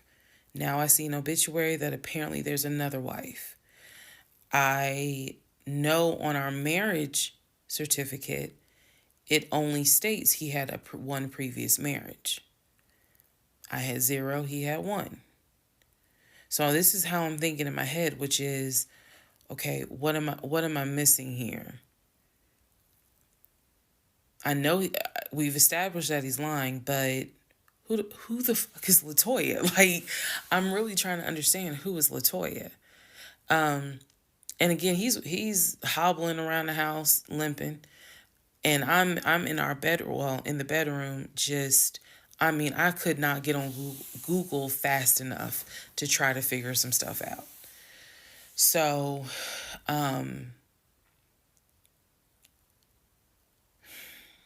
see the mom's obituary, study it, and at this point, I'm now trying to figure out, okay, what's the game plan? What is the game plan? And that's where we are about to get into the next part. Okay, part 30 of Who the Fuck Did I Marry? So I'm going to use this as a clarification video. So we're going to use part 30 as a stop. Let's clarify some things. I've done that before on a previous set of videos, so I think it's just important to do that so that way I can try to address some of the things that I have seen in the comments, both supportive and just downright mean. But let me clarify some stuff. Number one, it is important to remember that I am telling this entire story of how I met, dated, married, and divorced my pathologically lying ex-husband. I am going in chronological order of events. So what that means is that, ma'am, sir, whoever you are, if you were coming in at part 30, but you have not seen part 11, some stuff is not going to make sense. I know. It is a long playlist. And don't worry about watching the video as soon as it comes out, because everything, I'm trying to do this responsibly, of telling the story in the order of which things happen. So I say that to say, please, if you're able to, start at the introduction disclaimer video. Start with part 1 and then just watch each video, because a lot of the questions people are having that I'm seeing in the comments, and I say this respectfully, is just because you did not go to the other videos and watch them in order. That's just the first thing I want to say. It is important that I get this story out, but that it's done, like I said, responsibly. To me, responsibly is being honest, even if it makes me look bad, but then also trying to be clear and not ramble all over the place. So I'm trying to take the time to tell you, this is what happened at this time. This is what happened at that time. That's why there's so many parts. And we're not even to the part of the divorce yet. We're almost there, but we're not there yet. Second thing I want to clarify. I cannot stress this enough. My family and my friends did not know what was going on between Legion and I. They did not know. My family only knew, we've met this guy. He's dating our daughter, our niece, our cousin, our granddaughter. He seems to be a really nice guy. He seems to really love her. From what he has told us, he's done well for himself. He played football. And he has worked at this company 6-7 years. And financially, he is in a good place. From what we understand, he just moved here from California. That is what they knew. They did not know about the red flags I had. They did not know what was going on in my head. They did not know what was going on in my heart, because I did not want to look stupid. I'm fully aware that when I tell this story, I look stupid. I'm aware, and I've made my peace with that. But at the time, I did not want to look stupid. So it was important to me to put on everything's great. We're really happy. We're looking for a house and everything's going well, knowing full well that behind the scenes, I couldn't figure out why he wasn't showing proof of funds. They did not know. So I say that to say, I see the comments about how my aunt gave me horrible advice when I called her about the sexting on Facebook. And I want to clarify something. She did not tell me to stay with him. She did not tell me to leave him. That's not her place, and that's not what she would do. She simply was in shock that any of this had happened and did not know what to give me advice on. The one thing that she did say was, look, he's not your boyfriend. Meaning, it ain't as simple as, oh, we just gonna break up. Pack your shit and go. Because you married him. My aunt is the most ride or die chick I've ever met. You fuck with me, you fuck with her. And she is straight Jersey. So I love her for it. But I needed to, it's not fair for me to leave it out there as if, oh, she just was like, girl, I mean, go home and deal with it. No. Never in a million years. So I want to clarify that. I also want to clarify about my mom.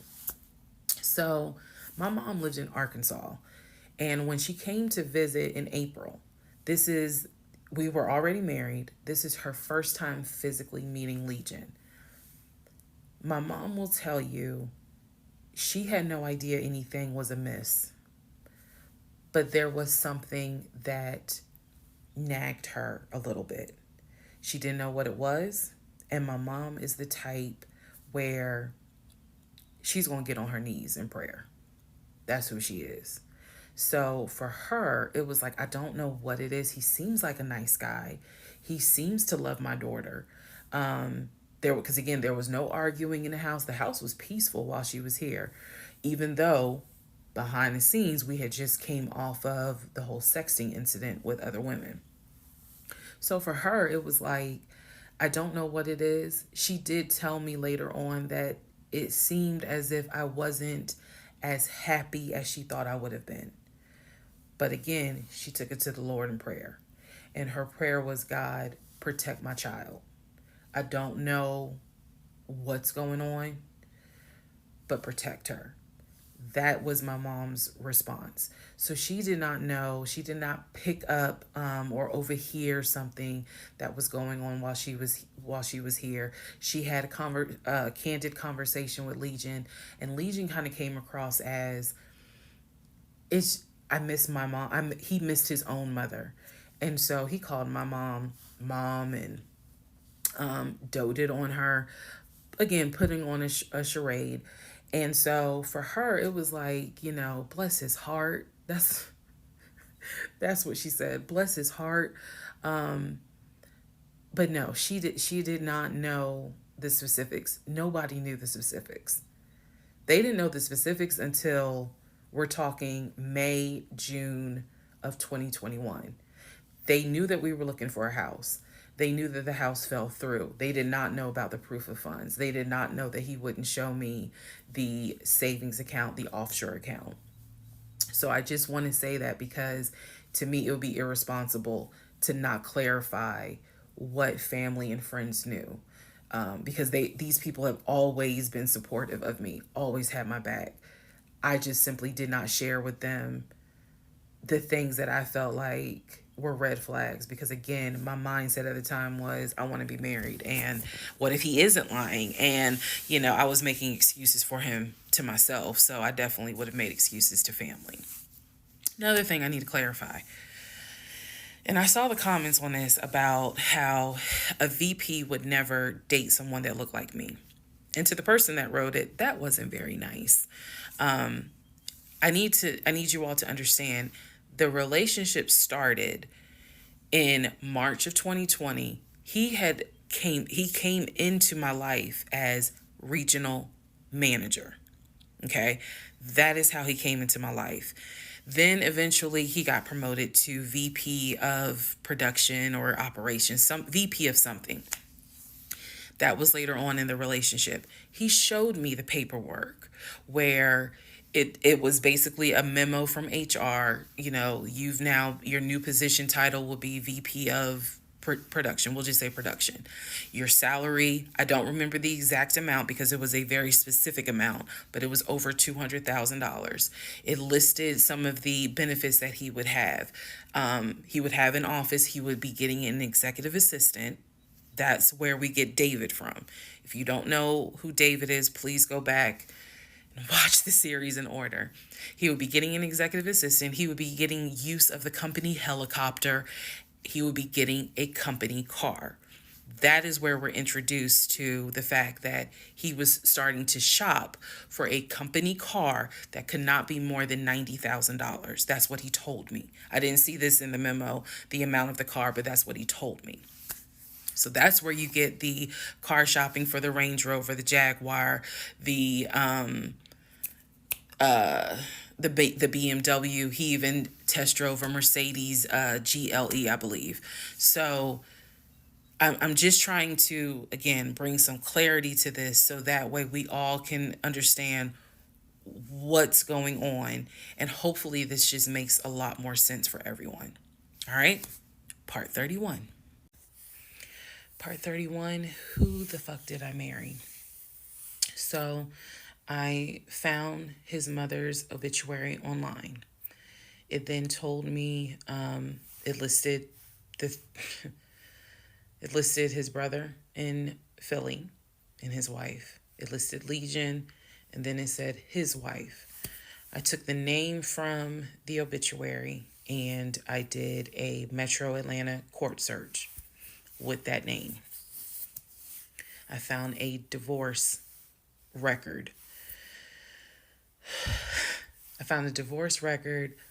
with Legion and the same woman's name that was in the obituary. In that divorce record, it looks like he's the one that filed for divorce. This would have been around 2016. This was after the mother's death. He filed for divorce. She was the respondent. I think that's the correct terminology. Both had a temporary protection order against each other. He had one against her. She had one against him. The divorce ended up getting granted, finalized. Then it looks like he went on his way. In the course of the search for her name, I discovered that at one point in time, the two of them had lived in Rhode Island. So that's the connection with Rhode Island, because for the longest time I could not figure out who lived in Rhode Island. That's where that came from. The two of them, he and this woman, lived in Rhode Island several years prior, or a few years prior. I could not find the obituary for his dad. I searched and I searched. I could not find the obituary for his father. For whatever reason, I knew his grandmother's name. I just randomly decided to do a Google search of the grandmother's name. Initially, nothing came up because I was looking for the grandmother's name in Philly. Nothing came up. I looked for the grandmother's name down here in Georgia. Found a record, but it wasn't quite clear. What was clear was that she had died several years prior. So what I found was a different website where it was like a legacy.com type thing. So I believe legacy.com holds old obituaries. Did a search for her name, found a match. That is when I discovered that she actually had passed away in July of 2008. Read the caption of the obituary and verified that in fact it was his grandmother. Because at the bottom of it, again, obituaries tell you a lot. It names who she leaves to cherish her memory.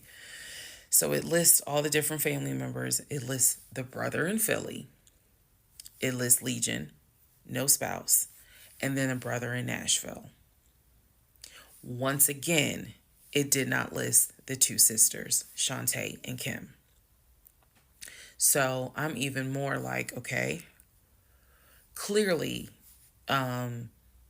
something, is up when it comes to Shantae and Kim. But what I do know is that he has talked to them multiple times in front of me. So I'm not sure what I'm missing. Maybe some family feud happened. I don't know. So that is how I discovered that when he told me the grandmother died from COVID and he was crying, boo-hooing and all that shit, she actually had died in July of 2008. I found this out the same time that I found out about allegedly, and I say allegedly because I'll explain, allegedly the first wife, or at least what I think is the first wife. So while all this is going on, Legion is almost bedridden from what happened with his knee. And I need to take a moment to address this issue with the knee. Again, the story started, he hit his knee. Then it turned into, it was an old football injury. And this has happened before. He's going to the doctor. The doctor's telling him to ice it and to elevate it. He eventually moves into the guest bedroom to be more comfortable. I'm going to make this statement. This is probably the only time I will make this statement. He was not lying about the injury that he had. I don't know where the injury came from, but what I do know was he was not lying in the fact that he was in pain. You could clearly see that he was in pain. and the pain was becoming debilitating. Please understand what I'm saying. The pain was debilitating enough to where he was taking my pain meds from when I had the miscarriage. And then also, it was hard for him to walk. He was not eating. So this is what made me believe this, whatever was going on with the knee, there was more to it because he was not eating. When I met this man, he was a size 3X. At this point in time in May, he's down to a 2X. He is not exercising. He is not doing anything mobile. He's simply not eating. So there definitely was something going on, something concerning. Honestly, I thought it might have been cancer. But he kept saying, no, it's not that. It's from a football injury. It's from a football injury. I said to him, the next time you have a doctor's appointment, I want to go. It was that bad. And he kept making excuses like, okay, fine, I'll make the appointment. I'll let you know what it is. Cool, I will take off work. I want to be at that doctor's appointment because whatever is going on with you is serious to the point where you are losing weight rapidly within a 2-week span. So now we can go ahead and enter into June. When we enter into June, I have verified, read the divorce documents for not one wife, but 2 wives. I have called San Diego State, verified they have no record of him. He claims he was a private citizen. I don't believe that. They're saying there's no record of him. I have pulled his background. It is showing that you've lived in Pennsylvania, Rhode Island, and Georgia. When I look at the addresses, it is tied to at least 2 women, both of whom I'm showing divorce records on file that you had. I've also verified that your grandmother actually died in 2008 and not in 2020 from COVID. I know all of this as I'm going into June. His birthday is June 17th. So all I've been doing is just trying to figure out what is it I'm going to do. I spoke to the pastor and his wife. I believe it was actually the pastor I spoke to because I knew the pastor previously before he did our marriage counseling. And I told him what I found. Mind blown. Mind blown. Had no idea. He knew something was up. He knew that Legion was not really trying to make this marriage work. He had no idea all this was going on. So he asked me, are you wanting to stay or do you want to end the marriage? I said, oh, absolutely, I'm ending it. Oh, hell yeah, I'm ending it. I have to. I have to end it. I have no idea who that man is in my guest bedroom. Not to mention, on top of all of this, he had lied about the death of the ex-wife's daughter. Part 32. Part 32. Who the fuck did I marry? All right. So we're now in June. By this point in June, I have been offered the new job, accepted it, put in my 2-week notice at my previous job, and was going to be starting the new job later on in the month. So when he laughed where I told him I wanted to get a new job, that laughter fueled me to get a new job. So here's what happened the beginning of June. At this point, he's completely bedridden. When I say completely bedridden, what I mean is, I'm trying to clarify this so it makes sense. From what I see, he is going to work, but he's calling out a lot more. Okay? So he had already left the condiment company and was working for Apple. So he's calling out quite a bit because the pain is pretty bad. So he's hardly eating at this point, hardly. For example, if I were to say, oh, I ordered a 10-piece wings, he's eating two, and that's it. That's all I would see him eat. I was going to work and coming home, the house was in the exact same place that it was when I left. Nothing in the kitchen had been moved, nothing in the refrigerator had been moved, which led me to believe that he had not left the bed from the time I left to go to work until the time I came home. At this point in time, he's drinking Powerades like it's water. I mean, I'm buying cases of Powerades. And that seemed to be the only thing that he was taking in. So if he was a 3X when I met him, he's probably at a 1X, maybe a 2X, depending on the clothes. He's lost a lot of weight because he's not eating. So that's the reason why I say he wasn't faking whatever was going on.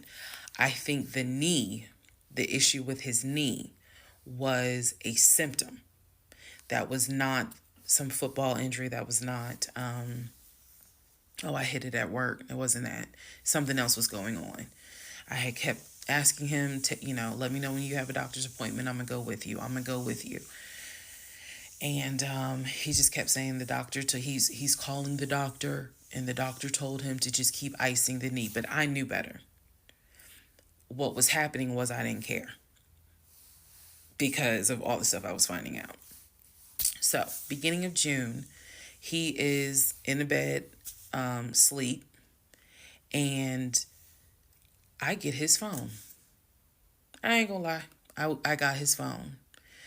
He had a work phone and he had a personal phone. It was the work phone that he had from the condiment company that apparently was never turned in. Follow me. It'll all come out.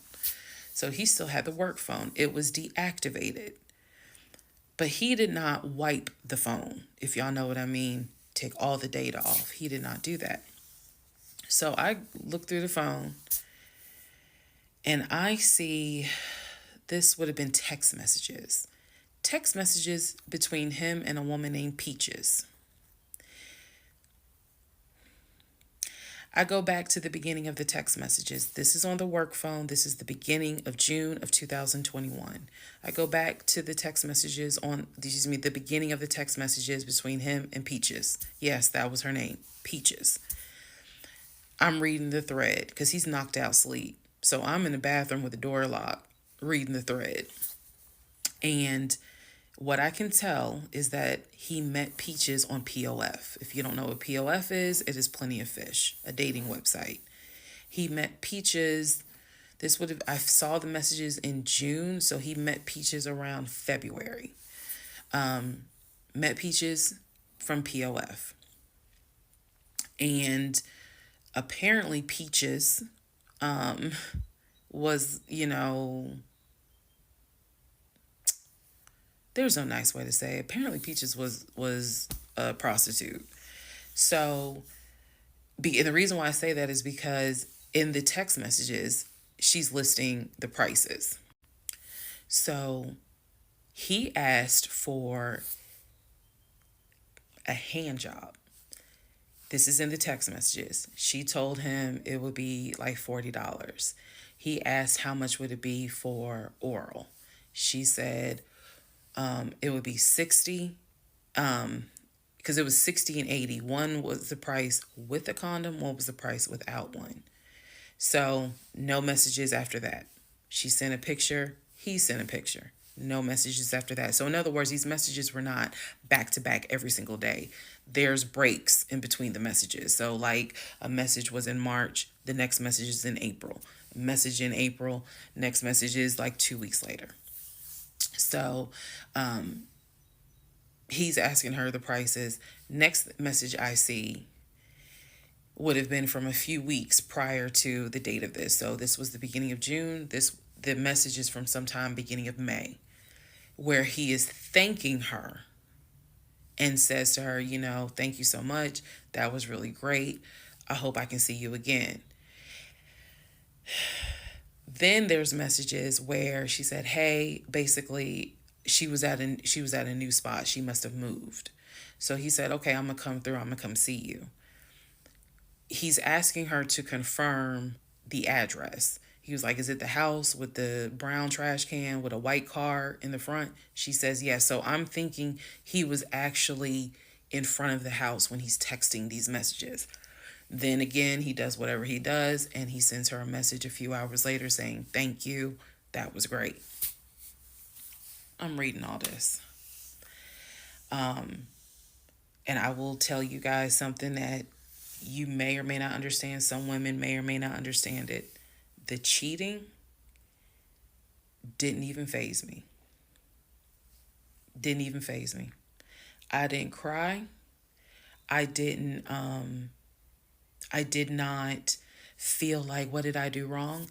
I was relieved. The reason why I was relieved is because up until this point, I kind of struggled a little bit on whether or not, God, I know, Lord, you hate divorce, but I can't stay with a guy that lies. So when I saw the cheating stuff, I was like, oh shoot, thank you, Jesus. Okay. Because I know my Father in heaven's going to forgive the fact that I'm going to divorce him for infidelity. Go ahead. It's fine. Jesus will forgive me. So I was relieved, to be honest with you. Like, oh, okay. I got grounds now, bitch. That's how I felt. So saw the messages, forwarded the messages to my phone. Or excuse me, I had to take my phone because the phone was deactivated. So I kind of had to do a little ghetto. Hold the phone up, take my phone, and take pictures of what I see on the phone, so that I would have proof on my phone. Then I put the phone back and continued on. Now in the next part is the day that he gets kicked out. And I will tell y'all what happened. Part 33, who the fuck did I marry? June 17th, 2021. So, you guys have been on this ride. You now know exactly what information I did have. The morning of June 17th, which was his birthday, he was in the bed as usual. Powerade bottles all over the place because I wasn't in the mood to clean. And so I went in his room. He was awake. He was watching YouTube on his cell phone. He watched a lot of YouTube, watching these two guys that always were fixing Jeeps on YouTube. And if I saw them, I would know exactly who they are, but I can't remember their name. It's a popular show on YouTube. Anyway, so I go in there and I just calmly sit on the edge of the bed. And I was like, can we talk? And he was like, yeah, what's up? I said to him, Legion. Obviously, I called him his name. Legion. I said, I'm going to ask you something. I just want you to be honest with me. So he starts, I can already see in his eyes, he's about to get defensive. And I was like, calm. Because this is the tone I had. Calm. I said, you never went to San Diego State, did you? He rolls his eyes and he's like, I said, calm down. Watch your tone. I said, you never went to San Diego State. I said, you never lived in California, did you? And he said, of course I lived in California. He's like, I fucking showed you the house I had in California. He said, and I told you about San Diego State. I was a private citizen. My dad paid for me to be a private citizen. And I said, okay. I said, I called San Diego State. And he looked at me. His eyes were like empty. Like he wasn't shocked. He wasn't like, oh my God. He was just more like, okay. I said, they have no record of you. I said, they have no record because you never went. You never been to California. So at this point, I'm very calm. And I'm just stating, I said, you never been to California. I said, I bet you've only lived in Georgia, Pennsylvania, and Rhode Island. At this point, now there's a little emotion behind the eyes. And I said, I don't think that this is going to work. And he said, what, the marriage? He was like, so what you saying? You don't want to be married to me anymore? And I said, I don't want to be married to you anymore. I said, we need to go our separate ways. We tried, but we need to go our separate ways. The way that I am talking to you all is exactly how I was talking to him. And so he was like, that's not what marriage is. Marriage is, you have to fight for what you want. I said, I don't want this. And I don't want to fight for it. I said, I don't want you, and I don't want this. And so he was like, I'm not giving up on the two of us. I said, you don't have a choice. I said, I think that you should call your brother or your sister now. And I think that you need to pack a bag. And I think you need to get the fuck out my house.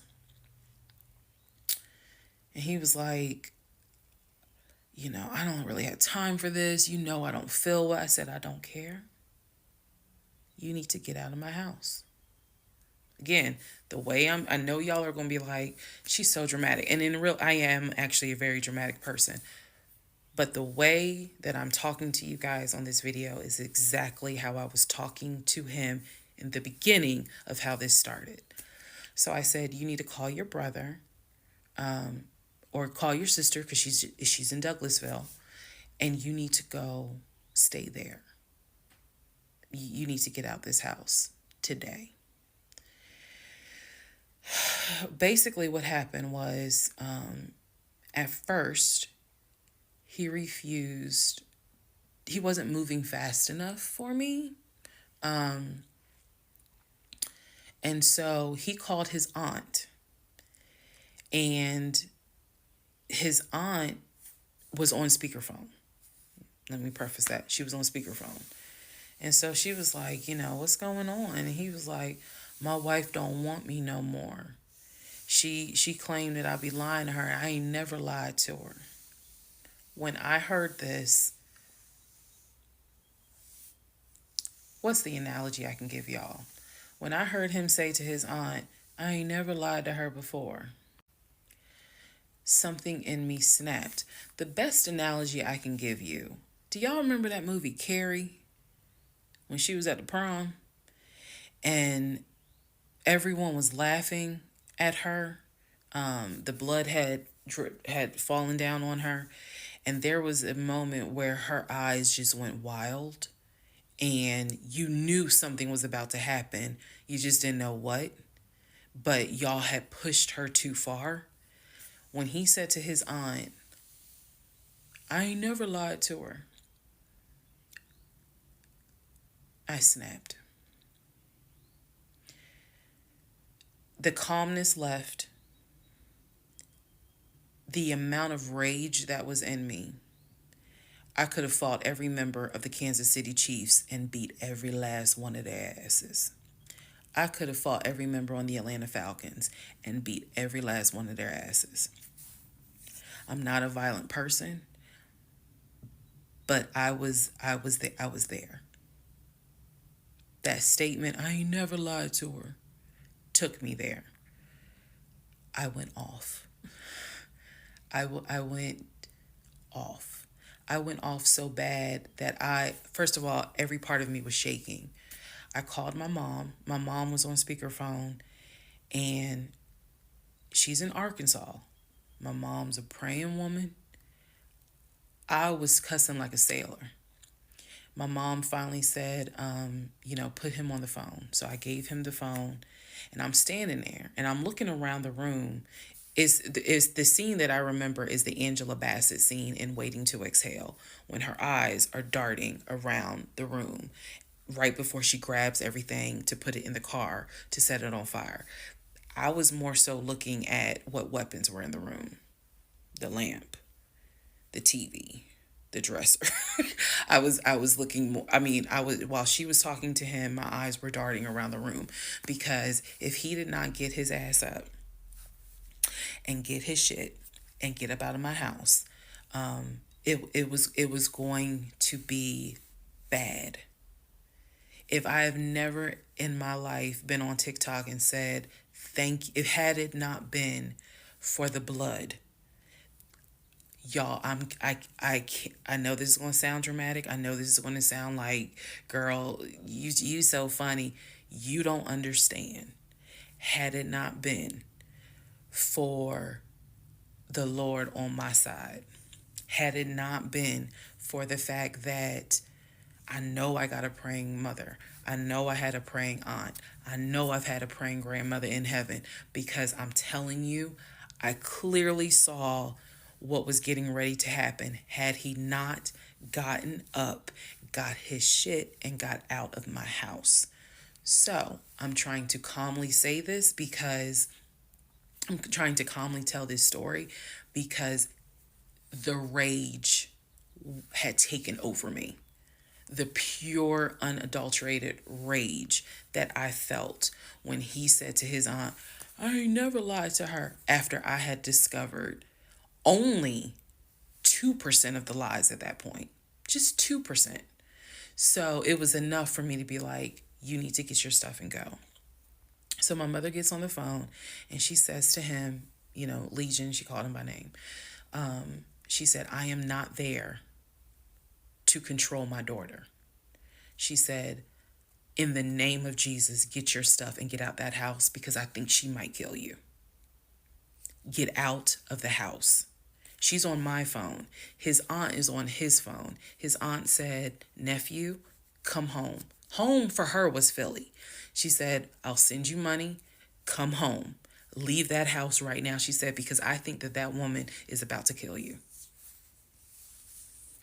Let's just go to part 34. Let's all just take a deep breath. Part 34. Who the fuck did I marry? So the aunt told him, I'll send you money. Come home. I'm yelling in the background, by the way. I'm not standing there calmly. I'm yelling. I said, oh, he got money. Yeah, you got money. You got money in that offshore account, right? You got money in that Chase account. You got money to drive. So do what you got to do. I told him, and I'm not going to repeat some of the stuff I said because my mom might see this TikTok. But I did tell him, I was like, if you don't get out of this house, actually what I said was, you have two options. You either going to leave this house voluntarily or you're going to leave this house involuntarily.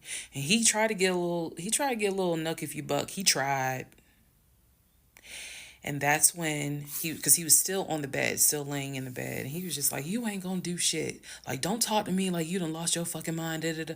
And I calmly got close to him. I got like this close. And I literally said, I will beat you like the bitch you are. I dare you to try me. I said, I will literally beat you like the male bitch you are. And so when I said that, his eyes were like, I said, I'm not even playing. Because at this point, I'm rocking like back and forth. Y'all, again, I'm not some hardened type chick. I'm not. I want the soft lifestyle. But I have been pushed to the point. So I'm rocking, I'm walking back, I'm pacing. So finally, his aunt was able to get through to him. I had called my aunt, my mother, my aunt. I had called the pastor. I had called all these people because I did know that I was in a very dangerous place. Not because I'm scared of him. At this point, I was scared of me. I don't know if this has ever happened to someone where you know yourself. You know that you got a line. I was over that line. So I had enough wherewithal to be like, okay, you probably gonna go to jail today. You probably gonna go to jail. You probably ain't gonna have that job in the morning. Like I was there. And again, this is not to sound bragging at all. This was a woman who I could not believe that even with the attempt of me trying to give him one last opportunity to tell me the truth, he still lied in my face. I was at my edge. So I yanked the covers back and I told him, I was like, get up, get the fuck out of my house. Again, I'm saying it calmly on here. It was nothing calm in the house when this happened. So I'm throwing stuff up against the wall. I remember I looked at the lamp. He looked at me looking at the lamp, and I think something in him realized, okay, yeah, I'm in pain, but if I don't get up, she's going to do something with that lamp. So he does get up. He is still on the phone with the aunt, because the aunt was pretty much like, keep me on the phone. She did not want him to hang up. He throws some stuff together. Again, keep in mind, he has all his stuff in the house. So he basically packed like 2 bags worth of clothes. And he's limping around, and I'm standing in the hallway watching him like a probation officer. So he's limping around, and I'm looking at the condition of the bedroom. This is when I noticed Legion had been semi-bedridden. Remember, I told y'all that, because the knee and other stuff. I look at these bottles of Powerade, because he had been drinking Powerade so much at this point. He was not getting up to go to the bathroom. He was drinking the Powerade and then using the empty bottles to pee in. So there was about 6 bottles around the bed. And I was like, what is this? Because again, I hadn't really been going in that room. I was busy being CIA, FBI, and Homeland Security for the past 2 weeks. So I was like, what is this? He was like, I'm going to throw it out. He grabbed a trash bag, put the bottles in there. And I said, what are in those bottles? I said, tell me. And I think I started like twitching. Like, tell me. That is not piss in those bottles. He was like, I couldn't make it to the bathroom. I was in too much pain. So at this point, I'm even more like, yeah, get the fuck out. Get out. Get out of my house. So I helped him. While he was packing his bags, I went downstairs. I took the house key off of his keys. I went back upstairs. He had his 2 bags. I grabbed the 2 bags. Yes, I did. I grabbed the 2 bags. I had opened up the garage. I had already popped the trunk for his car and threw the bags in the car. I did that because I was like, you getting out this house. You getting out of this house today. You can't come back. You can't come back ever.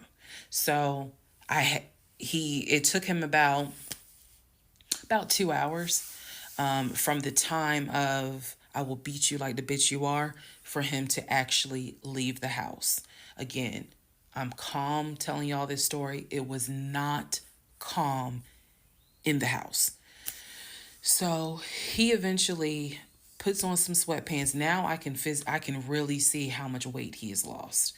But he puts on some sweatpants. He puts on a shirt. He's limping down. And he's like, you really gonna kick me out on my birthday? I just looked at him.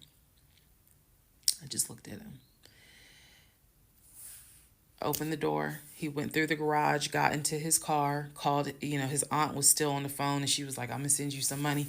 And that's the part I was like, clearly he has the money. Like, you ain't got to send him money. He doesn't even have to go to Philly. He can just go get a hotel for now. I don't care what he does. He just got to leave his house. So he ends up getting in the car, driving off. My mom calls and she's just like, is he still there? I said no. I had not told her what all he had lied about. Even in the midst of me being angry and me going off, I never told him that I spoke to the ex-wife. I never told him I knew he was lying about the stepdaughter, because then he would have asked how, what makes you say that? So I did keep my word. I never told him I spoke to her. So he eventually left. I text a friend of mine. I text my landlord. I said, I have an emergency. I need to know if it is okay to get the locks changed. Landlord was like, that's fine. My landlord was super cool. Shout out to Mr. Patel.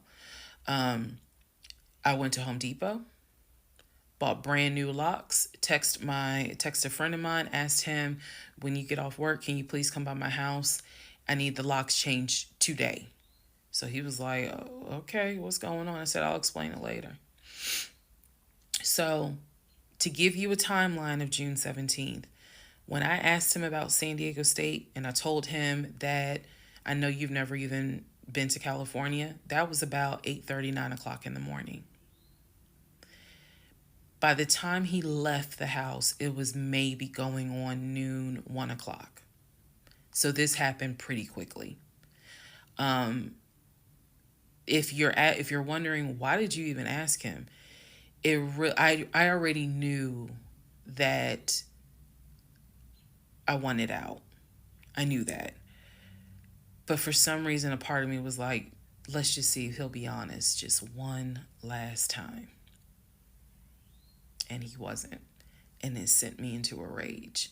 And then he lied to his aunt saying, I ain't never lied to her. And that sent me over the edge. So by 1 o'clock, by 1:30, he was gone. By 2:30, I had done a pretty good job of cleaning up the bedroom. He had thrown away the Powerade bottles. So I didn't have to touch those. I stripped the sheets. Anything that he touched in that bedroom, I stripped the sheets, threw them in a trash bag, threw them out in the trash can. And so most of this was adrenaline. Adrenaline was pushed because I hate packing. I hate doing all that stuff. I went on Amazon. I ordered oversized, large tote bags because I was packing up all his shit. Part 35. Who the fuck did I marry? So I packed up all his stuff. Okay. The reason why I packed up all his stuff is because, so I had a 3-bedroom, 2.5-bath townhome. One room was the guest room. Obviously, there was a master bedroom. And then we had a TV room that he had made like his Philadelphia Eagles man cave. I was going to put everything that belonged to him, pack it up, and put it in the TV room because the plan should have been that he's going to come back and get all his stuff. Okay. So that's why I did it. And honestly, it just felt good to pack up his stuff and go through it freely, because when he packed in a hurry, he left obviously really important things. He left all his Invicta watches. He left all his WWE championship belts. And if you know anything about WWE championship belts, you know those things are expensive. He left all his Jordans. He left suits. He left Cole Haan shoes. He left all that because it was such a hurry for him to leave. So all that was still in my house. So around 2:30, I think I wasn't even at a place where I could start crying. I was just too angry, still shaking, packing everything up. One of the things that he left is a photo album with all the pictures of his mom and dad and his siblings growing up. Now, I had the thought of I was going to have a burn party. And I was going to put it on Facebook Live. I was going to burn it with my friends and drink and dance and play music. But it's his deceased parents. I do have a heart. So I put that somewhere special, meaning I put it up in the closet. He had told me that he was going to come back and get his stuff. And so I just did not, I didn't throw anything out unless it was like something I knew was trash. Other than that, I put everything up and kept it, in the TV room. So that's June 17th. Also on June 17th, I had already ordered his birthday cake. I had ordered the birthday cake like the end of May because it was like a special birthday cake. So I also had to go get the birthday cake from the bakery in East Point.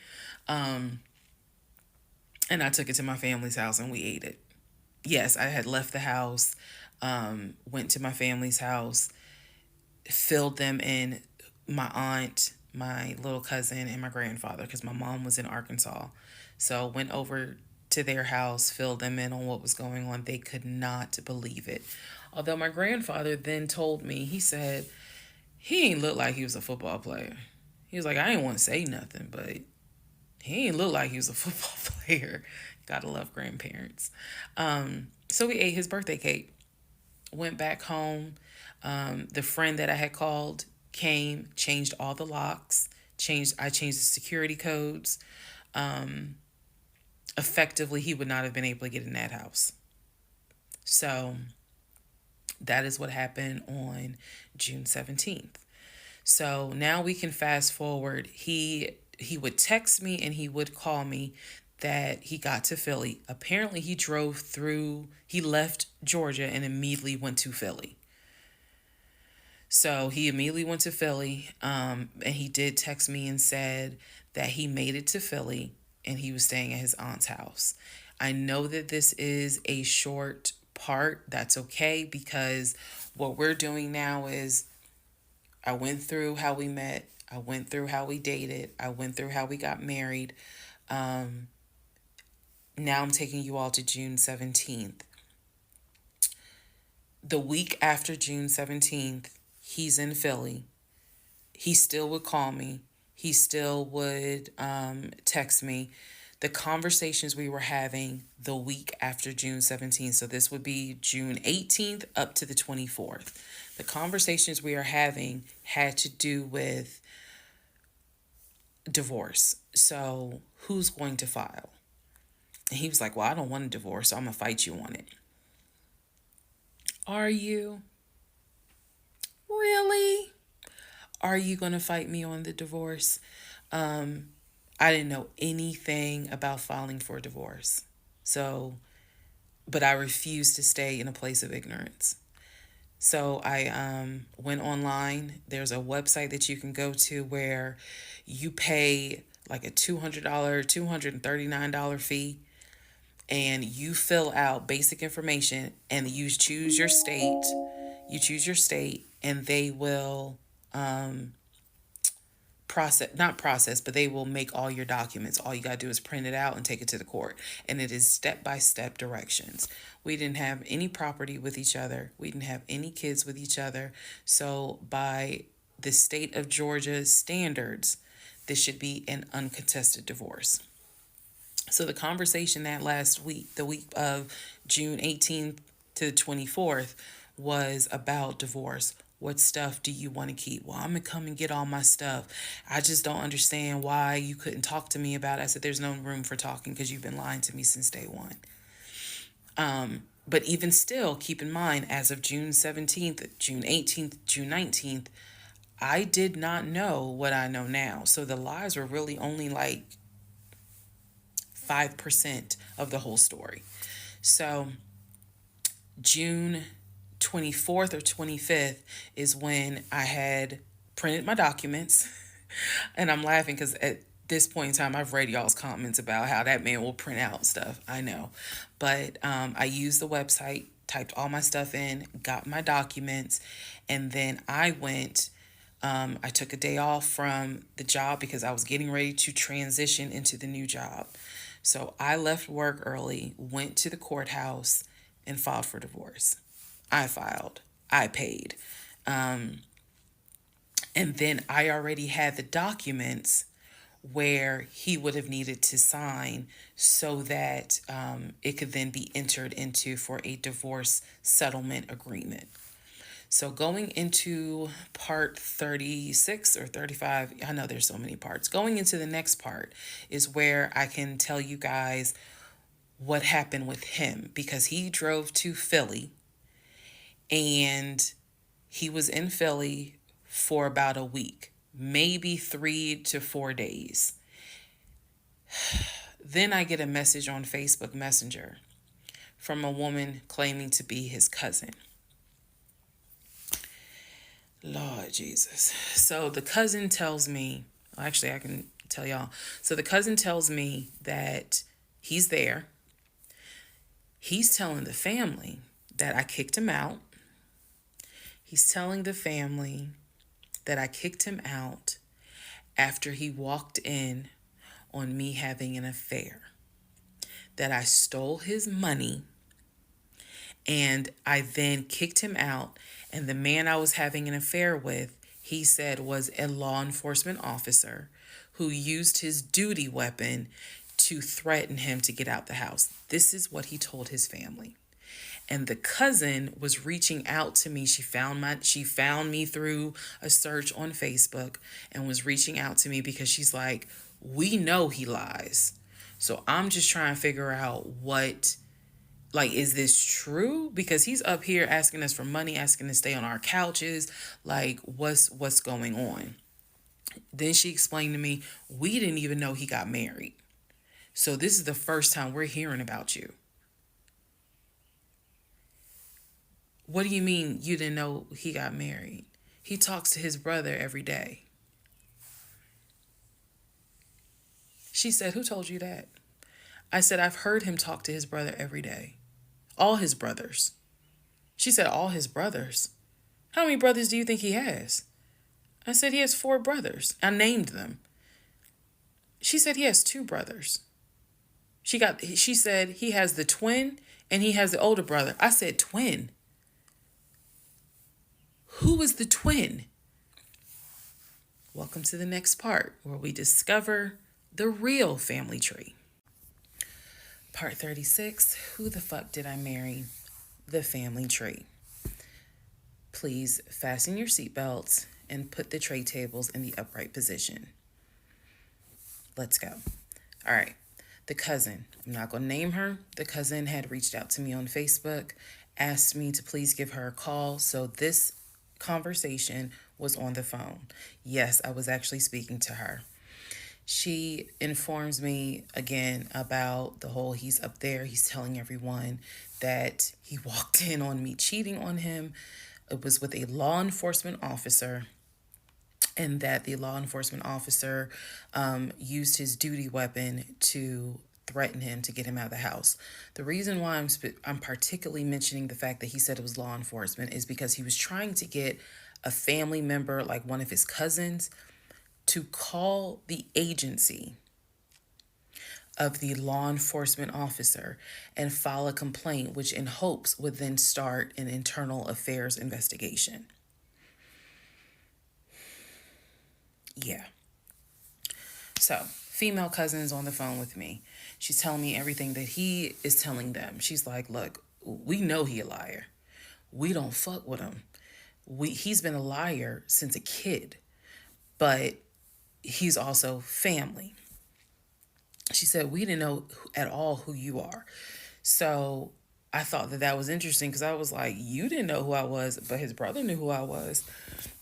And so, again, that's when I said to her that I was like, he's talked to his brother every day. So why wouldn't the brother tell y'all that he had gotten married? And so she said, what brother? And so I told her the brother's name. And she said, he told you that? I said, he was having the phone calls in front of me. So at this point, what the cousin said was, she was like, okay, I'm going to confirm that with him. She was like, he lives up the street, so I'm going to just confirm that with him. She was like, because I'm pretty sure that they have been beefing for a while. I was like, I can only tell you what I saw, what I heard. That's all I can say.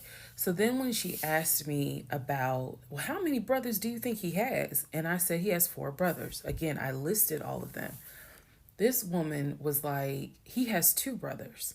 She said he has the twin, and he has the older brother, the one that he was on the phone with every morning, blah, blah, blah, blah, blah. I said, twin? Who's the twin?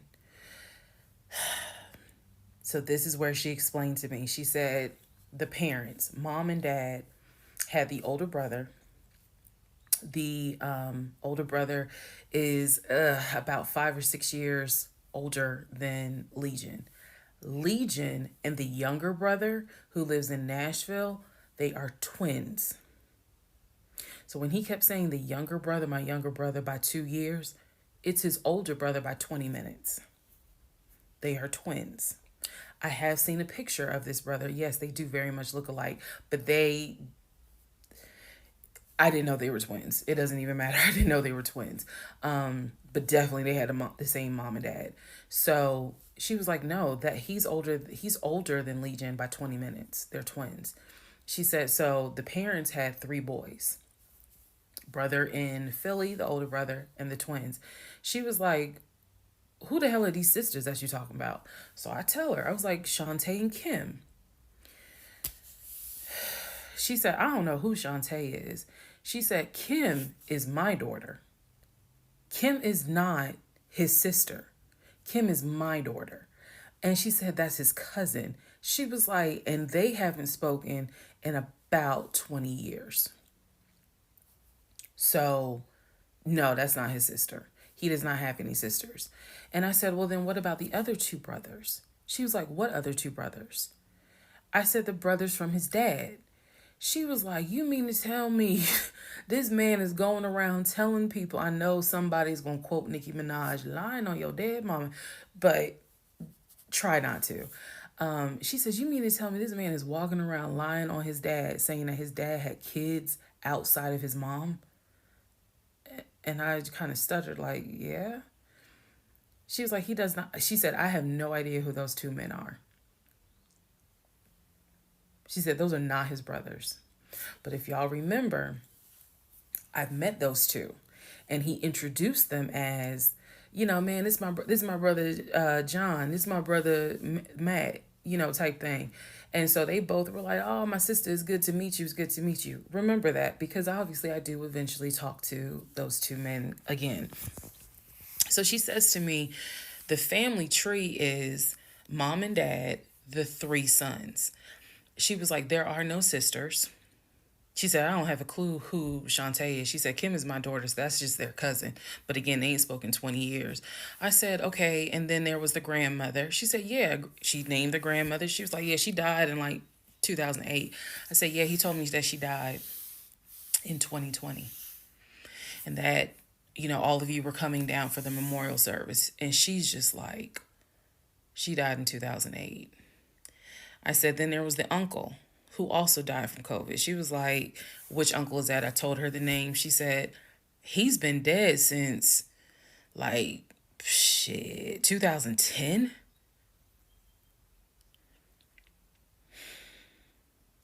I said, okay, what about the cousin nicknamed Junebug? Everybody got a cousin. If you're not African American, we all know a Junebug somewhere. And she just was like, oh yeah, you know, cousin Junebug. She was like, man, that's crazy what happened to him. And I was like, what do you mean what happened to him? Because I know he has talked to his cousin Junebug on the phone like a few months prior. He was like, and so she said to me, she said, yeah, he had passed away in like 2016. So this is now 3 people that she's naming that I recall him having either a story about or a phone call with, and she's telling me that they are all passed away. So this is when the conversation kind of changes, and she's like, you know what? She said, let me speak to the older brother because he probably wants to talk to you. She was like, you probably should talk to him, and a lot of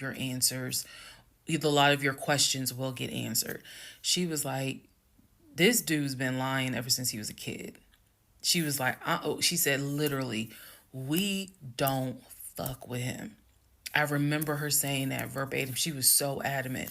She was like, and when he showed up here out the blue, talking about how his wife cheated on him with a law enforcement officer, and how the guy took his gun out and threatened him to leave the house. She was like, we knew something was up. She was like, that's why I had to find out who you were and reach out to you and find out the truth. I said, there was no other guy. There was no law enforcement officer. And she was like, yeah, because he was telling us where the dude worked and how we should go ahead and help him file a complaint so that this dude could lose his job. I said, there is no other person. I said, I kicked him out. That was me, all by myself. No gun, just my fist. And so she said, he's telling us that he had gotten married, and then she was like, apparently y'all had a baby. So she was like, so you got a kid with him? So I had to explain to her. I said no. I said I had a miscarriage back in back in June of 2020, and I had to have surgery in July. So she was just like, girl. So she started like really being encouraging and was saying, you dodged a bullet, honey. She was like, I don't wish this. She's like, I know he my family, but I don't wish him on no woman. So we've have each other's numbers. She was like, if you need anything, please feel free to call me. She was like, I've had my own issues with him. I've had my own issues in life. But she was like, get your divorce and be done with him. Then she said, I'm going to put you in contact with the older brother. Next part is me finally talking to the older brother that he had been talking to every morning. Part 37, who the fuck did I marry? So at this point in time, I have filed for divorce. I paid for the filing fee. I'm representing myself pro se, and it should be an uncontested divorce. During this time, Legion had driven to Philly, lied to his family, and said I had cheated on him, that he caught me, and that the guy I cheated on him with was a law enforcement officer who used his gun to threaten him to get out the house. None of that was true. At some point while he was in Philly, he ran out of options in terms of where he could stay. Family members did not want him to stay with them. Apparently, a lot of bridges were burned, according to the female cousin I had talked to on the phone. So he left Philly and went to Augusta. Yes, what you were hearing is correct. He drove from Georgia to Philly, stayed in Philly for about 3-4 days, left Philly, drove back to Georgia, went to Augusta. Keep in mind, if you have lost your notes at this point, he was raised in Philly and did high school in Augusta before he went to California. So he has family in Augusta. So at this point, he's on his way to Augusta to stay with a new set of people. The reason why this is important is because what I have is a divorce settlement agreement. That divorce settlement agreement has to be signed by the two of us, where we are basically telling the court, look, this is what he's keeping, this is what I'm keeping. I need his signature. Let me repeat that. I need his signature because I wanted a very quick and painless divorce, as much as it could be. So by this time, this is now around June 25th. So around June 25th, he's now in Augusta. He had left the house June 17th. So between June 17th and June 24th is the trip to Philly, then leaving Philly, coming to Augusta. My aunt and my little cousin get in the car with me and I drive to Augusta with a rag on my head, some sweatpants, and a tank top because it's July, so it's hot. But we ride to Augusta. I had spoken to him. I had said, I just need you to sign this piece of paper. And he was like, I'll get to it when I get to it. No. We're going to get to it as quickly as possible. So if that means I got to drive to Augusta tomorrow morning at 7 o'clock, I'm going to do that because I need that signature. I ain't tell him this. This was my attitude. Sure enough, went ahead, drove down there. I met him at the UPS store in Augusta. It's in the same Kroger shopping center.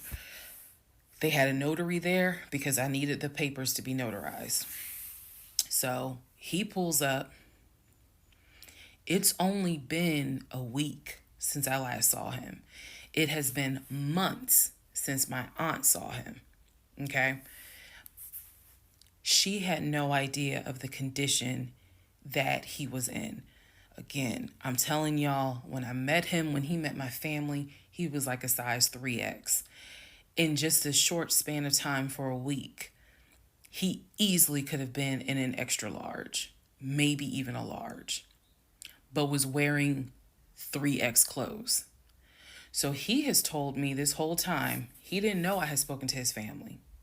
Okay, probably need to put that in there. He did not know I had spoken to his cousin. So he was telling me that he had a place to stay.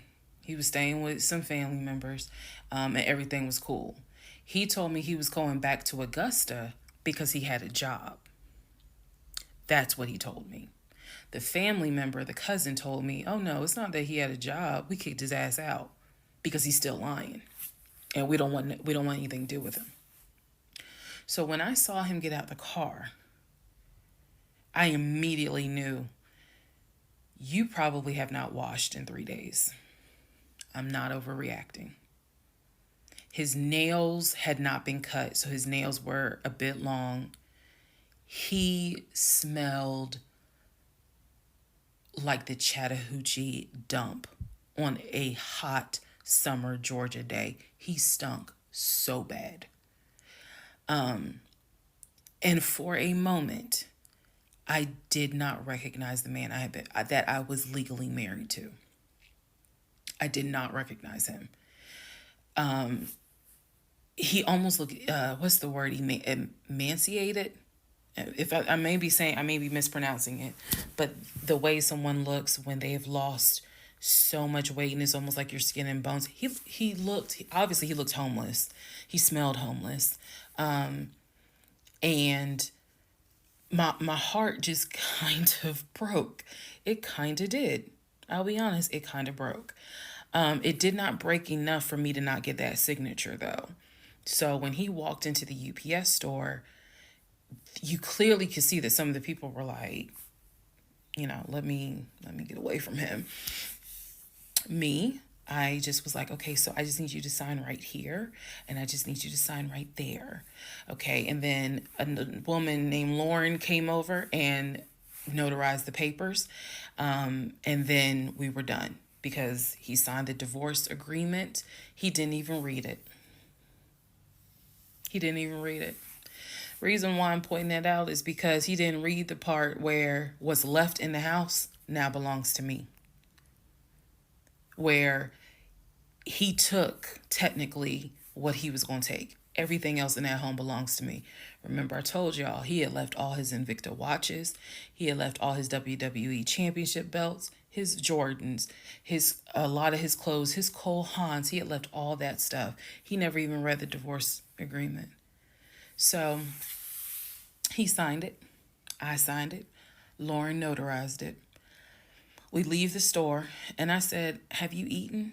And he was like, yeah, I ate. It's just, my knee. So again, he's talking about the knee, but if you saw him, you would know there's way more to it than the knee.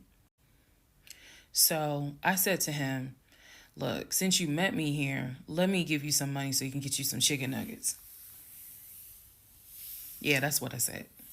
You can get you some chicken nuggets. So I believe I gave him like $5 or $6. Go get you some chicken. I think I Zelled it to him, actually. Just go get you some food. Then because where he parked was not far. It was like, okay, I'm parked here. He's parked in front of me in the other row. So there's that aisle that you can drive down. So I walked him to the car. And I saw the condition of the inside of the car. And that's when I knew he's been living in his car. He's been living in his car. So clearly, I no longer had a question of, so where's this offshore account? Where's the U.S. bank savings account? Where's the checking account? Didn't have that question anymore. Because if you had money, you wouldn't be living in your car. You would not be in the same clothes that you were in when you left my house on June 17th. And this is now June 25th. So he was like, I'm going to be all right. I'm about to start a new job. I'm going to be cool. I got a family member I can stay with. Everything's going to be okay. All right. I said, I will let you know when the divorce is granted. I said, I will send you a copy of the divorce decree. And he was like, okay. He said, well, how long you think that's going to take? said, I'm not sure. I thought I had to wait 30 days before I could file the divorce agreement settlement form, and then the judge would grant it in 30 days. So basically, this is like June 25th. I'm looking at the end of August that it would take for the divorce to be granted, assuming there were no hiccups, assuming he didn't decide he was going to pull a fast one. So I told him, I was like, I'm going to file this, and then once we get the divorce decree, I'll send you a copy. He said, okay. He got in his car. I got in my car. I drove all the way back home, and he went to wherever he went. Next part is the next series of lies that I was faced with. All right, part 38 of Who the Fuck Did I Marry? I'm going to call this housekeeping and missing pieces. So, housekeeping. First and foremost, as much as I know you all have enjoyed this series, and some of you have told me how entertaining you have found it, the story will be done this weekend. So, in other words, I don't care how many parts I gotta film, it will be done this weekend. We're not going to drag it into the new week. So I just want to let everyone know that. So please be sure to tell your sisters, your mamas, your aunties, your cousins, your best friends, hey y'all, go ahead and watch all the parts, because she's saying she's wrapping it up this weekend. But I'll leave the playlist up, so don't worry. Also, let's see. I'm sorry for the people who were like, I keep talking really slow. I didn't know that I was, and they're like, you're just long-winded. I'm very detailed. So that's probably what you're feeling, is that I'm detailed and I'm trying to get everything out, again, in a responsible manner. So, you all have asked me if I will do a live. Yes, I will. I don't have any issue doing a live. I feel like if you're going to put the story out there, you know you're going to get questions. So if you stand on business and you stand on what you said, do the live. So yes, I will do a live, and I will let you all know when I'm gonna do a live. So it won't just be some random shit. I will actually do a live and let everyone know. So that way, if you have questions, bring them. The issue with doing a live is that I need moderators. So because I just anticipate a lot of people have questions and I'm just one person, and I don't want to be accused of she's ignoring my question, which means there's holes in her story. Y'all, we all know how TikTok is. So, but I will absolutely do a live. That's the housekeeping. Missing pieces. So when I said before that it's important to me that I'm responsible in how I tell this story, meaning I'm clear and I go in detail, I realized that I left out some missing parts. And it was brought to my attention by a number of you. Thank you, because I'm all for accountability. I did not go into how my ex-husband, Legion, left the condiment company and then went to Apple. I also did not go into detail on when my mom came to visit. Both of those were in the month of April. I was going to go into detail a little bit more on the Apple situation because, as you probably have figured out, of course something came out later on. But nevertheless, in terms of April of 2021, my mom came for a visit. She lived in Arkansas. She came to visit us. She came to visit us after we had that whole sexting on Facebook incident, and just after we had started marital counseling. There were no fireworks during her visit. Nothing was weird. I did talk about how, my family has always been there. And if you spoke with my mom, she would tell you she didn't see anything out of the ordinary. But there was something in her spirit that just didn't sit right. She didn't talk to me about it at the time. She did not raise her concerns. She simply, when she came to visit, we welcomed her with open arms. Legion was excited to meet her. She was excited to meet him. We took my mom out to eat. It was a typical, very quiet, non-active visit. I didn't know what my mother thought until later on. So she didn't share with me during the visit, something don't seem right. She and I sat in the guest room talking. I never told her anything that was going on. Number one, because again, it goes back to that mindset of what happens in my marriage needs to stay in my marriage. And I talk about how I didn't think looking back, it was not a good idea that I told my aunt what had happened. My aunt is not the type that's going to tell my mother. That in other words, if you confide in her, she keeps it between you and her. So my mom never knew that there were any issues. And so there was nothing for her to be on mama bear mode. Had she known, this would have been a very different trip, but she didn't know. So she did come to visit. Everything went fine. He and I put on a united front. Oh, we're so happy. We're so, in love. And yes, behind the scenes was a whole different story. He talked to her about how he was looking to buy a house, and how he told her how work was going, how his job, how his job was going, bragging as usual, which I did tell my mom, look, he's going to talk about himself and money a lot. So, just change the subject. If he brings up a house, change the subject. That was my instructions to her, because I was like, I don't even want to get into the whole house situation. So other than that, uneventful. Now, once my mom left, this is still in April, everything was fine with him at the condiment company. As far as I knew, everything was fine. What ended up happening is he randomly came home one day and starts complaining about changes that are going on at the company.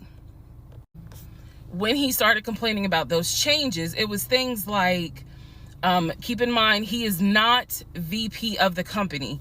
He was VP of, I keep getting it wrong, but I think it was VP of production is what the memo says. So he was not the second in command for the company. He was upset that he was being blamed for production stats, that the production was down. He was upset that his plant manager apparently had resigned. He was upset that some of the policy changes that were coming into play that would affect his plant. These are the things that he was coming home and complaining about. Literally, he would complain. He started complaining Monday. By Friday, he said, you know what, if they continue doing this, then I just need to find another job. He was like, I think I'm gonna call my homeboy that I work with at Apple, and I'm gonna see, what they have available. Yes, there were red flags going up. Of course there were. At this point, we're not even dealing with United Nations of red flags. We are dealing with the Olympics. We are dealing with the parade of all nations. Everybody got a red flag. So when he said that, I was kind of like, okay, because I had become numb to all the antics that he did. I was numb to it. So he literally said, I think I'm gonna call my homeboy and I'm gonna see what's at Apple. My response to him was, well, what about your salary? Would you take a pay cut? And he was like, no, I'm not gonna take a pay cut. Like, I wouldn't leave unless it's gonna be the same amount or more money. Y'all, the next week, last week of April, I'm at work, minding my own business. He calls me and tells me, I've decided to resign. You what? I've decided to resign. Don't worry. Don't get all crazy. I had talked to my homeboy. There is a position at Apple, and I'm on my way there now to go and meet him so that I can get some information on the position. We're married, y'all. We're married. So what I said to him was, well, will you get all this in writing?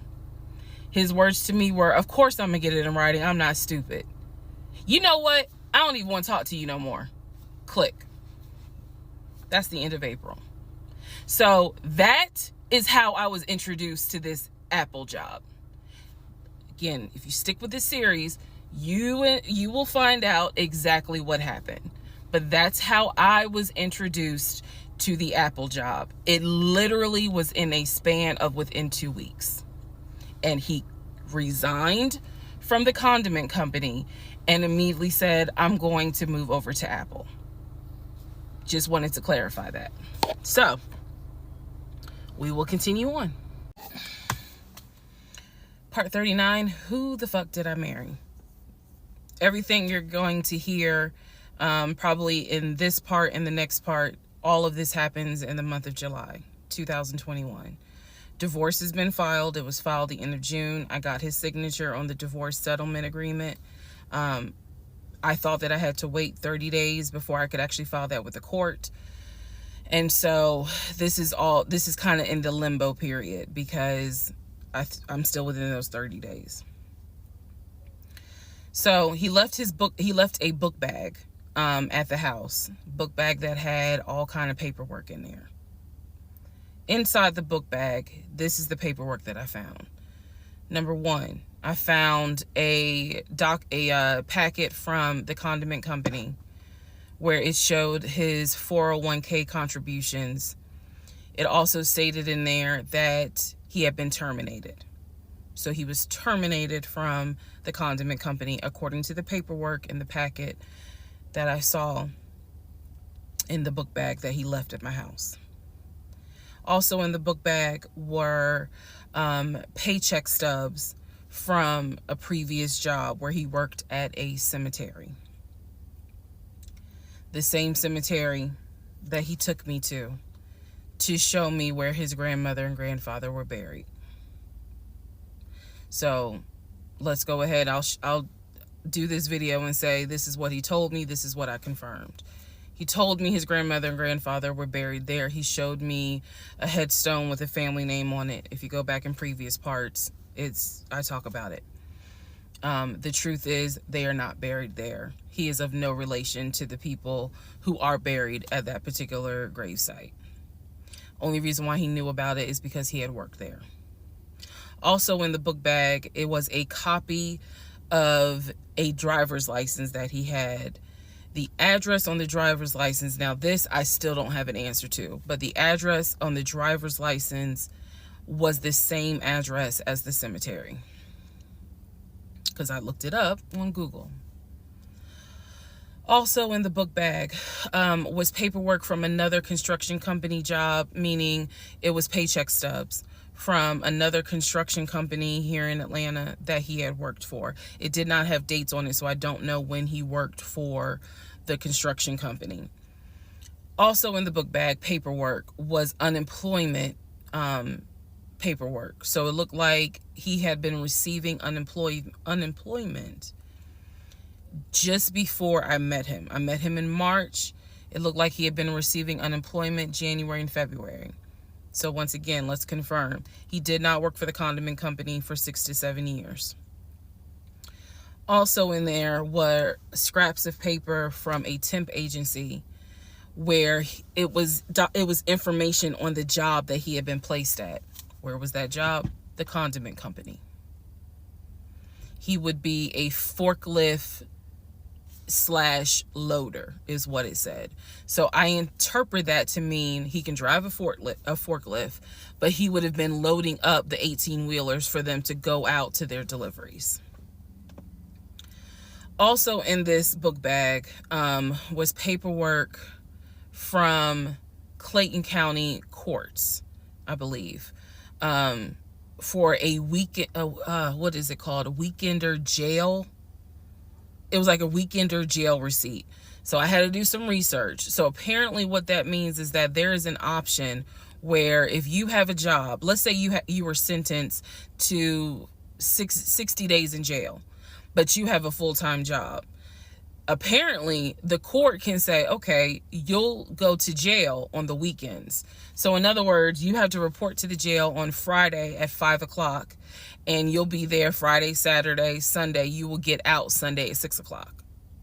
Apparently, that's actually a real thing. So what was in the book bag were multiple yellow receipts for different weekends that he had to report and get out of jail. Last but not least, there were some additional pictures, and then there were some, and when I say pictures, I'm talking about family photos. And then there was another additional copy of his driver's license with the Douglasville address. I looked up that address. the name associated with that address was the same name as the ex-girlfriend that he had in between the ex-wife and me. If you go back to the video where I talk about the conversation I had with the ex-wife, she tells me that the address was going to come back to the ex-girlfriend. I'm simply saying that is correct. So what she told me is true. So because of everything that I found, I decided to go down a new rabbit hole. Again, just recapping what I said in previous videos. Ex-husband was always a stickler about law enforcement. His dad was a retired police officer. I'm just telling y'all the story. His dad was a retired police officer. Mom was a retired teacher. After his dad retired, they moved to Augusta, started a church. He took me to that church in Augusta, the same day that he took me to meet his aunt who lived in Augusta. So these are now things that he actually took me to, just like he took me to the cemetery. So that's what I found in the book bag. The Weekender jail receipts. I went ahead and went online to find out exactly why did he have to go to jail for the weekend. And I'm going to end this part here. The next part has to do with his criminal history. Part 40, who the fuck did I marry? So we are now at the point of July 2021. We're at the point where I've spoken to the female cousin, and she gave me the phone number for the older brother. For the purposes of this video, we're going to call him Chris. Chris was very nice. I called him. He was gracious. He was willing to answer whatever questions I had. And what he said to me was, he said, my brother has always been a liar. He's always been a liar. He said, but ask me what questions you have and I'll confirm what's real and what's not. First question I had was, when was the last time you spoke to him? Without missing a beat, Chris says, 2015, just after our mother's funeral. I explained to him about the phone calls, the fact that Legion would be on the phone for 35 minutes, laughing, talking to Chris, relaying messages from Chris to me, and relaying messages from me to Chris. Without missing a beat, Chris says he was never talking to me. And he said, now I am going to say this. Maybe he was on the phone, but he was not on the phone with me. He said, because he knows that if I ever see him, I'm going to whoop his ass. And I'm laughing because obviously Legion loves to say I'm going to whoop somebody's ass. So for the people who were confused, like, wait, what does this mean about the phone calls? What this means is every single time that my ex-husband was on the phone, holding his phone like this, talking, laughing, cracking jokes. Hey, my wife said that, we can go later on this evening and all this other stuff. Every time they were doing things like that, every time he was having a phone call or conversation that he claims to be with Chris, no one is on the phone. No one's on the phone. That is what that means. So I'm on the phone with Chris. My mind is spinning. It is blowing up like a volcano. I mean, I'm going crazy. I'm going crazy because what this means is that for the past 4 or 5 months, every morning that he is having a phone call with his brother Chris, I am now understanding in real time that phone call was completely fake. So Chris tells me maybe he was talking to somebody else, but it wasn't me. He said the only family member that Legion actually talks to is the twin. And that's only because for some reason, I guess it's their twins, he helps him out when he needs it. Legion only calls the twin when he needs money. And the twin, according to Chris, now this is the part that might blow some minds. The twin brother, the one that is older by 20 minutes, is VP of his company, is married, drives a luxury car, and lives in like a 4 or 5 bedroom house in Nashville. So Chris is saying to me, he was like, it sounds like he took the identity of the twin and was trying to act like that's his life.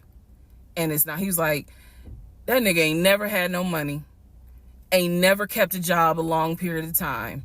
And he was like, and you're telling me that he claims he was VP of a company?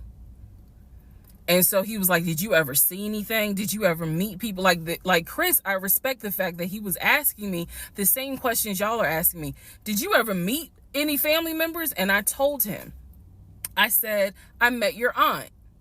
Well, what aunt is that? I told him her name. He said, that ain't our damn aunt. I don't know if y'all have ever dealt with people from Philly. So he was just loud. He was like, that ain't our aunt. He said, that is our mother's best friend. And I don't trust that hoe. I'm sorry. It's the way he said it that it makes me laugh. Anyway, he's like, I don't trust her. I don't trust her at all. She is not our aunt. She was our mother's best friend when our mother was living in Augusta. She's not our aunt. So then I explained to him about the other brothers. The brothers, remember, there were 2 half brothers from his dad. One lived in Baltimore, one lived in Augusta. Chris is on the phone saying, I don't know who them niggas are. They ain't related to us. He said, our dad never had other kids. He was like, so you mean to tell me this nigga going around telling people that our dad had kids on our mom? And I said to him, well, the way he actually put it is that the 2 brothers came before y'all. He was like, hell no. No. So then I explained to him about the sisters. He was like, who the hell is Shantae? And I was like, Shantae, again, I'm just telling you what I was told. Shantae is a sister that lives in Douglasville, married with 2 kids. He was like, no, we don't have a sister. Told him about Kim. He was like, Kim's not our sister. She's a cousin. And he said to me, and I know she ain't talked to him in forever in 2 days. He said, so everyone, the only people who are his family members is Chris and the twin. He's like, we got some cousins up here. I told him about Junebug. I told him about the uncle. I told him about the grandmother. And he's just sitting back like, oh my God. He was like, I realize that every relationship my brother gets in, he gets worse. And it sounds like he is actually worse than what he was in the last relationship. And I thought he was talking about the ex-wife that I had spoken to. No, he had no idea there was another wife. Because again, he hasn't spoken to him since 2015. So he was like, the best thing I can say to you is this. He said, thank God you ain't have kids with him. He said, get your divorce and forget you ever met this man. And he was like, and I know how that sounds because he's my brother. He said, but if I didn't have to claim him, I wouldn't. And I said to him something that I should have probably said in this whole TikTok series. This is not someone that you forget. This is not a situation that, man, I don't even remember him. No. What I don't remember is the version of myself before I met him, because nothing so far has turned out to be true. The only thing that Chris was able to tell me is true is that, number one, yes, there is a brother in Philly, him. Yes, there is a brother in Nashville, the twin. Yes, both parents are deceased. That is what I was told from the beginning. Those pieces of information are true. The grandmother did die in 2008. He was like, no, she didn't. She definitely didn't die in 2020. I told him how I found the obituary. And so he was like, and the uncle, he said, which uncle is he talking about? Because if you guys remember, back in one of the parts, I talk about where he said his uncle was giving him advice on why he should not open up his savings account to let me see it. He would not let me see it. And so I'm telling Chris about the uncle, and he was like, that uncle been dead for years. I told him about Junebug. He said Junebug been dead for years. And I said, Chris, he was having conversations with Junebug on the phone in front of me. He was like, it wasn't Junebug. He said, it sounds like my brother was making up the conversations. He said he definitely was making up the conversations with me. He said, hell no, I ain't gonna be on the phone at no 6 o'clock in the morning. So the conversation with Chris solidified that this is the actual family tree. And no, there were never any conversations with his brother every morning when I was getting ready to go to work. They had never talked.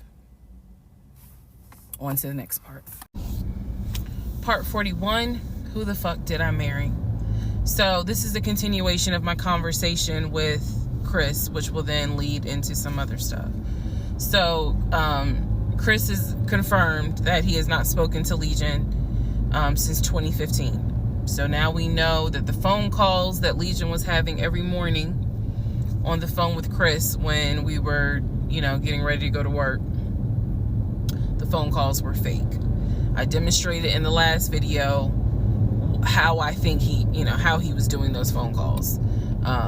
Because he would relay messages from me to whoever was on the phone. So Chris and I also then talked about their parents. So if you remember in the beginning, I told you from the get-go, this man was, very respectful of law enforcement because his dad was a retired Philadelphia police officer.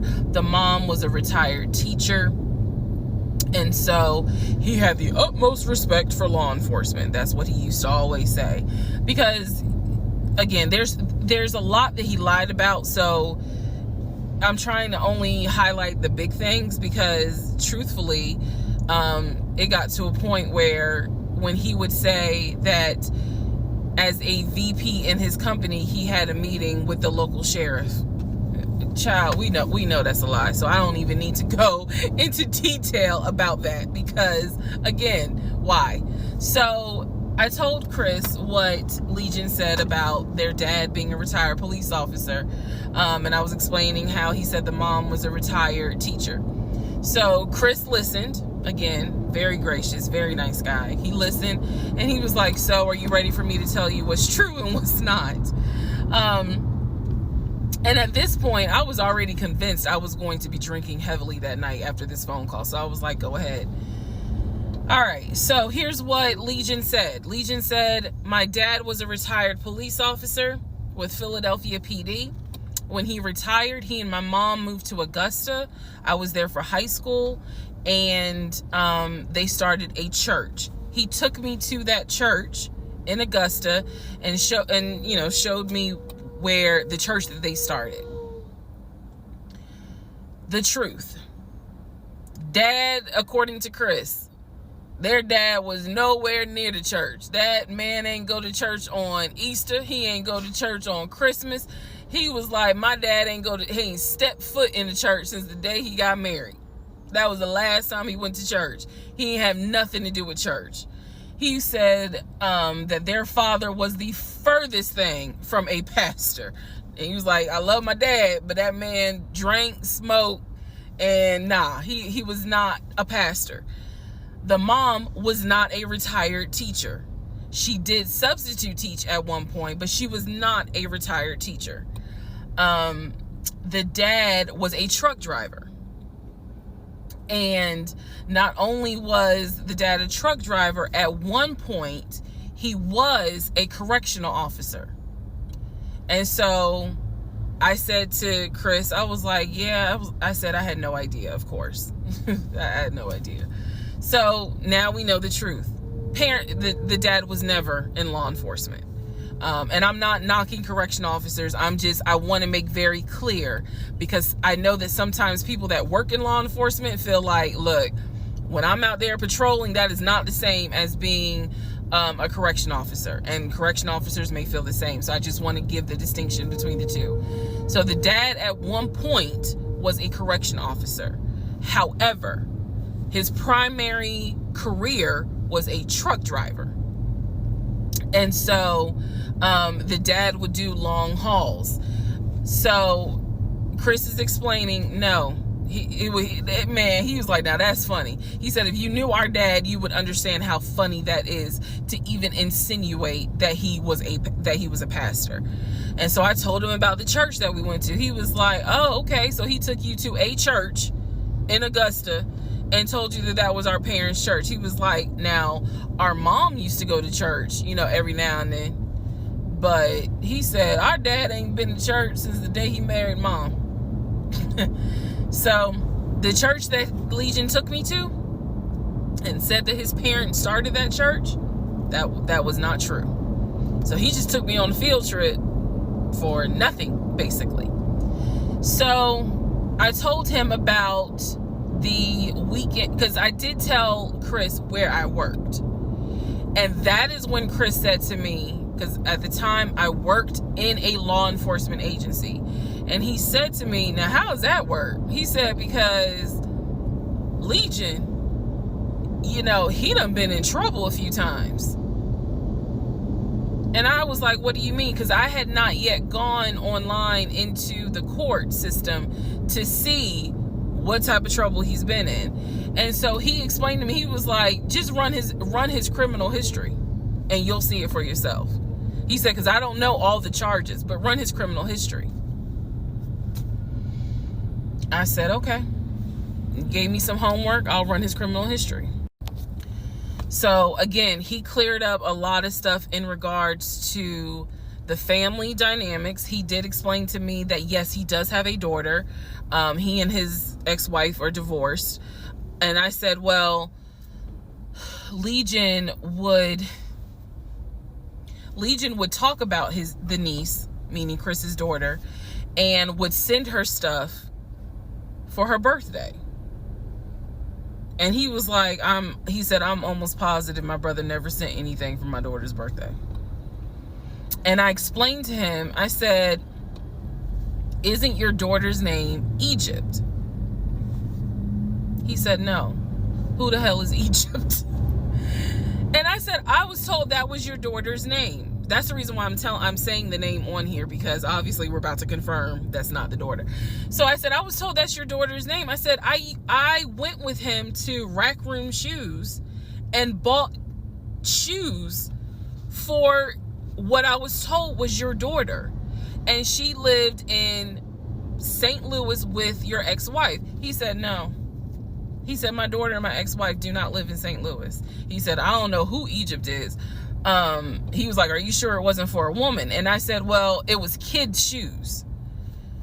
And he was like, no. He said, and I told him, I said, I went to the UPS store, I mailed it, and it, they printed the label with the girl's name on it, and I'm thinking this whole time it's Legion's niece. Chris is like, I don't know who that is. That's not even the name of one of our cousins.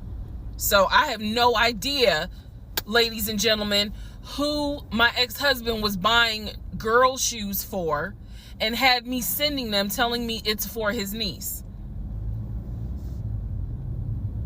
I have no idea.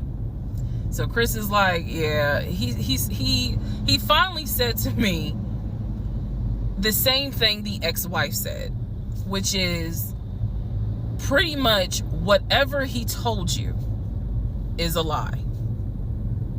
And I'm being honest with you guys.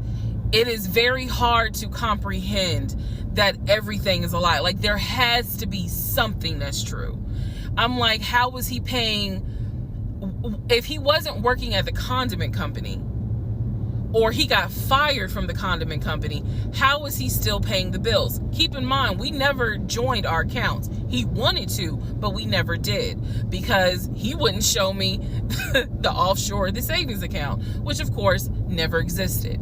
So I'm just trying to figure out, like, I know that I saw his checking account. I know that I saw his savings account, and he had money in there. Something had to be true. Something had to be true. And Chris was like, no. He said, it sounds like everything my brother said, everything that he told you was made up. He said, those phone calls were definitely made up. He said, I don't know who Egypt is. That's not any family member of ours. I don't know who Shantae is. We don't have a sister. He said, we don't have half brothers.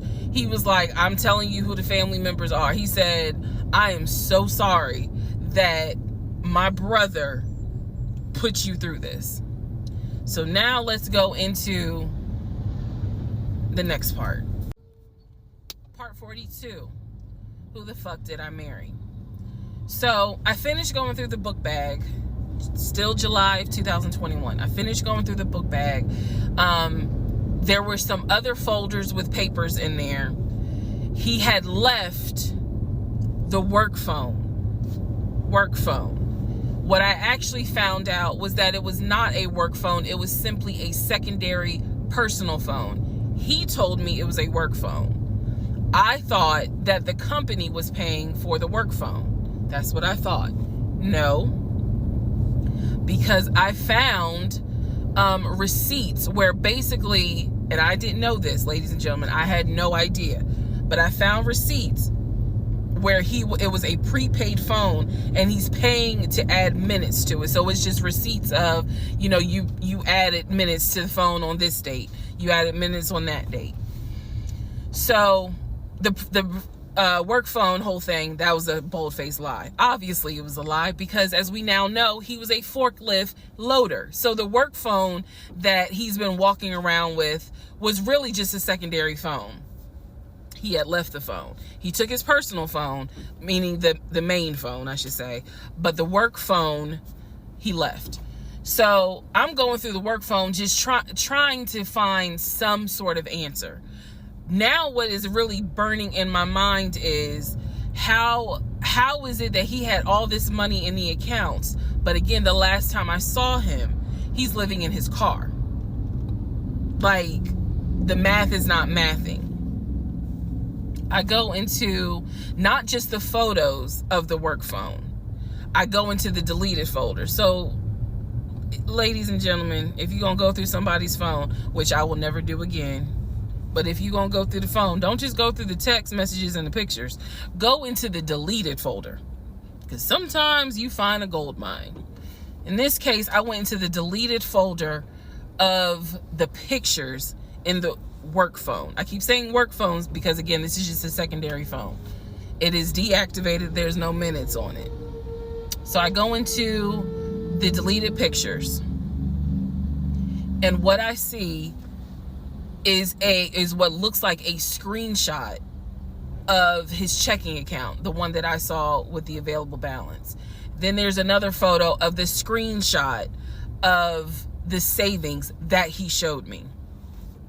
Now, one of two things it could be. Either one, it's not real and it was pulled offline, or two, he took a screenshot of his own account and saved the photos. So this is when I got introduced to reverse Google image search. I did a reverse Google image search. Sure enough, as you probably have figured out, some of you, because I read it in the comments, what he showed me when he turned his phone around, showing me his available checking account balance, was nothing more than a screenshot that he had found on Google. When he showed me his savings, turned the phone around, because remember, I demonstrated for y'all how he was, and then, turned it around and showed it to me as if he was signing in. When he did that, he was simply showing me a screenshot that he had taken from Google Images. Because when I did a reverse Google image search with those two photos, the checking and the savings, it came right up. It was nothing more than just Google Images. In my phone, I didn't even need this because, again, I already knew that he was not a VP regional manager, but still, for shits and giggles, I did a reverse image search of the charcoal BMW. Remember, I told y'all he had sent me pictures of the company car. Nothing more than a screenshot he had taken off of Google Images. The house that he showed me that he had in San Diego, Google Images. So, what we can now confirm is anything he showed me when he's turning his phone around is nothing more than an image from Google Images at this point. The checking account, the savings account, Google Images. The house, Google Images. The company car, that charcoal gray BMW 5 Series, Google Images. So at this point, I realized, okay, nothing is real. And I wasn't so much in a rage, to be honest with you. I wasn't in a rage then and there, as much as it was, I really truly had a moment where I said to myself, oh my God, what the fuck have I let in my life? Like, this is not even human at this point. That's really how I felt. Like, again, as someone who, I studied psychology, but I didn't graduate with a psychology degree. However, I have never dealt with a pathological liar. I have studied about them, but I have never come into contact with a pathological liar. Because to a compulsive liar, if you ask them, man, why did you lie to me? They probably are going to have a reason. Pathological liars don't have a reason. Like, there's no limit to the lie. So I have now confirmed that at least 70% of everything that I thought I knew is now absolutely not true. Absolutely not true. So in between all of this, I get a phone call from the aunt in Augusta. The aunt in Augusta, who Chris has confirmed is the mother's best friend. She is not their mother's sister or dad's sister. She's the best friend of the deceased mom. She calls me, and this is the one I have met. This is the one that Chris was like, I don't trust that hoe, anyway. So she called because she wanted to know what happened. She wasn't trying to be nosy or messy or anything like that. She's just trying to find out what happened because apparently Legion is trying to come stay with her. So she asked me, sweet lady, but she said, what happened with you guys? And I told her we're getting a divorce. I said, because he lied to me a lot. He lied to me a lot. And so what breaks my heart about the conversation with her is that she said, so whatever happened to the baby? Mind you, we went to Augusta, told her I was pregnant. I thought he told her that I had a miscarriage. He didn't. He never told this woman I had a miscarriage. So she informs me, this is what she tells me. So now we're confirming something else. She tells me that on at least 5 times while I'm at work, Legion was driving to Augusta and telling her that he was going to visit the church of where the parents allegedly the church that the parents started. And I was like, what do you mean he went to Augusta? She said, I've seen him like 4 or 5 times. He's come down here, and each time I've asked him to bring the baby. And I said, what baby? And she said, the baby that y'all had. He told me that y'all had a baby boy. And I said, no, ma'am. I said I had a miscarriage in June of 2020. And she said, oh my God. Oh, she was doing that whole thing. She said this whole time he told me that y'all had a son in January. And I have been asking him for pictures. I have been asking him to bring both of you down here so I could meet him. And he always had an excuse as to why he wouldn't bring the baby. And the last time he was in Augusta, he said that he was leaving you and he was taking the baby with him and that you were at work. I am not making this up. That is what that woman told me. And I just was like, no, ma'am. None of that is true. There is no baby. I said I had no idea he was going to Augusta. Next part. Part 43, who the fuck did I marry? So after the conversation with the aunt, again, she's telling me that Legion has been keeping up this lie that we had a son. I let her know, no ma'am, there was no baby. We did not have a baby. And I said, I thought that he told you. And she said, he's told a few people that you all had a baby. And she said, because I know some people were trying to send a gift to celebrate the birth. I didn't know anything about that. Didn't know anything about that. So she said, he's trying to come stay with me. She said, but I don't think I want him to, again, she's an older lady. She was like, I don't think I want him to come here because I don't really want to get involved with his divorce again. And I said, what do you mean again? I said, are you talking about the previous wife? And I said the previous ex-wife's name. She said, I don't know who that is. I'm talking about Latanya, that one, the first one. And I said, well, what happened? Do y'all remember I said in my previous video that I read their divorce records. He had filed for divorce and they had a temporary protection order against each other. I said that. So now the aunt is on the phone saying that she had to go to court and testify on Legion's behalf in regards to the temporary protective order. And I was like, well, what happened? She said they got into a fight with each other. And she slapped him. And I said, well, do you know why they got into a fight? And she said, yeah, apparently he had lied to the wife and it was something major and they got into a physical fight. And she said that woman almost beat his behind. And so he asked the court for a temporary protective order. So now I'm just getting the backstory on how that TPO was even came into play. So I told her, I said, Miss Christy, we'll call her. I said, you don't have to worry about that. I said, we're not, he's already signed the paperwork. We're not fighting. I don't have it in me. I don't. So I said, I'm not going to tell you not to have certain people in your home. But I am going to tell you that I'm just barely kind of discovering exactly what the lies are in regards to Legion. So if you feel comfortable having him in your home, then do it.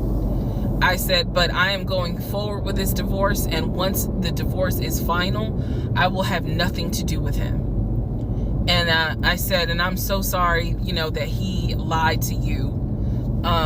And kind of pulled at your heartstrings in regards to a baby. I said, there is no baby. So she said, so y'all are really getting a divorce? I said, and I didn't want to cuss to the older ladies, but I said, yes, ma'am, we are. And so we get off the phone. Also during this time, Legion would call me every now and then. Legion had no idea. I've spoken to his ex-wife. I've spoken to his brother. I've spoken to his female cousin. He had no idea. I have now, if we want to go through real quick and talk about what we can confirm. We can confirm that there is no sister. We already knew there was no baby. There was no VP job. Again, he was a temp. And apparently he was making decent money. So what I believe, and this is just what I think off of putting pieces together, I think that he made enough money to pay the household bills, because it wasn't as if the household bills were so expensive. He made enough money to live on his own. But instead of him living on his own, he's living with me. So we can also confirm that when he told me that he was paying his car off and he called the dealership and paid his car off, we can confirm that that's a lie. That story will come up later on. So pretty much at this point, the only thing I know to be true, his name, his date of birth, the secondary social security number that was on my background check, and that he has 2 brothers and the parents are deceased. At this point in time of July 2021, that's all that I was able to confirm that to be true. So later on, Legion calls me. He calls me because he wants some money. He just needs a little bit of money to hold him over till payday. And so we're on the phone. The call, again, I was recording all my calls at the time. We're on the phone, and I finally kind of confronted him, number one, about having a twin. That's when he tells me, I don't know why I lied, but I don't really talk about him. Number two, I asked him why did he get fired from the condiment company. His story is that he got fired because he had helped a truck driver and he was not supposed to. I know it's a lie. Y'all don't even have to tell me. I know it's a lie. Number three, I asked him, why did you tell your aunt that we had a baby? He claims he never told her that, and that she's old and she didn't know what she was talking about. So then I asked him if he was ever in trouble where he's been arrested. And he said, yeah, I've been arrested as a juvenile, but my father had my record expunged. I said, were you ever arrested as an adult? He said, nah, I ain't never been arrested as an adult. I said, so you never went to weekend jail? He said, no, I don't even know what that is.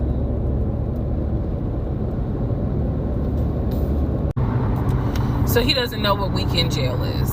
That's his story.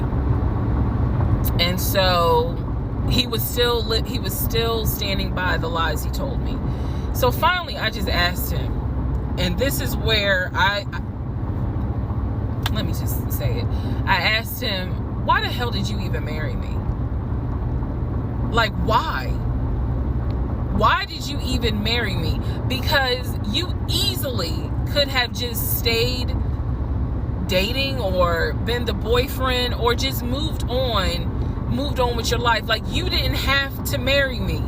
You didn't have to pull me into a marriage and make me think that this is what you wanted. This is what he said to me on that phone call. He said, I had to marry you. And I was like, no, you didn't. He said, yes, I did. He said, I knew full well from day one that there was no way you were going to stay my girlfriend for longer than a year. He said, I knew it. He said, I knew in order to keep you, I was going to have to marry you. Y'all, my jaw hit the ground. I could not believe he said that. And he said it so matter of fact. And I was like, that is the most fucked up thing you could ever say. Part 44. Who the fuck did I marry? The videos that you saw earlier were filmed earlier today. And yes, I'm aware. It was brought to my attention. I had to make a decision whether or not to finish, keep my word, or stop, disappear. I mean, disappear. Okay.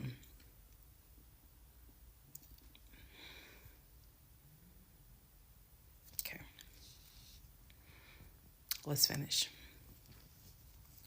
So, first of all, let me say this. It is not easy telling this story. It's entertaining. I know it's gone viral. But it is not easy telling this story. I made a decision to tell this story. I made a decision to share my story, what I went through, in hopes that it helps just one person. But I would be remiss if I didn't tell you all, it is not easy telling this story, to relive it, to face certain things out loud that I had to face internally. Just want to say that. So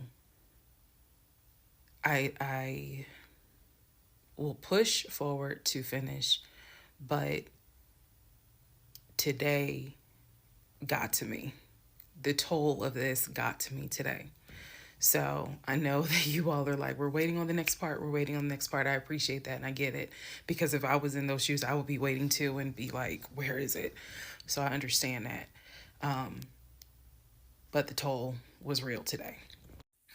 All right. So with that being said, we are still in July of 2021. I had talked to the brother, Chris. I had talked to the aunt. I talked to all these people. And now was the time where I had saw the receipts for the weekend jail type thing. So I went ahead and did a search for his criminal history. I ran his criminal history. I did that on my own at home with my money. So this was not, I think someone had asked if I did anything with my job. No, I did not. I know better. So I ran a criminal history, or I paid for a criminal background report. For him to say that he appreciates law enforcement so much, it was obviously a lie, because the criminal history showed that he had been arrested for criminal trespassing. He had been arrested for like suspended license, suspended registration. But the big thing was impersonating an officer. If you don't know anything about impersonating an officer, it is a felony. Period, point blank. As sure as Peachtree runs from Bankhead to Buckhead, it is a felony. So seeing what court it was in, I did another open records request for the incident report. I wanted to know exactly what the circumstances were, especially given the fact that I worked in law enforcement at the time. What were the circumstances as to how he was arrested for impersonating an officer? So I did an open records request. I got the incident report, and I'm tired of saying my jaw hit the floor. But on this one, my jaw hit the fucking floor. I respect law enforcement. Again, I was working in an agency with a lot of great men and women. Basically, what the incident report, and I'm paraphrasing it because I don't have it sitting in front of me. Basically, what the incident report shows is that he pretended to be an officer using a badge. I later found out it was the badge that his dad had as a former correction officer. Same last name. So he was pretending to be a police officer at an apartment complex on the south side of Atlanta, and proceeded to tell people that he was an investigator and he was looking for drugs. He also proceeded to try to pat down someone, and then also proceeded to try to go into a woman's apartment and do a search. This is in the incident report. So naturally, the woman who he was trying to get into her apartment to do a search happened to either work with or worked at a local police department. So she just simply called her coworkers or called her homeboys or whatever. And so he was subsequently arrested and subsequently was charged and found guilty. That is what I found in his criminal record report. It is fair to note, had I known that he had a criminal history, we never would have even finished date number 1. Some things I'm just not going to get involved with if I know from the rip. So what does this mean? Again, we've been going over what's the lie, what can you confirm? I can confirm that there was no way that this man ever had a passport to take me to London. When he claimed that he was voting in the election, there's no way that he did, because he tried to tell me that he was still a registered voter in California and that he did it online. I knew it was a lie, but again, at this point in July, I'm able to confirm that, yeah, you never had a passport. You never voted. The small things that mean something to me, he never did it. He wasn't eligible to. So now I know that not only Have you, yes, been arrested? Now, what happened as a juvenile, I don't care. But you have been arrested. You have done some sort of time. And now it explains why you knew your way around the county so well. If you go back to the previous videos, I had mentioned that I was wondering, how do you know your way around here? And the story was his sister used to live in this county, and he would come visit when he would fly in from California, when he would go see his parents in Augusta. That was the story. So that explains the criminal history. And I'm also going to take you guys back and remind you when I had to go in for my polygraph, and how the polygrapher had asked me, do you know anyone that is a convicted felon that you have relationships with, blah, blah, blah. And remember, I said to him, my husband and I are estranged. I honestly don't know. Fast forward to July, where I find out that yes, in fact, on top of everything, I was married to a convicted felon. Had no idea. No idea whatsoever.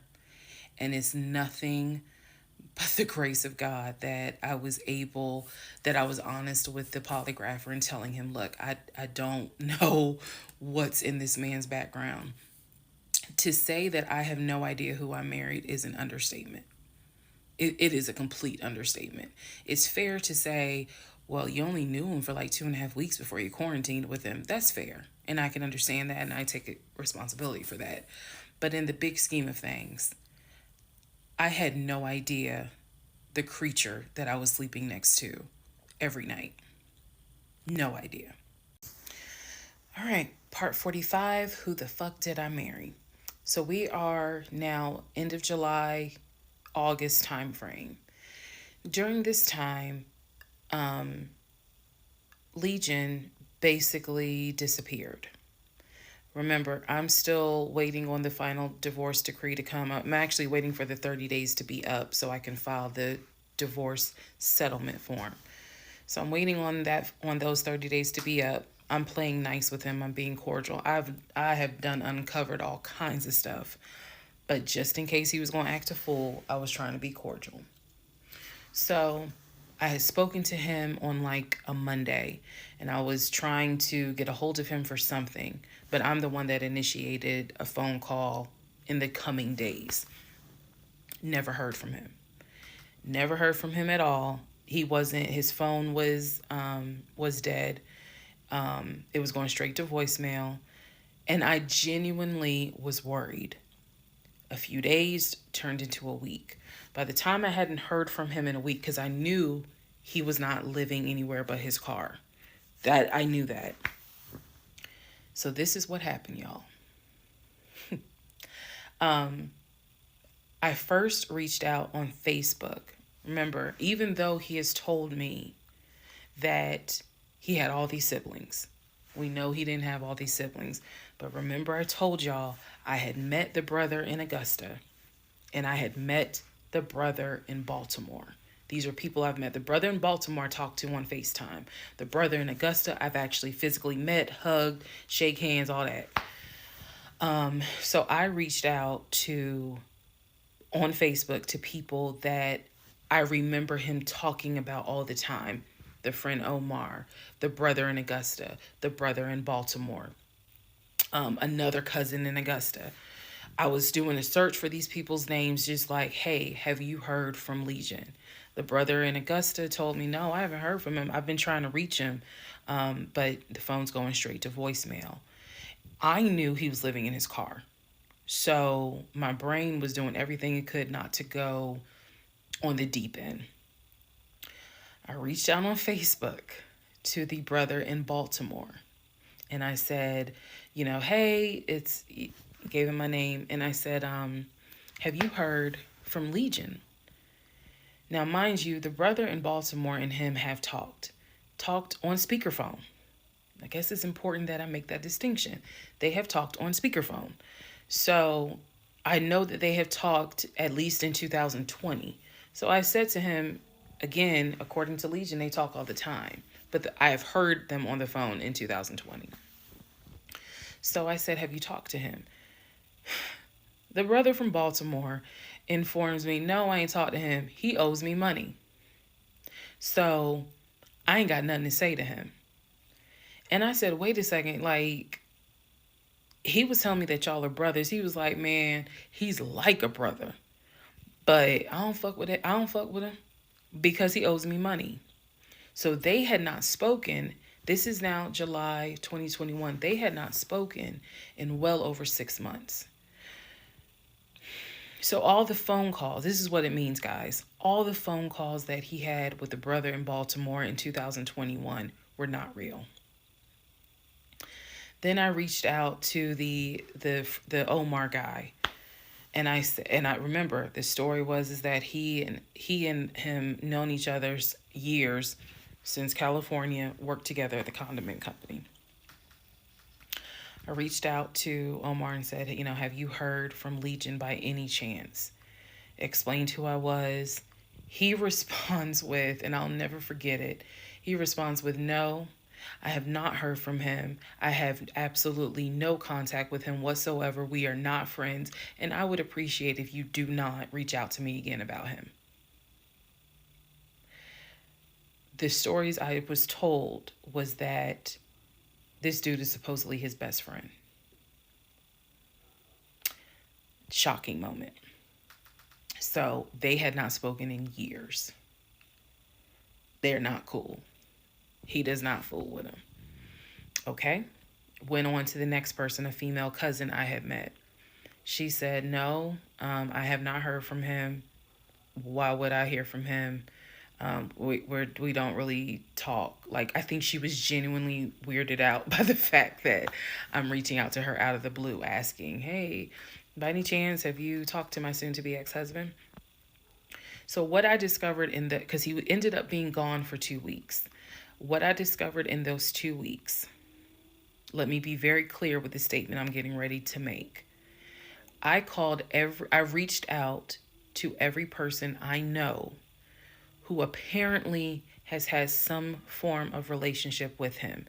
Either he said that they were friends, they talked on the phone, he said they hung out. The brother in Baltimore, I was told, had been to the house while I was at work. Brother in Baltimore said, no, that never happened. I've never been to your house. All these people knew that Legion was a liar. And I think that they all felt bad, with the exception of the Omar guy, felt bad that I was kind of just discovering what they've known for years. In those 2 weeks, I found out every single person I reached out to, not a single one of them gave a shit if that man was dead or alive. All of them had the attitude, some even said it, no, I haven't heard from him. I don't care to hear from him. It was as if, for me, it was such a sad moment because I discovered this man has no friends. Fuck whatever he has said. I am now able to prove it. He has no friends. There is nobody who is concerned that they have not heard or seen him in over 2 weeks. Some people months. One guy years. None of them were concerned. So basically what I'm saying is that I discovered he had burned bridges with everyone. Burned bridges with family, burned bridges with so-called friends, burned bridges with fake brothers, fake sisters, fake aunties, uncles, everything. He had burned bridges with everyone. And for me, that was more telling than anything else. Yes, I knew he was a liar. Yes, I knew he had made stuff up. I was genuinely surprised to discover nobody gave a shit about this man. No one. I had never met every single family member, but the fact that he was living in his car, the fact that he wasn't bathing and was just had disappeared was shocking to me. So, where was he for those 2 weeks? Glad you asked. He had checked himself into a behavioral hospital in Augusta. Why? Not to get help. No. This is July in Georgia. It's hot as hell. It's sweaty. It's damp. It's humid. It's everything. He checked himself into a hospital so he could stop sleeping in his car for 2 weeks. When he checked himself in, they took his phone, and that's why no one was able to get a hold of him. And by no one, I mean me. He checked himself into a hospital so that he could have a bed for a couple of weeks. That's the type of human being that I was dealing with. Part 46, who the fuck did I marry? So after the whole missing in action debacle where he disappeared for a couple of weeks, Legion started calling and texting me, telling me that he was ready to come home. Yes, you heard that correct. So apparently someone had told him that legally he did not have to leave the house when I kicked him out because it was a marital home and he had just as much right to be there as I did. So he started harassing and calling the shit out of me. He was calling, 30 times in 1 hour. He was Facebook Messenger calling me. Let me be clear. Facebook Messenger calling me. He was calling me so much. He was messaging me saying, I'm coming home. I'm going to get some money and drive up from Augusta. You have to let me in the house. It's not fair what you're doing. All this other bullshit. It was non-stop. He would start calling at 7 o'clock in the morning. He would not stop calling until 10 o'clock at night. He was calling so much, leaving messages, like I said, just straight up harassing me. So I reached out to attorney friends. I reached out to local law enforcement. Local law enforcement informed me, well, technically he's right because he is still legally your husband. Our divorce had not been finalized at this point. The paperwork had been sent in. I was just waiting on the judge to give me her signature, but it hadn't happened yet. So the local law enforcement did tell me if he comes back, our officers would have to let him in the house. You don't have to stay there. They gave me different options. I was trying everything in the book because he is saying I'm coming back to the house. I told him, do not come. You were not welcome. I'm not letting you in the house. Again, the locks had been changed. The code had been changed. So I told him, if you come to this house, step foot on this property, I'm calling the police and getting you arrested for trespassing. You should know about that. He was adamant. He was adamant that he was allowed back in the home. He didn't know the conversations I had with local law enforcement, but somebody was in his ear telling him, nah, you can go home because she's not allowed to kick you out. Okay. So I didn't know when he was scheduled to come because he was trying to get the money for the gas to get back to Clayton County. I tried everything I could. Basically, what my options were simple.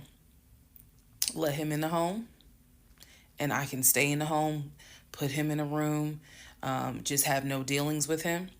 But again, I don't want to be under the same roof with him. This is what the local police told me. I could have an officer go room to room and let his body cam film the room to see the condition of the house. And if Legion showed up, I would leave the house. I can go to a family member's home and stay there. This is literally in August, right before my lease is up. So I was already moving. I had already secured another home, did exactly what I said I was going to do, moving to Cobb County. So I just needed a couple of weeks before I vacate the home. So the other option was, again, have the officer film the home with the body camera. That way it shows what the condition of the home is at the time that he moved in. So if anything gets messed up, I can sue him. What am I going to sue him for? But nevertheless, Or the third option is I can stay there with him, make life miserable.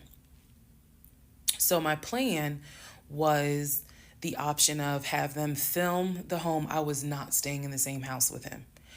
I didn't care. Also, there was no guarantee, and I told the officer this. Look, if y'all allow him to stay in this house, I am telling you by tomorrow morning, every utility in this house will be off. He will have no running water. He will have no air condition. This place will feel like a sauna. Officer kind of chuckled and was like, again, ma'am, I mean, this is one of those domestic situations. He is allowed in the home. Okay. So again, I had no idea when he was coming. I was on pins and needles every day. I'm seeing the phone ring, like I said, about 30 times every hour. I'm seeing the messages. I'm seeing this. I had reached out to a police captain. I had reached out to the chief of police. I was trying to get all kinds of help. Like, it ain't what you know, it's who you know. So he eventually tells me I'm going to be there on Wednesday. This is just an example. I'm going to be there on Wednesday. I had been calling a police captain who was really gracious, really kind, and was trying to help me because I was like, bro, I just need 2 weeks and I'm out of this house. And we already knew he legally could not go to the new house. I was trying to see if I could move in early to the new place. The landlord was like, I really can't let you. So I felt like I was running out of options. He's saying he's coming. He's saying he's coming. He's adamant he's coming. I guess somebody felt sorry and gave him some gas money so he could drive from Augusta up to Clayton County. So the day before all this goes down, the police captain called me and he informs me that they ran his name through GCIC, which is a database that law enforcement agencies use. Turns out, he has a warrant for his arrest. So the police captain says this changes everything. If he shows up to the house, don't do anything, call us. I will have officers to your home and they will simply arrest him. So I know that this is a short part, but I'm going to dedicate the next part to what happened when he showed up to my house. Part 47, who the fuck did I marry? So here's what happened. This was mid-August. Went to work as usual. It actually happened on a Friday. I had to look at the dates. It happened on a Friday. Went to work. Still, he was calling me, texting me, messaging me that he was on his way. And so I was a bit on pins and needles all day. I was dreading going home, and that is a horrible feeling to dread to go home. So he had called me and said that he was at the house in the driveway. I guess he had to use the restroom, so he decided to go to the Walmart up the street to go use the bathroom. I wasn't answering phone calls. I wasn't answering text messages. I simply called the police captain. I said, hey, he's saying that he's at the house. The police captain himself drove by the house, but I believe he drove by the house when Legion went to Walmart to use the bathroom. So the police captain was like, I don't see anyone there. But again, when you get home, if he is there, do not engage. Call us. Okay? No problem. Because I got you on speed dial. So I go home. I'm on the phone with both my mother and my aunt on a 3-way call. They're both like, oh my God, you know, what do we need to do? I drive into my subdivision. What he did not know was that he had backed into the driveway up against the garage. Normally, I park my car in the garage. But what he didn't know was that at the time, I was driving a fleet car. So I wasn't even in my normal car. And I know that he was waiting to see my car, the Nissan Altima that he helped get, pull in to the subdivision and then pull in towards my townhome. That didn't happen. Because I'm in a different car, he didn't recognize it. So when I turned onto my street, As sure as it is hot in Georgia in the summer, that man was sitting in the driveway in his Ford Taurus. Okay? So I live at the time not far from a cul-de-sac. So when you go straight down, you just turn around the cul-de-sac to come back up. So that's exactly what I did. I went to the corner, turned off so that I can see the house, but he would not have been able to see me. I went ahead and called 911. I was very calm, told them exactly what the captain had told me to say. I was like, my name is, the address is, I need police here because my ex-husband is here. He is not supposed to be here. And I feel as though I am in danger. She said, okay. She, again, regular phone call. She said, we're dispatching police to your home. As soon as I hang up, I then call the police captain. He immediately answers the phone. He says, we just got the call. I'm sending 4 officers your way. Okay, good. Get off the phone, call my mom and my aunt back because they were both like, call us back. Call them back on 3-way. I continue to sit there until I see 4 officers, 4 cars pull in and stop just in front of my house. So then I ease up. He gets out the car, I guess trying to see what's going on. I explain to the officer that walks to my window, I say, this is what's going on. So I was trying to sound extra law enforcement smart. I was like, check him through GCIC. You're going to find that he has a warrant out for his arrest for violation of probation. And the officer kind of smirked because she was like, we know. We already checked GCIC. The captain called us. So I was like, okay. So anyway, they tell me to sit in the car. They go up to the window of the car and get him, ask him to step out of the car. He does. When he stepped out the car, I was like, oh my God. I hadn't seen him since the end of June when I met him at the UPS store. And he looked bad then. He was still in the same clothes. When I told you guys when I met him, he was like a size 3X. What got out of the car was easily a medium or large. Easily. That is how, and it makes sense because, he probably wasn't eating, except for somebody gave him $6 for chicken nuggets. But what got out of the car was something I didn't even recognize. So he gets out of the car, they arrest him. There was no incident or anything like that. He was arrested peacefully. They put him in the back seat. My neighbors are all looking like, what is going on? And so the officer comes up to me and she said, he's asking to speak to you. Do you want to speak to him? I said, yeah. So she walks with me. Keep in mind, she's wearing a body cam. So she walks with me to the window. They put the window down. And I remember looking at him. I was like, I told you not to come. And he said, I just wanted to get my stuff. I just wanted to get the TV. I said, what TV? The TV that you gave me in the divorce? And he was like, yeah, that TV. And I said, it's mine. You gave it to me. I have the fucking text messages proving that you gave me the TV. And I'm trying not to scream because the neighbors are all watching. And he was like, I know.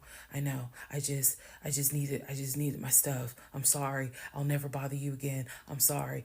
And so I look at the officer and I was like, you have me out here with 4 fucking police cars. You have embarrassed me to no end. You have made a fool of me. And you got the audacity to now be like, I'm sorry. I'm like, fuck, you're sorry. So the officer was kind of like, okay. I said, I never want to see you again. He was like, you won't. I'm sorry. I'm so sorry. So I walk off. The officer is like going through the stuff that was in his wallet. They took it out and put it on the roof of the car. So the stuff that was in his pants like his wallet, his keys. They put it on the roof of the car when they had him get out the car. And so she's just like, I said, did you catch all that on body cam? And she said, yeah. I said, he gave me the TV. And she said, yeah. She's like, we're going to take him in and we'll have somebody look at him, because in her words, she said he's definitely having a mental episode right now in the back seat. And I just shrugged and I was just like, my God, I just said, I just want to be done with him. I just want to be done. I just want to be done. And so she was like, I understand. I totally get it. So his car is in my driveway. The keys and everything are, they took it with them because I guess since it was on him, they took it with them for processing at the jail. I think that's how that works, because I didn't see the wallet or the keys afterwards. So at this point, 4 officers leave. I go into the house. Everything's peaceful and calm. A few minutes later, I go outside to check the mail. What's in the mail but a letter from the court? I open it up. I go into the house because, again, it's hot. I had my wig on. My head is all sweaty and stuff. I'm just angry and just angry. That raised my blood pressure. So I go in the house. I sit on the steps inside the house and I open up the mail from the judge. And it's my final divorce decree. And I'm smiling right now. But y'all, when I got that divorce decree sitting on the stairs, I broke down into ugly Oprah tears. I broke down. It was as if a year worth of weight came off of me. I broke down, and I mean, I wailed. I broke down. I broke down so bad. Next part. All right, part 48. Who the fuck did I marry? So after I finished breaking down, wiped my tears, and his car is still in the driveway. I couldn't park in the driveway. So I called the car company. I had called the car company once before when he went missing for those 2 weeks to ask them if they maybe had a tracker on the car and could track it. And the nice gentleman informed me that the tracker had not been giving a signal off for about 5 months. So he wouldn't really give me details on the car, but obviously the car payment was not being made on that car. It had not been made on that car for quite some time. So he and I split in June, but apparently the car payment wasn't made long before June. Can't speak to that, but he still had the car. So, called the car company. I told them, I understand that y'all are looking for this Ford Taurus. And the lady said, yes, or you can make a payment. I said, no, y'all can come get it. Here's the address. When do y'all want to get it? And she said, well, I can have a driver come get it tomorrow morning. I said, no problem. That car will be ready for you to get it tomorrow morning. And so the car was repossessed out of my driveway the next morning, Saturday. The driver was there about 7 o'clock in the morning. He had the master key for the car, cranked it up, drove it, put it on the tow truck, and left. Here's what that now means. When Legion left my house in June, he left with 2 bags of clothes. Everything else was in my house. At the end of July, or towards the end of July, everything that he had left in my house had been donated to the domestic violence shelter, which means that the only thing that Legion had were the clothes that he had taken with him in the car. When he got arrested in my driveway, all of his clothes were still in the car. And when the car got repossessed Saturday morning, all of the clothes were in there. Which means that when he went to jail, whenever he got out, he only got out with keys to a car he no longer had, a wallet with probably no money in it, and the clothes that were on his back. Everything else was gone. Now, we can fast forward to what happened around August 29th. So I was scheduled to move August 31st. Remember, I'm moving up to Cobb County. We had been checking the court documents. He had a court date scheduled for around August 29th or August 30th. I don't remember the exact date. The court time was supposed to be around 9 o'clock in the morning. My mom was watching the court filings online, and according to her, because I missed it, they showed him on the screen because this was still during Zoom. They showed him on the screen, and then he was ushered out of the court into like a back area, and an attorney spoke on his behalf. Between the time that he had been arrested and the time of the court date, I had never in my life slept so good. Truthfully, never slept so good. I was officially divorced. I had no ties to him. There was nothing in the house of his there was nothing of his that was still in the house. I felt free. So, when the court date happened and my mom told me what she saw on the Zoom, I was confused. Is he getting out? Is he having to serve time? What's going on? I called the courts. I tried to speak to his attorney, and his attorney had a horrible attitude and was like, "Why are you calling me?" And I informed him, I said, "Look, I'm a bit afraid of this man. So can you please just tell me if he is being released, or is he going to be kept, or if he is going to be sentenced to a longer jail term?" He said no, he's not being kept in a longer jail term because the warrant had expired. So when the police arrested him, yes, it was a valid arrest, but the warrant had expired. So I believe the warrant had expired like 6 months earlier, but of course it wasn't put in the system. Which means that if the court date is August 29th, he's going to be released August 29th or August 30th. I'm moving August 31st. So my mom was just like, "Please just spend the night at your aunt's house. Like, just spend the night at your aunt's house, then go back to the house during the day. The movers will be there, and then just move."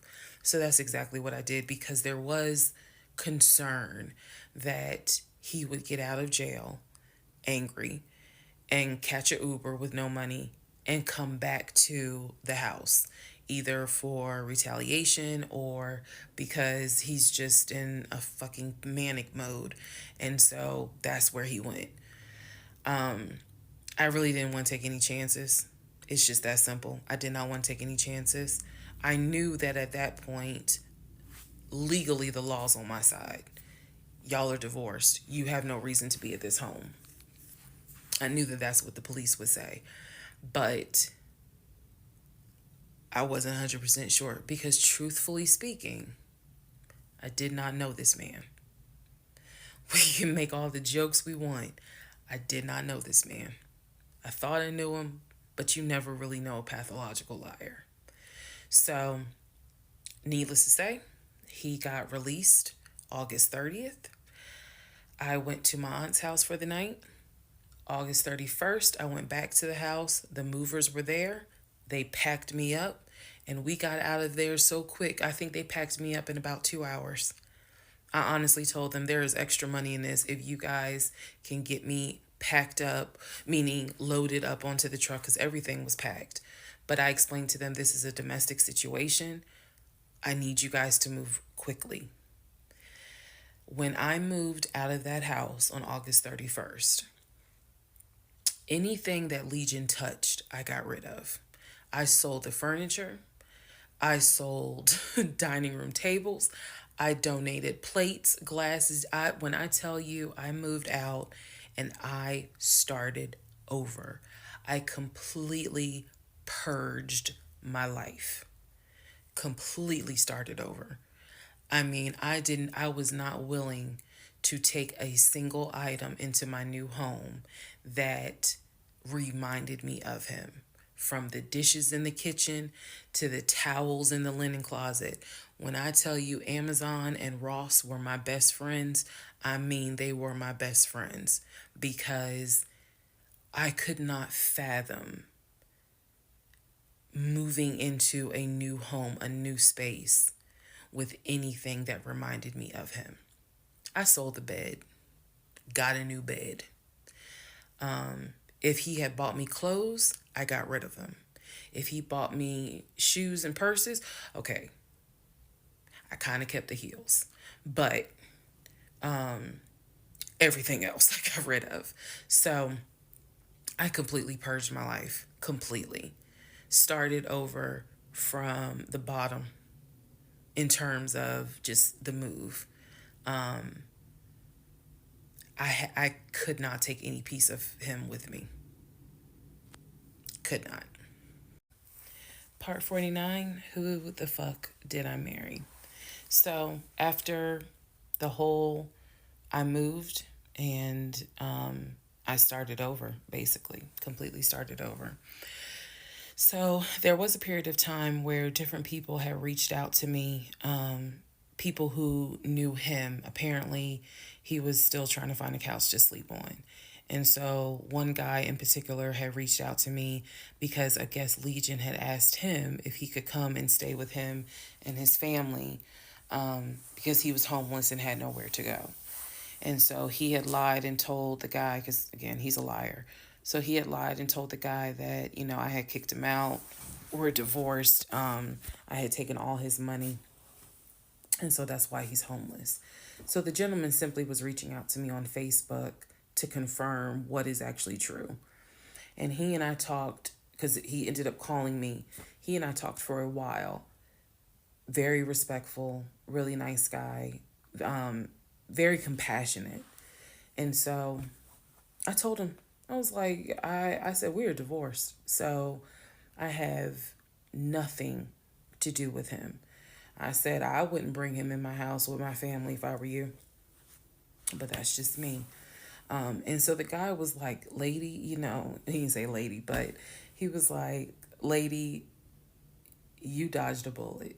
He was like, I know you may not see it now, my sister, but you dodged a bullet. You dodged a bullet big time. And so, just in talking to him, he was very encouraging. Like, it sounds like you got a good head on your shoulders. It sounds like you a good woman. And no, he was not flirting at all. He was like, it sounds like you a good woman. And I really hope this does not mess you up. Like, don't let him mess you up. Don't let him, like, diminish your shine, kind of thing. And I appreciate that. I did. Because at that time, again, had moved into my new place. 2021 was the worst year I ever had. I'm not saying that so that 2024 can be like, hold my beer. But 2021 was a dark year. Started out married, end of the year divorced, end of the year with COVID and divorced. And that period of time, that August, September time, I felt like I was just walking around like a numb woman. I didn't know if I was coming or going. I didn't know what to do, because I felt like I had just been through hell. And it was a period of time where I had to sit down and I had to really, really deal with some stuff that I just simply was not ready to deal with. Things that I had to come to grips with that I really wasn't ready to come to grips with.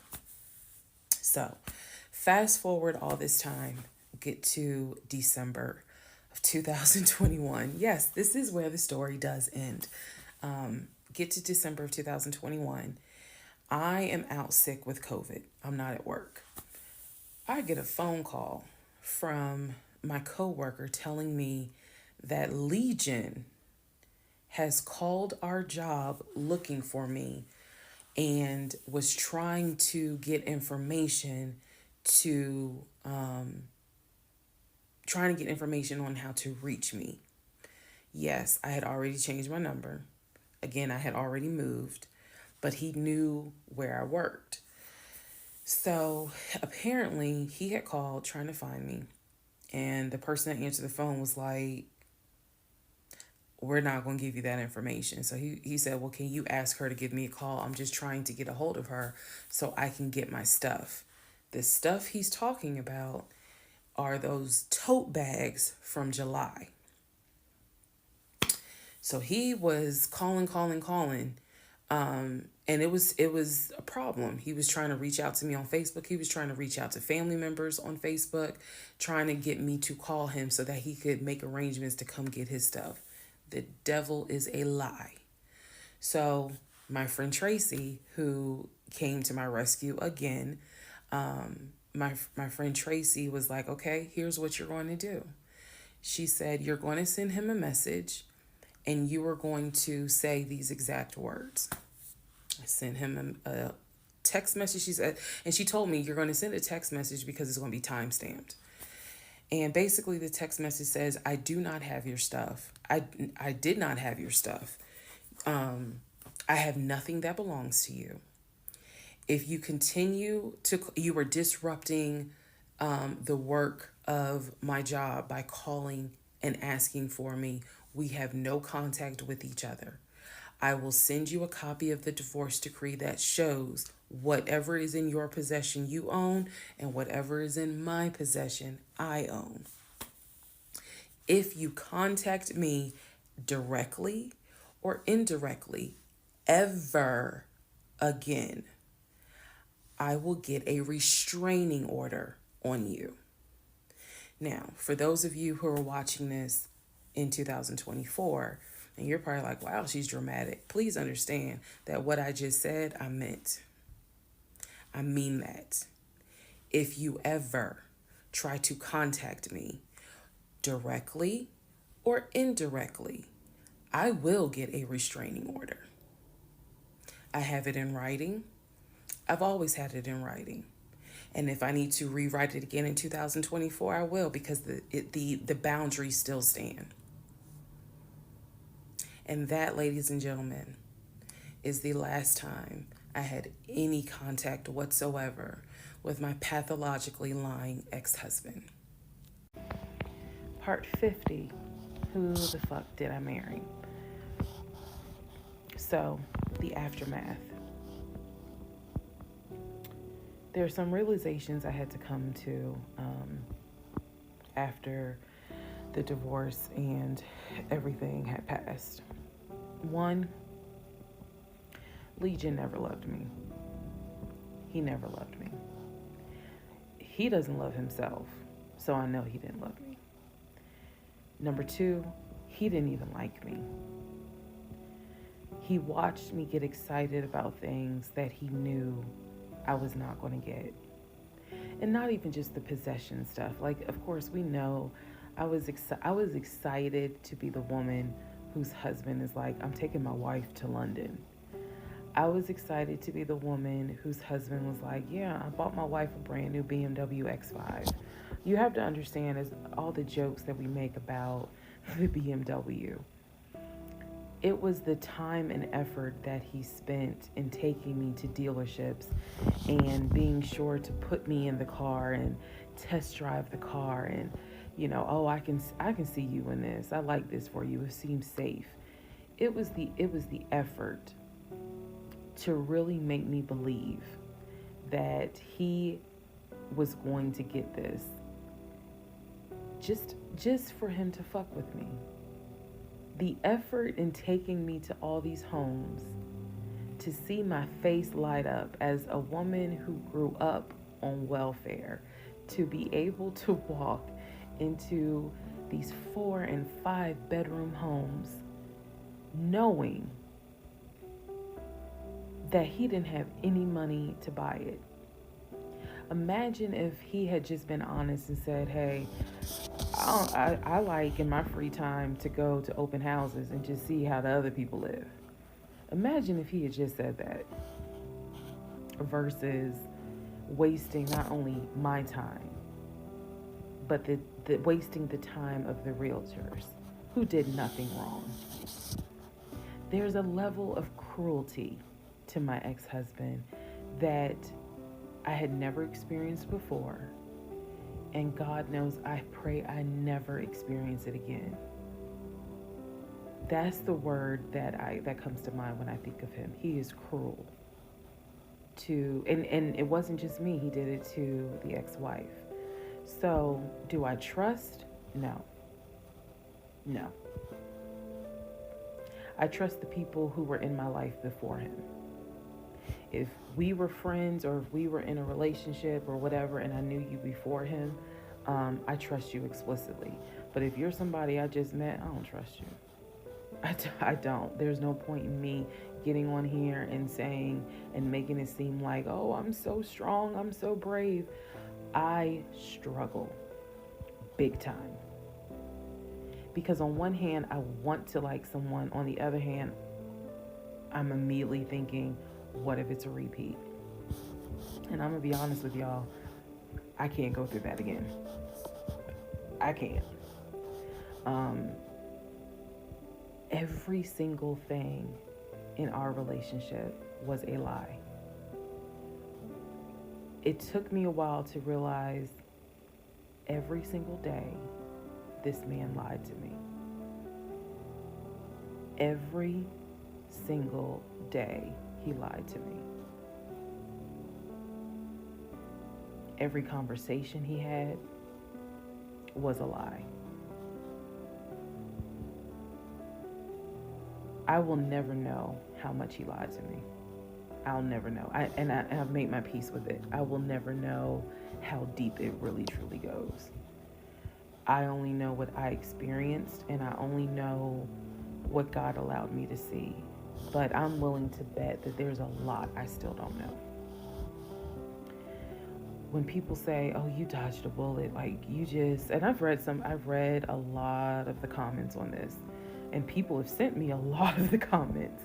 And so I need to make one thing very clear. I am fully aware I dodged a bullet. I am so grateful to my God that I did not have that man's child. I'm sorry if that offends some of you, but it's the truth. I'm grateful that we didn't buy a house and that I'm not financially tied to him in any way, shape, or form. But I am also grateful for the fact that there are things about my ex-husband that I discovered in terms of how he is when it comes to other women. And I'm grateful that God has kept me and protected me. That's all I'm gonna say. So when I started out making this series and I made the decision to tell my story, my motive was I just want to help one person. If there is a woman out there who's like, God, I want to be married and I met this guy and something don't seem right, but maybe it's not that bad. My advice is, honey, just go ahead and do your research, because I can honestly tell you, being single sucks, okay? In my opinion, sometimes it sucks, but being married to the wrong person is a type of hell no one should have to go through. You should not have to be married to someone that does not like you. You should not have to be married to someone that doesn't even love you. And I know what that is like. I know what it's like to be told, hey, babe, I love you. And yet, I swear I think that man sat back in the recliner with his WWE Championship Roman Reigns belt and laughed his ass off at me every day. Like, damn, she really believed that. Ha, ha, ha, ha, ha. I do. I really do think that. My radar was broken because I am an intelligent woman, and I know that I know better. And I still sometimes ask myself, how the fuck did you let this happen? How did you let this be your story?